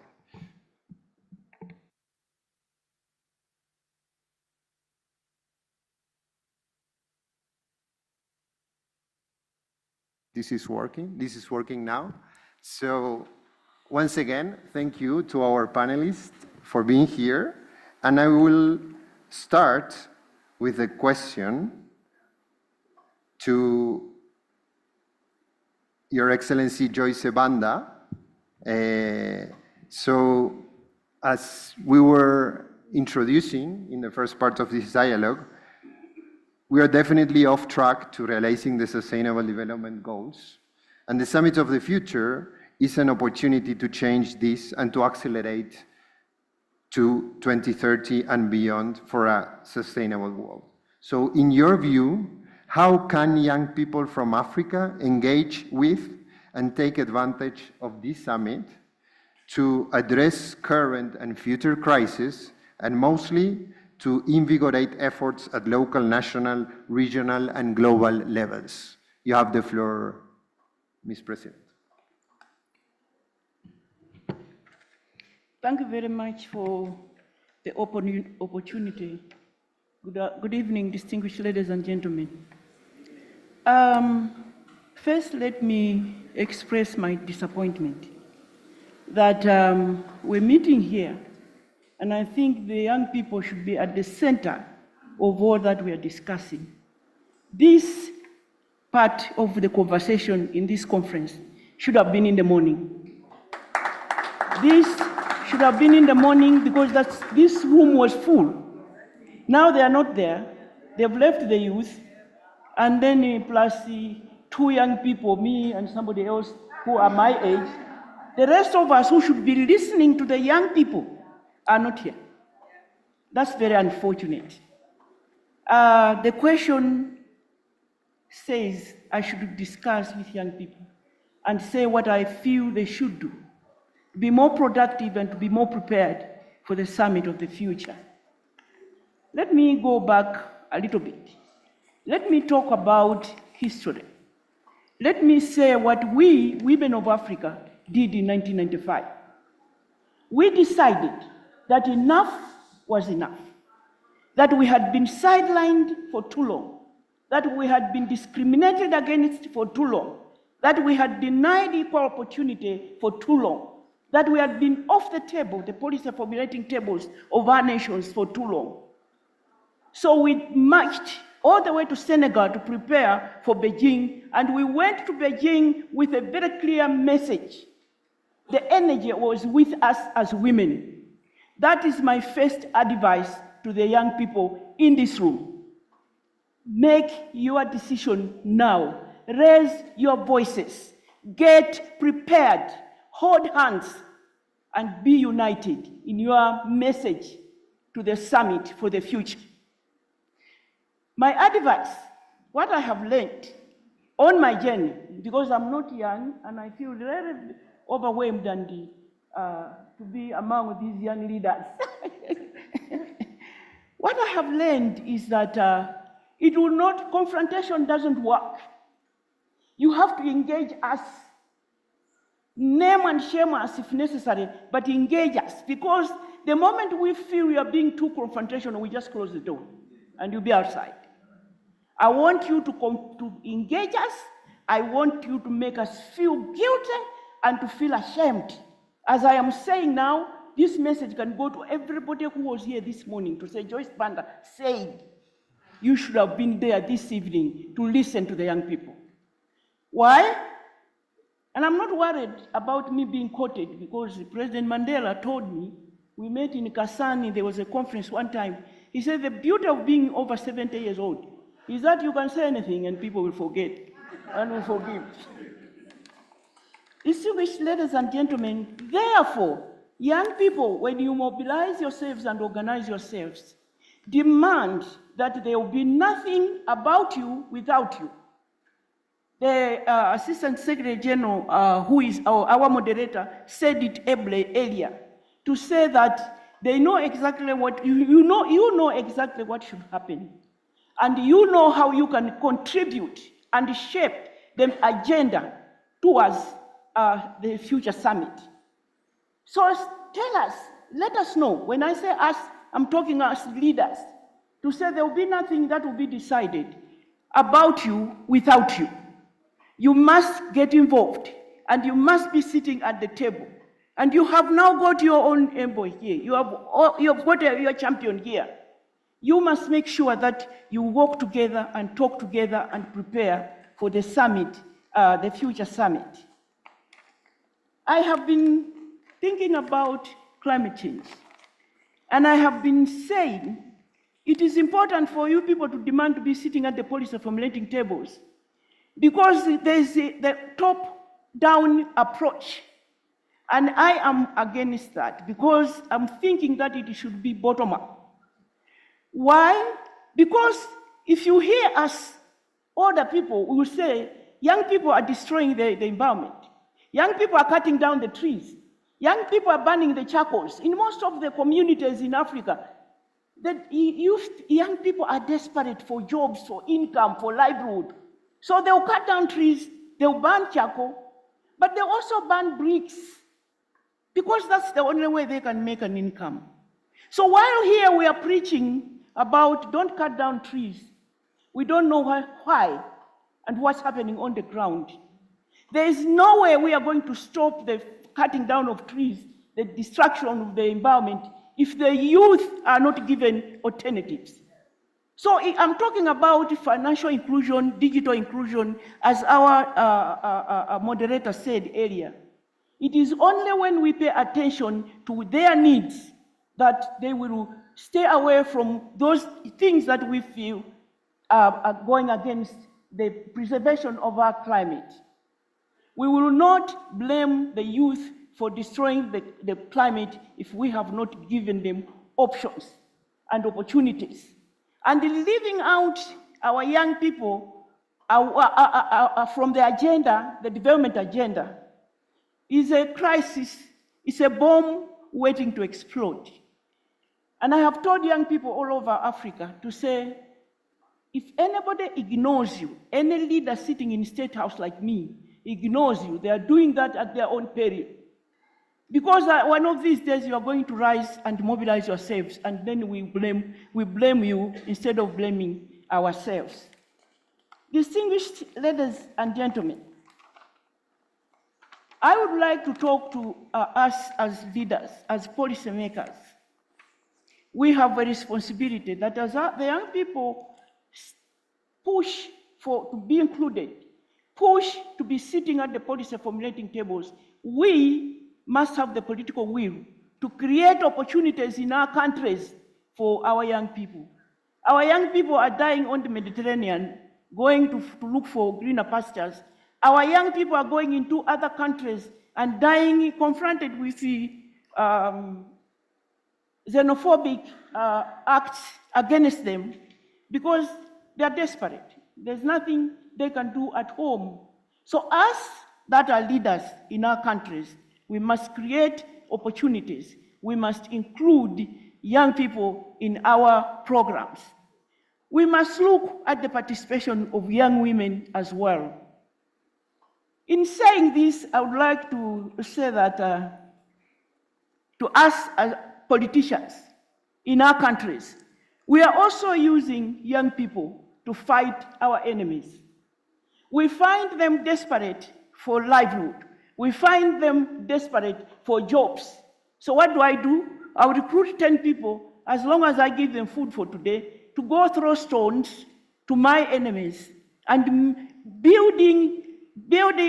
radicalizing our young people desperately, deliberately, and then creating conflicts that are rising on the continent of Africa. Distinguished ladies and gentlemen, civil society must play their role. I would like to advocate for the inclusion and the active participation of the civil society in mobilizing our young people on the continent of Africa and helping them create opportunities for themselves. I am worried about the time it takes for countries to come up with programs, for COP28 to bring the money that we have been promised.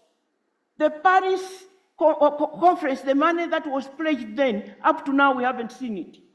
While people are waiting for those bureaucracies, I would like to urge the civil societies in their countries to pick the low-hanging fruits, to mobilize the youth and give them opportunities in creating jobs for themselves. It has happened in many countries on the continent of Africa. I have Tanzania in mind, and I would like to congratulate them for what they're doing in providing opportunities for young people to enter into self-employment, especially in the agricultural sector. Allow me to conclude by saying that the young leaders tackling both current crises and future and achieving the SDGs will require that you demand a radical change in the way things are done. I gave an example of African women earlier, and I would like to have hope. I would like you to have hope that you will get there. Because when we went to Beijing, we never even imagined that we would have a female president on the continent of Africa. Now we are talking about 6. And we have had 6. Do you know what? We are going to get a 7th one on the continent of Africa. And you know what? There are other countries, democracies of 200 years, are still trying to get one woman into State House and failing. We haven't failed. And Rwanda can pride in 63% of his parliament with women. And the president after president are appointing 50% of their cabinets being women. In Malawi, it's 42%. It was never like this before. But we positioned ourselves. We decided we were going to fight to find ourselves to the 40th formulating table. And we've done well. I'm proud. We've still got a long way to go, but we have a lot to show. The young people of Africa can do the same. And I may not be young, but I'll stand with you. Thank you. Thank you, Madam President, for this powerful voice, and also for bringing into this panel the intergenerational solidarity and perspective, which is crucial if we want to transform these challenges. No, you mentioned politics, and I think it's important to put some perspective. While 50% of the population of the world is under 30, only 3% of parliamentarians are under 30 years old, and only 1% if it's young women in parliaments under 30 years old. And that's a big challenge, and I think thank you for bringing this into the conversation. So to follow up, I will invite now Ms. Chido, which is joining us virtually. Chido, are you over there?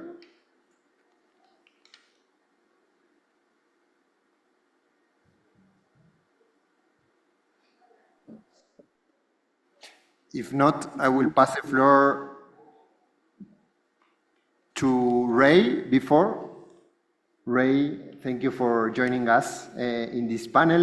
And I would like also your reflections on how the African youth can get involved in this whole summit and in the necessity of identifying young Africans as partners in the acceleration of the Sustainable Development Agenda.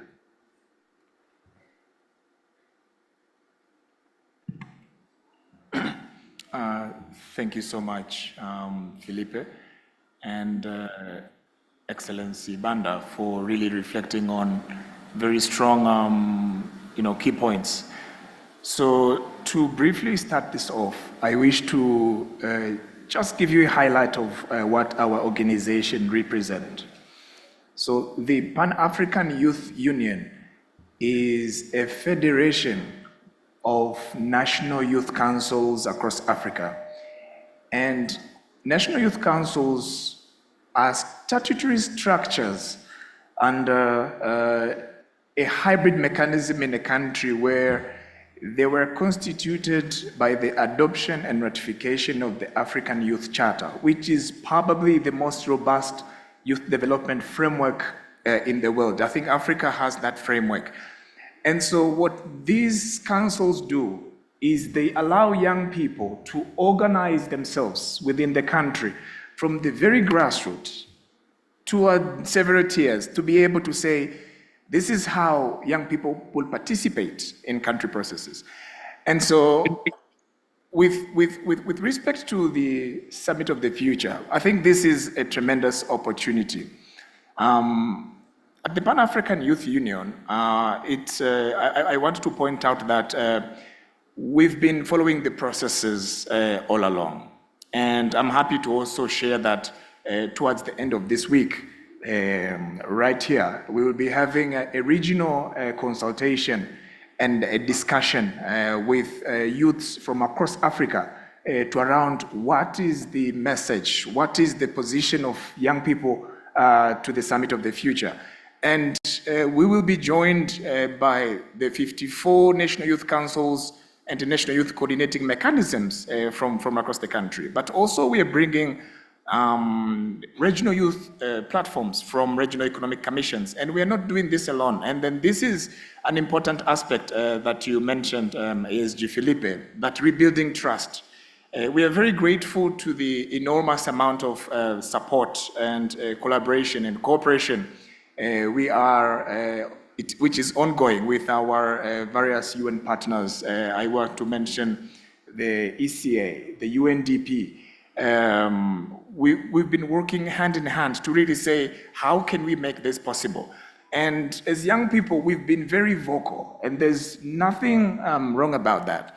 And so we are happy that the expertise of our partners, trying to build into our aspirations, this kind of partnership really gives us a gist that I think the future is very optimistic.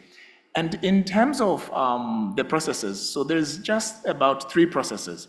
So towards this week, our national youth platforms would be doing consultations at country level to determine, the position and also hear from young people in each country the key elements of discussion they want to bring to the future, to the regional consultation, which we'll be having towards the week.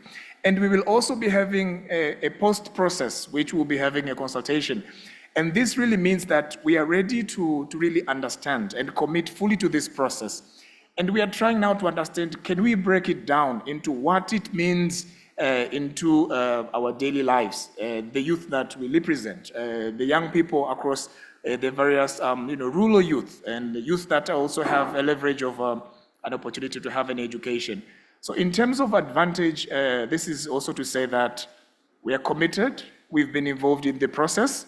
We are happy that we are channeling the conversation with the United Nations system, which they've been very supportive.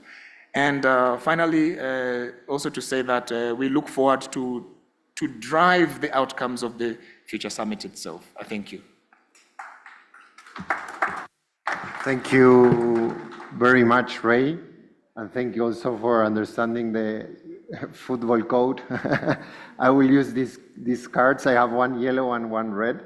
So maybe 30 seconds before to the panelists to start finishing, and the red card just to respect the time of everyone, because we are running a bit late. We started a bit later, and I think it will be good that way. But thank you very much, Ray, for your intervention. And I will pass the floor now to Ms. Chido Empa, the African Union Special Envoy on Youth. Chido, thank you for joining us virtually, and you have the floor now.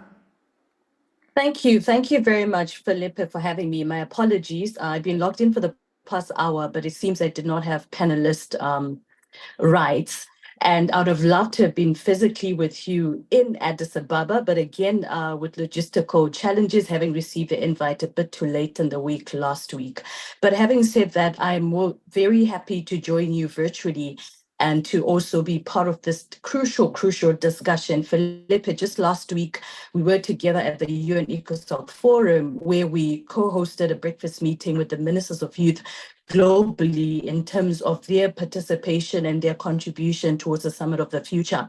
And I say this specifically because we need to realize that Africa has a crucial role in these conversations, and African youth have a crucial role in these conversations, even towards the global agenda.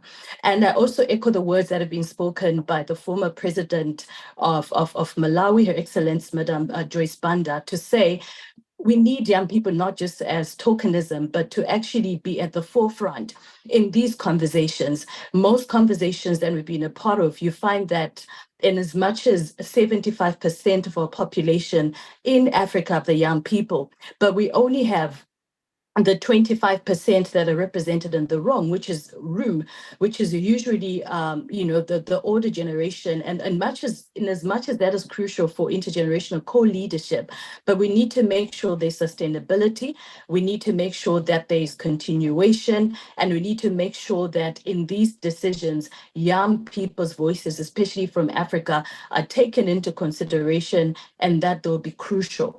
And I say this, Felipe, that it should not just be in regards to the process alone, but in the Summit of the Future in itself. I make a call to action to our member states, and it's something that we discussed in our convening at the African Union last week on the sidelines of ECOSOC Forum, to say, can we have young people part of the delegations of the governments when they attend the Summit of the Future, including in September? It's important that they're not just part of the process and the consultations, but they're actually at the table of the decision making, looking at what the future holds, which is the future, that lies in their hands as this generation. We make this call to action as well in terms of more leadership positions for young people in structures, be it in government, be it in the African Union, be it at the member states, but also commend the work of the United Nations in creating this role, my brother, where I've been truly honored as well. To be able to engage with you within this role that you've taken on in the UN Youth Office as an Assistant Secretary General for Youth Affairs. Prior to this, I was actually part of another engagement virtually, which was looking at how we bridge the digital divide for young people in Africa and looking ahead of the Summit of the Future. And one thing that came out of this is one of the panelists was on looking at the future of skills, because if you look at the future of Africa and if you look at the context of its development, it can also look into economic development of our continent. And that economic development cannot be fulfilled if we have issues related to high unemployment that can also be as a result of skills mismatch. How do we prepare this future generation for the future of work? It is said that 50% of the population just by next year will need the relevant skills required for the future of work. How do we prepare? How do we upskill? How do we reskill? How do we even look at education? As you're aware that the theme of the year of the African Union this year is on education. How do we ensure that we look at all of this towards the development of the future and towards even the sustainable development goals? Because ultimately, even if we speak about poverty, how do we get young people out of poverty? It looks into economic development, it looks into education of young people in Africa, and also looks into the jobs of young people in Africa. Having said that, I'm also looking forward to the civil society forum that is scheduled for May, because I believe this voice is very crucial. The voice of civil society, the voice of the grassroots, because they are impacted the most by the decisions that are made, by leaders. How do we ensure that their voice is truly, truly embedded and not left behind? I am truly honored to take this responsibility as the African Union Special Envoy on Youth, to ensure that young people are not left behind, their voices are not left behind, from the ministers of youth, working with different youth organizations that are already represented in the room there today, working with the National Youth Councils, but working with young people across all board. But not only that, working with the policymakers as well, to see how we can, co-lead. Intergenerational co-leadership is very crucial, in this stage. I believe that it just doesn't take us as young people. We all need to play our part, not just as the young people, but as the leaders, to come together towards the future that we want, the Africa that we want, when we put it in the context of Africa. So I'll just end here for now, but I'm looking forward to continue listening in, as I've been engaged all day, listening in virtually, to see how young people are truly and meaningfully going to be engaged, not just in the process, but in the final outcome and the final decision to be seated on the table. Thank you once again, Philippa, and everyone who's in the room, and I hand it over back to you. Thank you very much, Chido. And it was great to have you also, your intervention virtually. And before we continue with our panels, I would like also to at least have one intervention in this round from the audience, and I will invite a resident coordinator from Lesotho, from the UN country team in Lesotho, Amanda Mukwasi, to take the floor.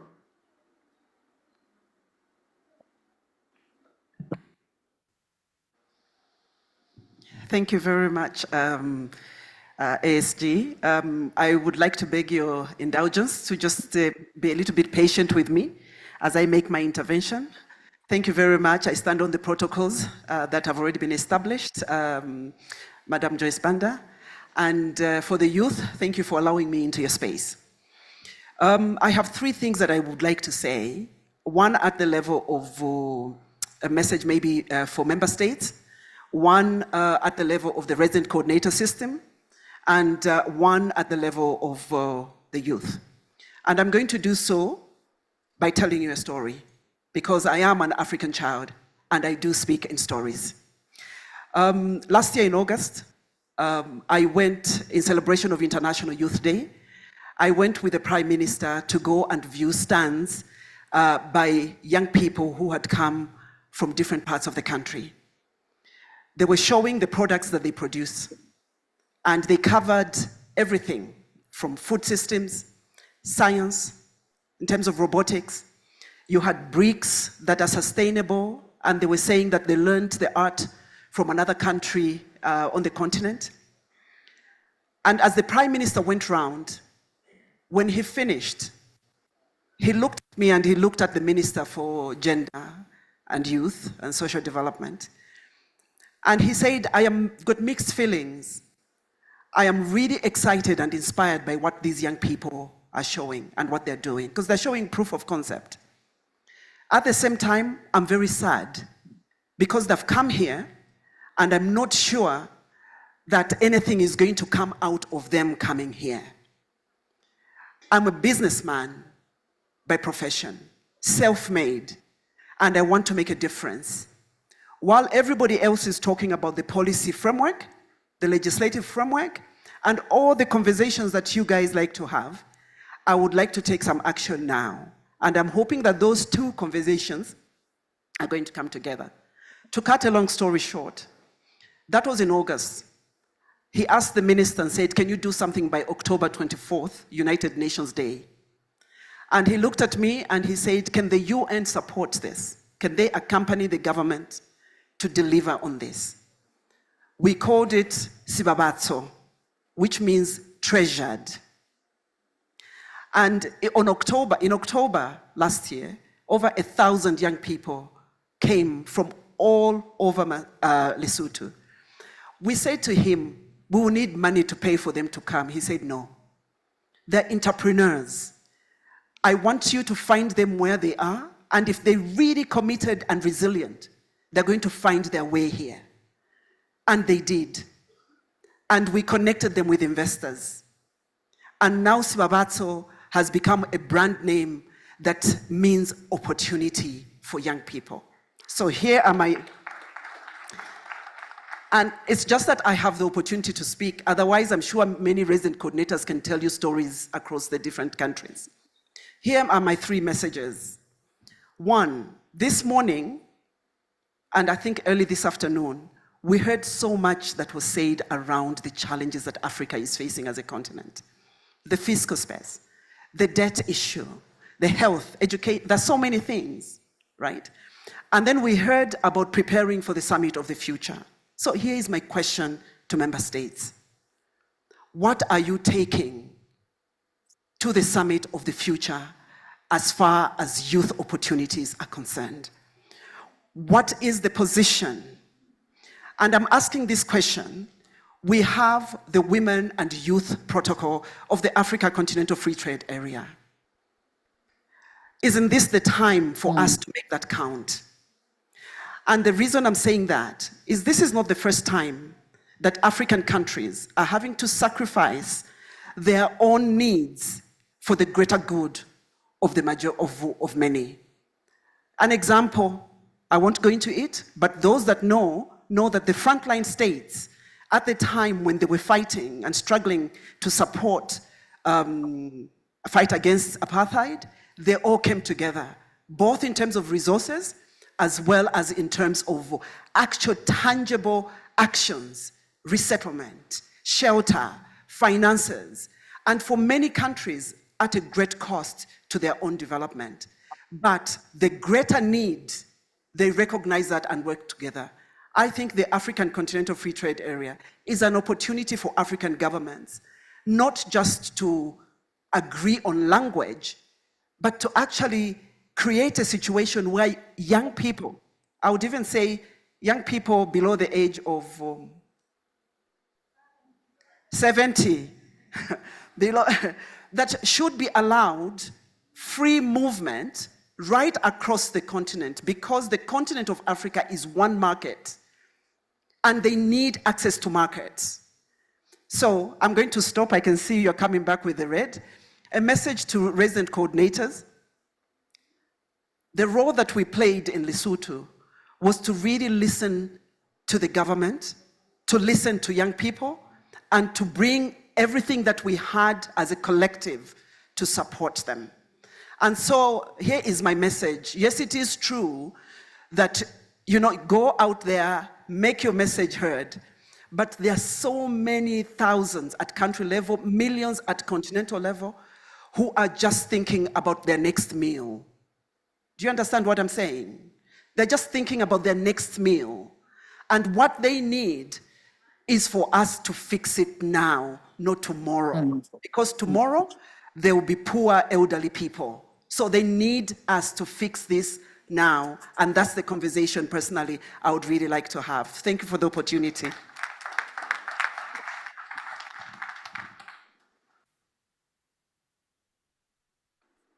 Thank you very much, Amanda, for bringing this experience and and this perspective also into the discussions today, and the importance of the UN system as a convener also in this kind of discussions and dialogues.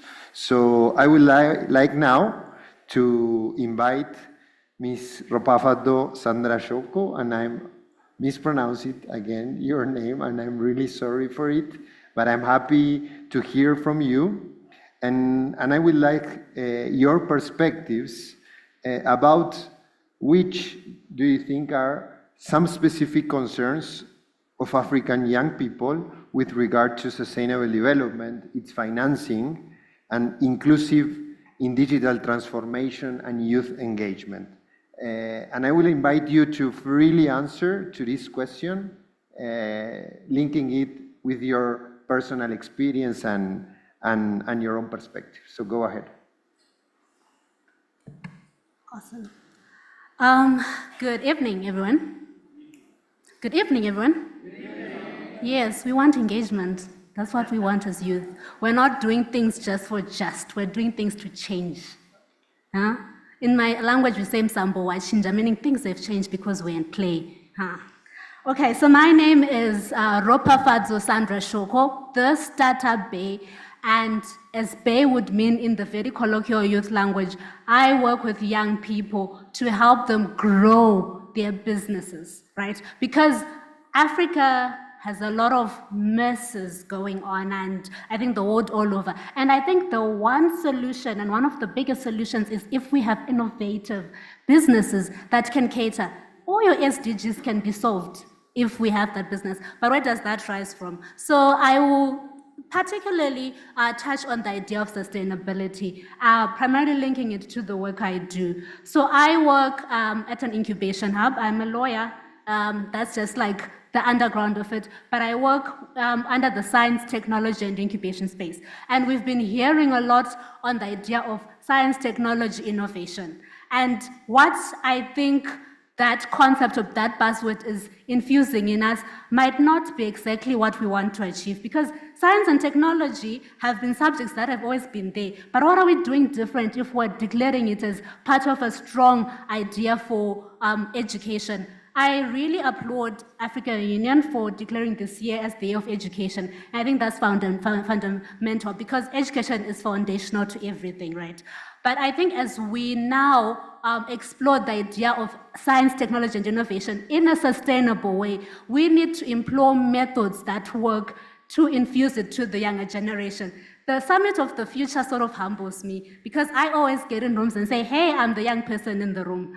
But it makes us think of, hey, there are young people coming in the next tomorrow, and you have to think of them. So you're no longer that young, Sandra, So that's the same idea of how are we going to be sustainable. So the idea is to say, when we speak of science and technology and innovation, we need a supporting system of sorts in the education system. Our normal education system, even if we revamp it as much as we can, cannot support as much as we want the teaching of science, technology, and innovation. We need a system, something that we employ in my country called Innovation Hub Clubs, where young people can step out of the classroom and still get that idea of innovating, ideating, creating, trying out new things right outside of the classroom, being supported with the traditional education system we have. We need to establish those platforms that support that growth of science, technology, and innovation. And what we need to also understand is, I'm a lawyer, as I told you, is STI is not just for people in sciences. It's something fundamental to everything. I think when I attended ECOSOC Youth Forum, the UN ECOSOC Youth Forum virtually, someone said disability rights are not just for people that are disabled. They are for everyone. And it's the same thing with science, technology, and innovation. It is at the core of the growth. And when thinking of education, we need to think of that. That's inclusivity. So when we speak of this innovation, the ones that we're saying, the systems that support that, where young people come and think and grow and innovate, because it's not just a matter of, at the end of the day, you're seeing a solution made. At the end of the day, you have a challenge that is being called out. Who has built this pipeline that you're calling up? Who is teaching them all these other things?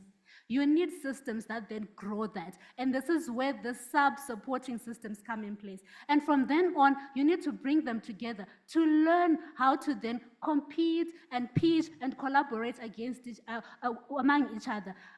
We're always thinking of the Africa Free Trade Area, which is really good and great, but now think of an Africa Entrepreneurs Network, where we've got young people coming together, enterprising together, someone coming in from Mali, enterprising with a Zimbabwean, working together when they're 18. Why do we have to wait when they're 29 to say, oh, no, bring your business? Now it's no longer a business, it's a survival skill. That is what it is, because no one is teaching them how to innovate at that stage. So we need supporting structures, and it's a concept that we at Elevate Trust, where I work, are willing to teach everyone how to do it. And then also, apart from that, I'm trying to take my time, okay, I don't have the flag, yes. Apart from that, we also need to put our money where our mouth is. Yes. So what I mean by this really is to say, innovation, science, technology requires, if you're going to grow chemical engineers, you're going to need the space where they're going to do that. If you're going to have computer lab people, you're going to need the computer labs. What infrastructures are we putting in place for this? As we speak of STI, food for thought, right? And also, in terms of AI, that's something that's really being prominent and being spoken of. But AI is being developed by what is being put in place, right? And right now, Africa is not taking part. Meaning, when it gets to the end goal, we're going to be saying, oh, AI is racist. No, it's not. We didn't take part, did we? Food for thought, right? And then I'm also going to speak about the whole idea of, the whole idea of infrastructure, as I highlighted that, we also need governments to put in place what I call as the startup bay, startup funds. Governments need to put their skin in the game. You need to show private sector that, yeah, we believe in ideating, we believe in innovating. Because right now, if young people want to think of ideating in Africa, they are playing with bread and butter, man. They cannot do that. And what would help is this government sees. And I think lastly, I'm going to just speak about the database I speak of. Let's boast of our own database, right? Why are we going to look when we need things, when we could have innovators that have different ideas, climate issues, whatever it is, agri-tech, things happening in place. Let's boast of it. I don't know under what, but I know that I'm willing to lead that. And that is my submission on how we need to see science, technology, and innovation under the whole idea of the education, the quality education and education theme we have under AU. Great. Thank you for this energy and this experience and this private sector perspective that also was needed to get into the conversation. I would like now to give the floor to Ms. Mutesi Oliver, Vice President of the Pan-African Youth Union, to bring also her reflections in this question. Thank you so much. The Secretary General, Under-Secretary, Assistant Secretary General of the Youth at the UN, Your Excellency, Madam Joyce, I greet you. Good evening, everyone. My name is Mutesi Oliver. I bring you greetings from Uganda and from the Pan-African Youth Union. Mine is going to be a little crude because as we're talking about the Summit of the Future, as someone who comes from the Great Lakes region, who is neighboring, my neighbors, all of them are torn up in war. I don't think we are doing justice for us to come here. We talk about it's like we have moved on and we have left them to deal with it. It's quite disappointing that most of our colleagues, the young people, are the ones involved on both sides of the war. Some are soldiers and others are rebels, so they are the ones dying on both sides. We cannot talk about sustainable development when we don't have peace. So, as we are going to the Summit of the Future, I think the first issue we should deal with as Africa, we should make sure every one of us is at peace. I'll give an example. My neighbors, Congo, as Uganda, we host the biggest number of refugees from Congo, from South Sudan, now Sudan, and other neighboring countries that have issues. But I haven't heard anyone at the UN. The last few months, they are all concentrating on Ukraine, now Israel. But for your own information, Sudan, they have had almost now 2 years of killing each other. No one cares, no one is looking there. Congo, it has become a hub of all types of rebels. Young people are dying on both sides. So we cannot start talking about development when people even don't have the basic right of peace, because peace is a human right. So as we are going to the Summit of the Future, fellow Africans and all youth at heart and youth in age, I'm requesting you that should we make this the first issue, can we all come together with one voice and say enough is enough? Can we have all Africans have peace and we move on the same pace? Because it's so selfish of us to come and start talking about technology, digital, when our colleagues don't even have the basic human rights of sleeping, like they can't have a decent sleep. So my issue should, as we're talking about sustainable development, let's first go back and we hold our brothers, we bring them on board. We shouldn't leave them behind. And we are running so fast, everyone is running so fast, but we are forgetting them that they are actually suffering and so many young people are being affected in this whole fracas. So another issue I would like to talk about education and skills. We have young people who lack bare minimum skills. So can we have meaningful education? Can we have skills? We put them in vocational schools, those that we feel like they have been left, they can't go back to have education. Can we put them in vocational schools?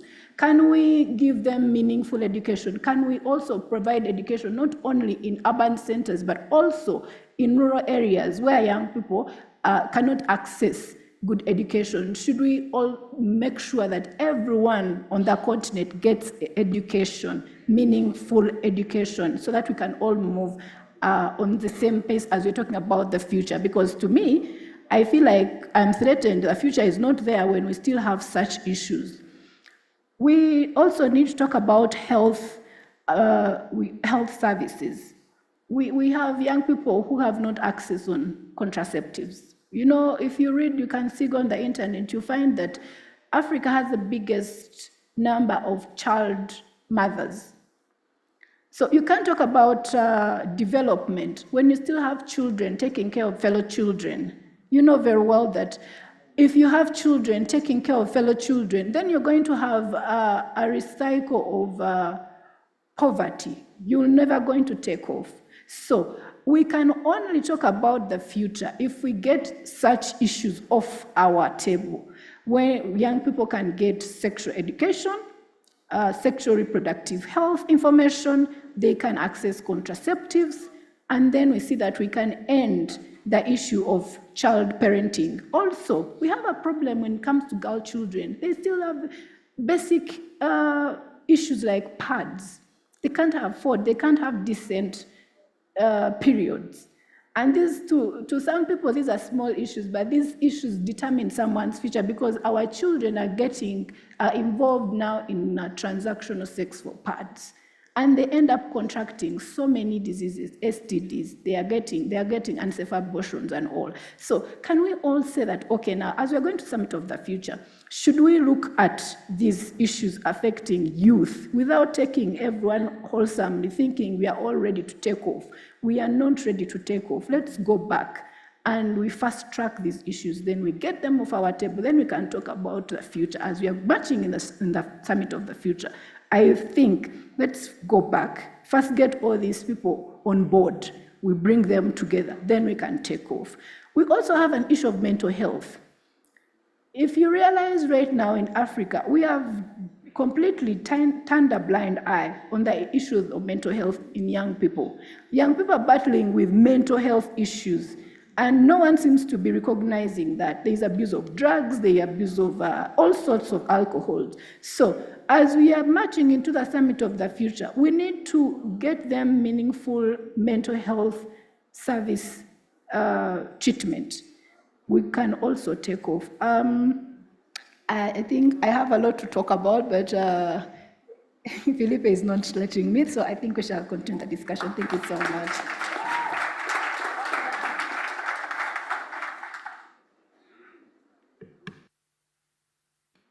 Thank you very much, Mutesi, for your perspectives. Thank you all of us here for trying to make it possible in such a short intervention. And I will like now to also to get some reflections from three other panelists that are joining us virtually, and I will ask them very insistent to leave their interventions for at an excess of 3 minutes, okay? So Ms. Chioma Okoro, Chief Executive of Woodlab Foundation Officer, are you online so you can have your comments here? Yes, I am. Go ahead. Hi, thank you. Thank you, everybody. Good evening. Existing protocols. Just want to clearly.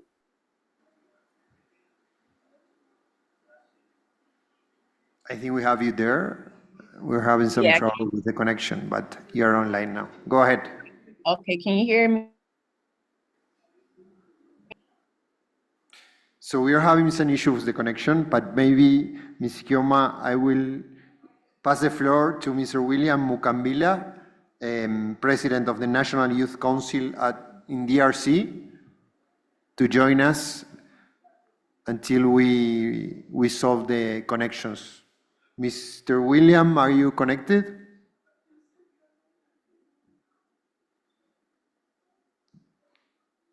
Okay, and Softfa? Is she online? Yes? Good. Yes, I am. That's the things that happens when we are live. So I'm not used to be at this role, but I think we are here. So Softfa, let's go with your interventions.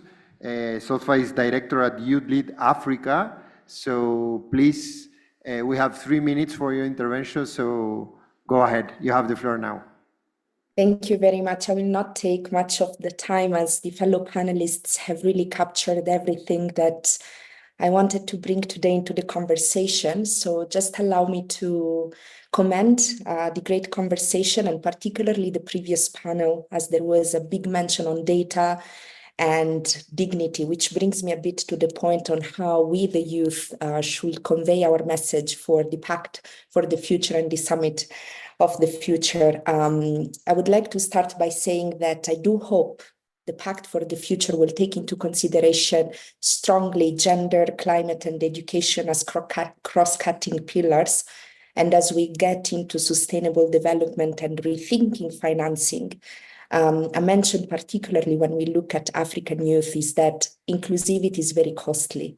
So we really need much more funding to make sure that we are inclusive in all the processes, and even more in making sure that we transform our language and our approach by making sure that all the youth are actors of change, as well as ensuring that we have sustainable funding for the existing youth structures, starting from the Office of the African Union Youth Envoy, the Pan-African Youth Union, but also youth organization.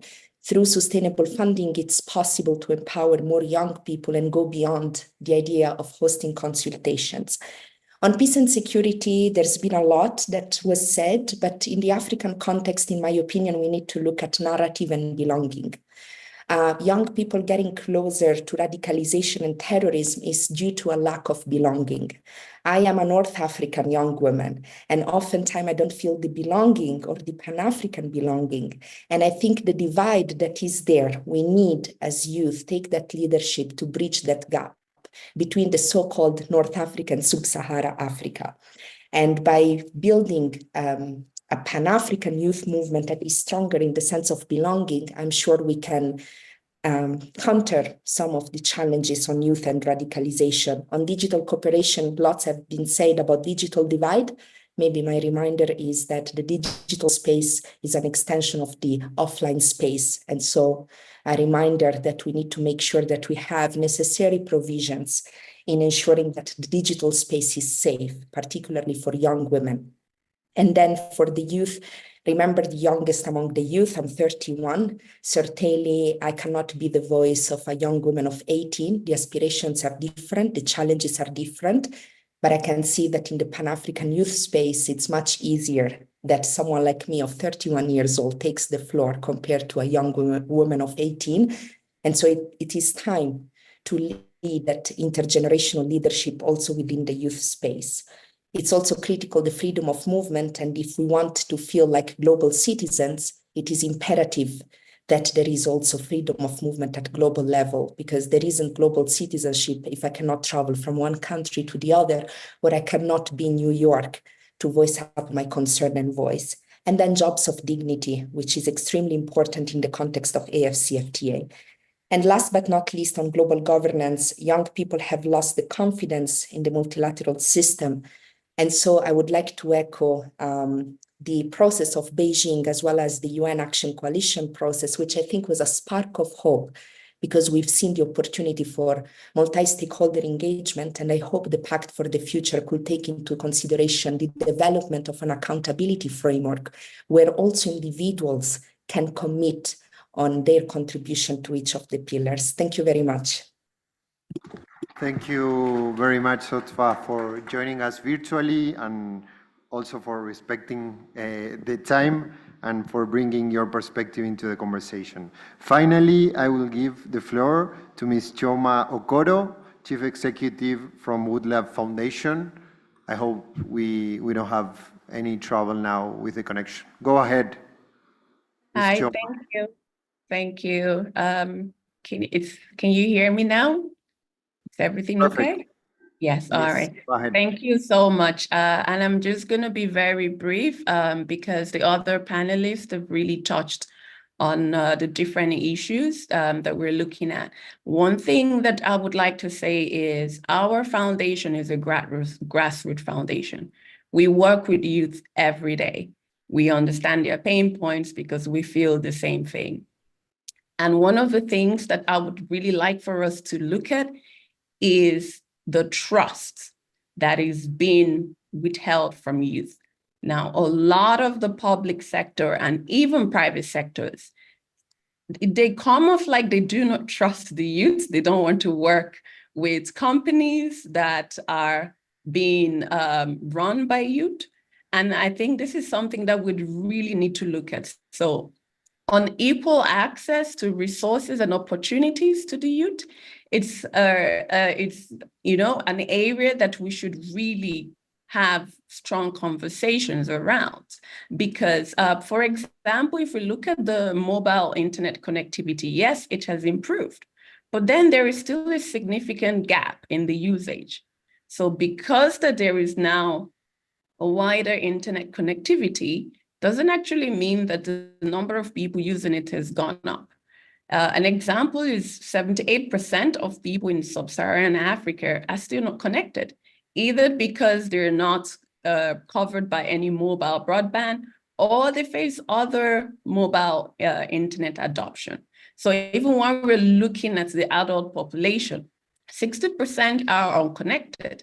So this really highlights a strong collective effort if we want to get everyone to be connected. And areas like the digital skills, lack of literacy, contribute to these challenges. So we have to look at the investment that are really going into education, investments that are going into the skills development programs, which are the areas that limit the abilities of these young people to fully participate in the global economy, especially the marginalized communities, which are the focus areas for us in our foundation. We work with the marginalized communities, we work with out-of-school children and at-risk children. Since the inception of 2021, we've been able to impact the lives of over 350,000 people in Nigeria. And we've been able to do that because of the partners that we have. We work with organizations like Microsoft, both international and national organizations. And with these partnerships, we're able to drive our impact. So we really need to look at interventions, including investment in infrastructure development, look at the social protection programs and policies that will actually aim at reducing the disparities in education. Also, I think that the areas that we need to consider really strongly is involving the youth in co-creation of summits. And aside from them, the youth being the key stakeholders in shaping the future, young people are often marginalized and excluded from decision-making processes. We need to look at this. Why? Why are they being excluded, even at the local and national level? So African youth, they need to be taken more seriously. Their voices and their interests should be an integral part of any decision-making.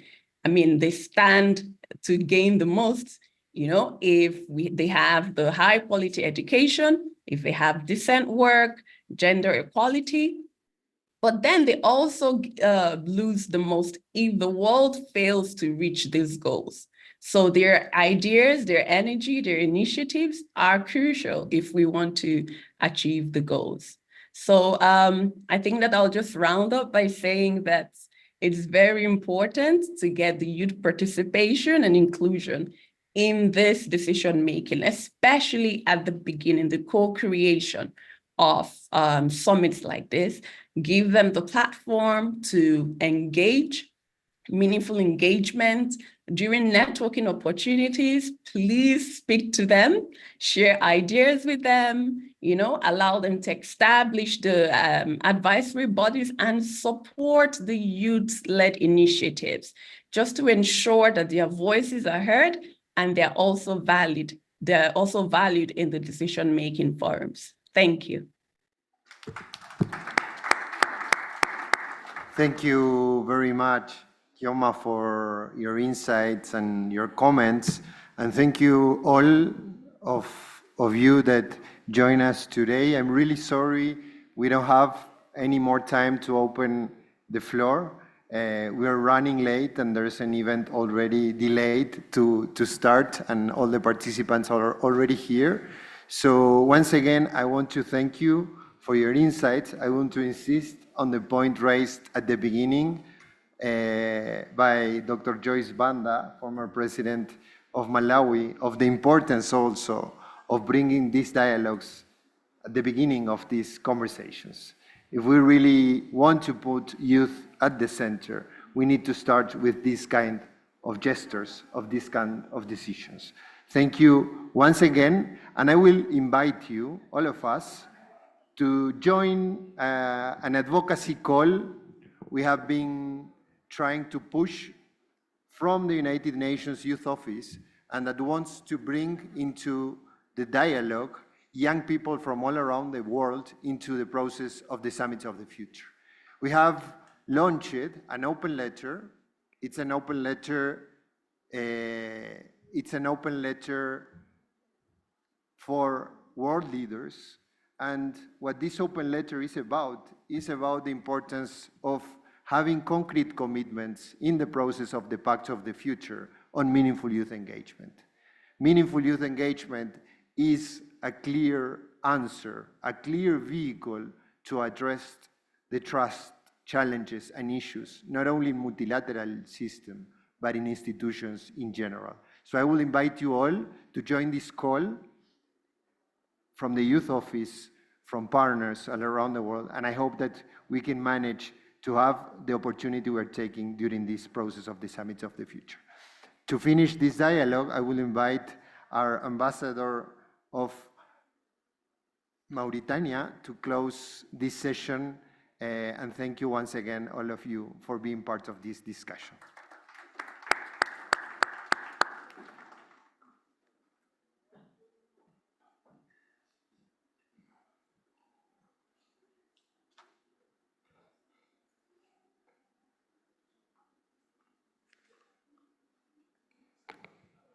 Allô. Merci, Monsieur Olivier. Encore une fois, merci à tous ceux qui ont pris part à ce panel très important sur le rôle de la jeunesse et la contribution de la jeunesse.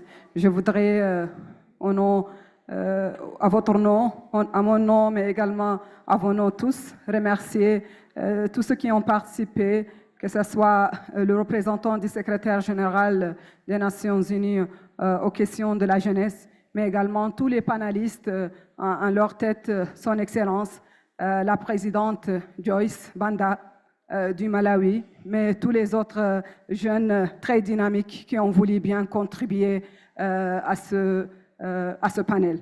Je voulais juste dire que la réussite de tout ce que nous avons dit ici est conditionnée par la capacité de nos jeunes à construire leur futur, à s'autonomiser et réaliser leurs rêves. En conséquence, les jeunes doivent jouer un rôle central dans la mise en œuvre des objectifs du développement durable, puisque les décisions prises ou qui seront prises, surtout dans ce sommet de l'avenir ou du futur, engagent leur avenir. Et donc, c'est un appel que je lance de cette plateforme à toute cette jeunesse de participer, mais également de contribuer à ce futur sommet, comme je dis, qui engage leur avenir.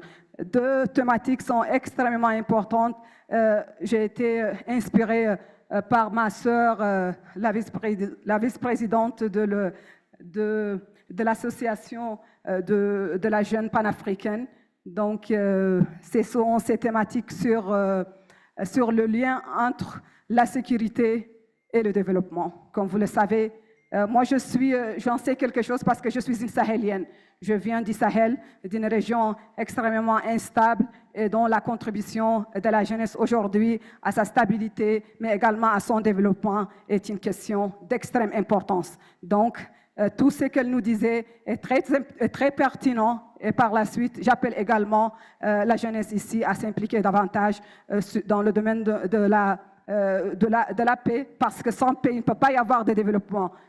Vous, les partenaires ici, en commençant par les Nations Unies, si on vous dit qu'une zone quelque part de l'Afrique est instable, vous n'irez pas. Donc, on doit mettre vraiment l'accent sur la paix, la contribution de la jeunesse à la paix. Et là, je profite également de votre plateforme pour vous informer que, vu cette importance, vu ce rôle important que la jeunesse peut jouer, vu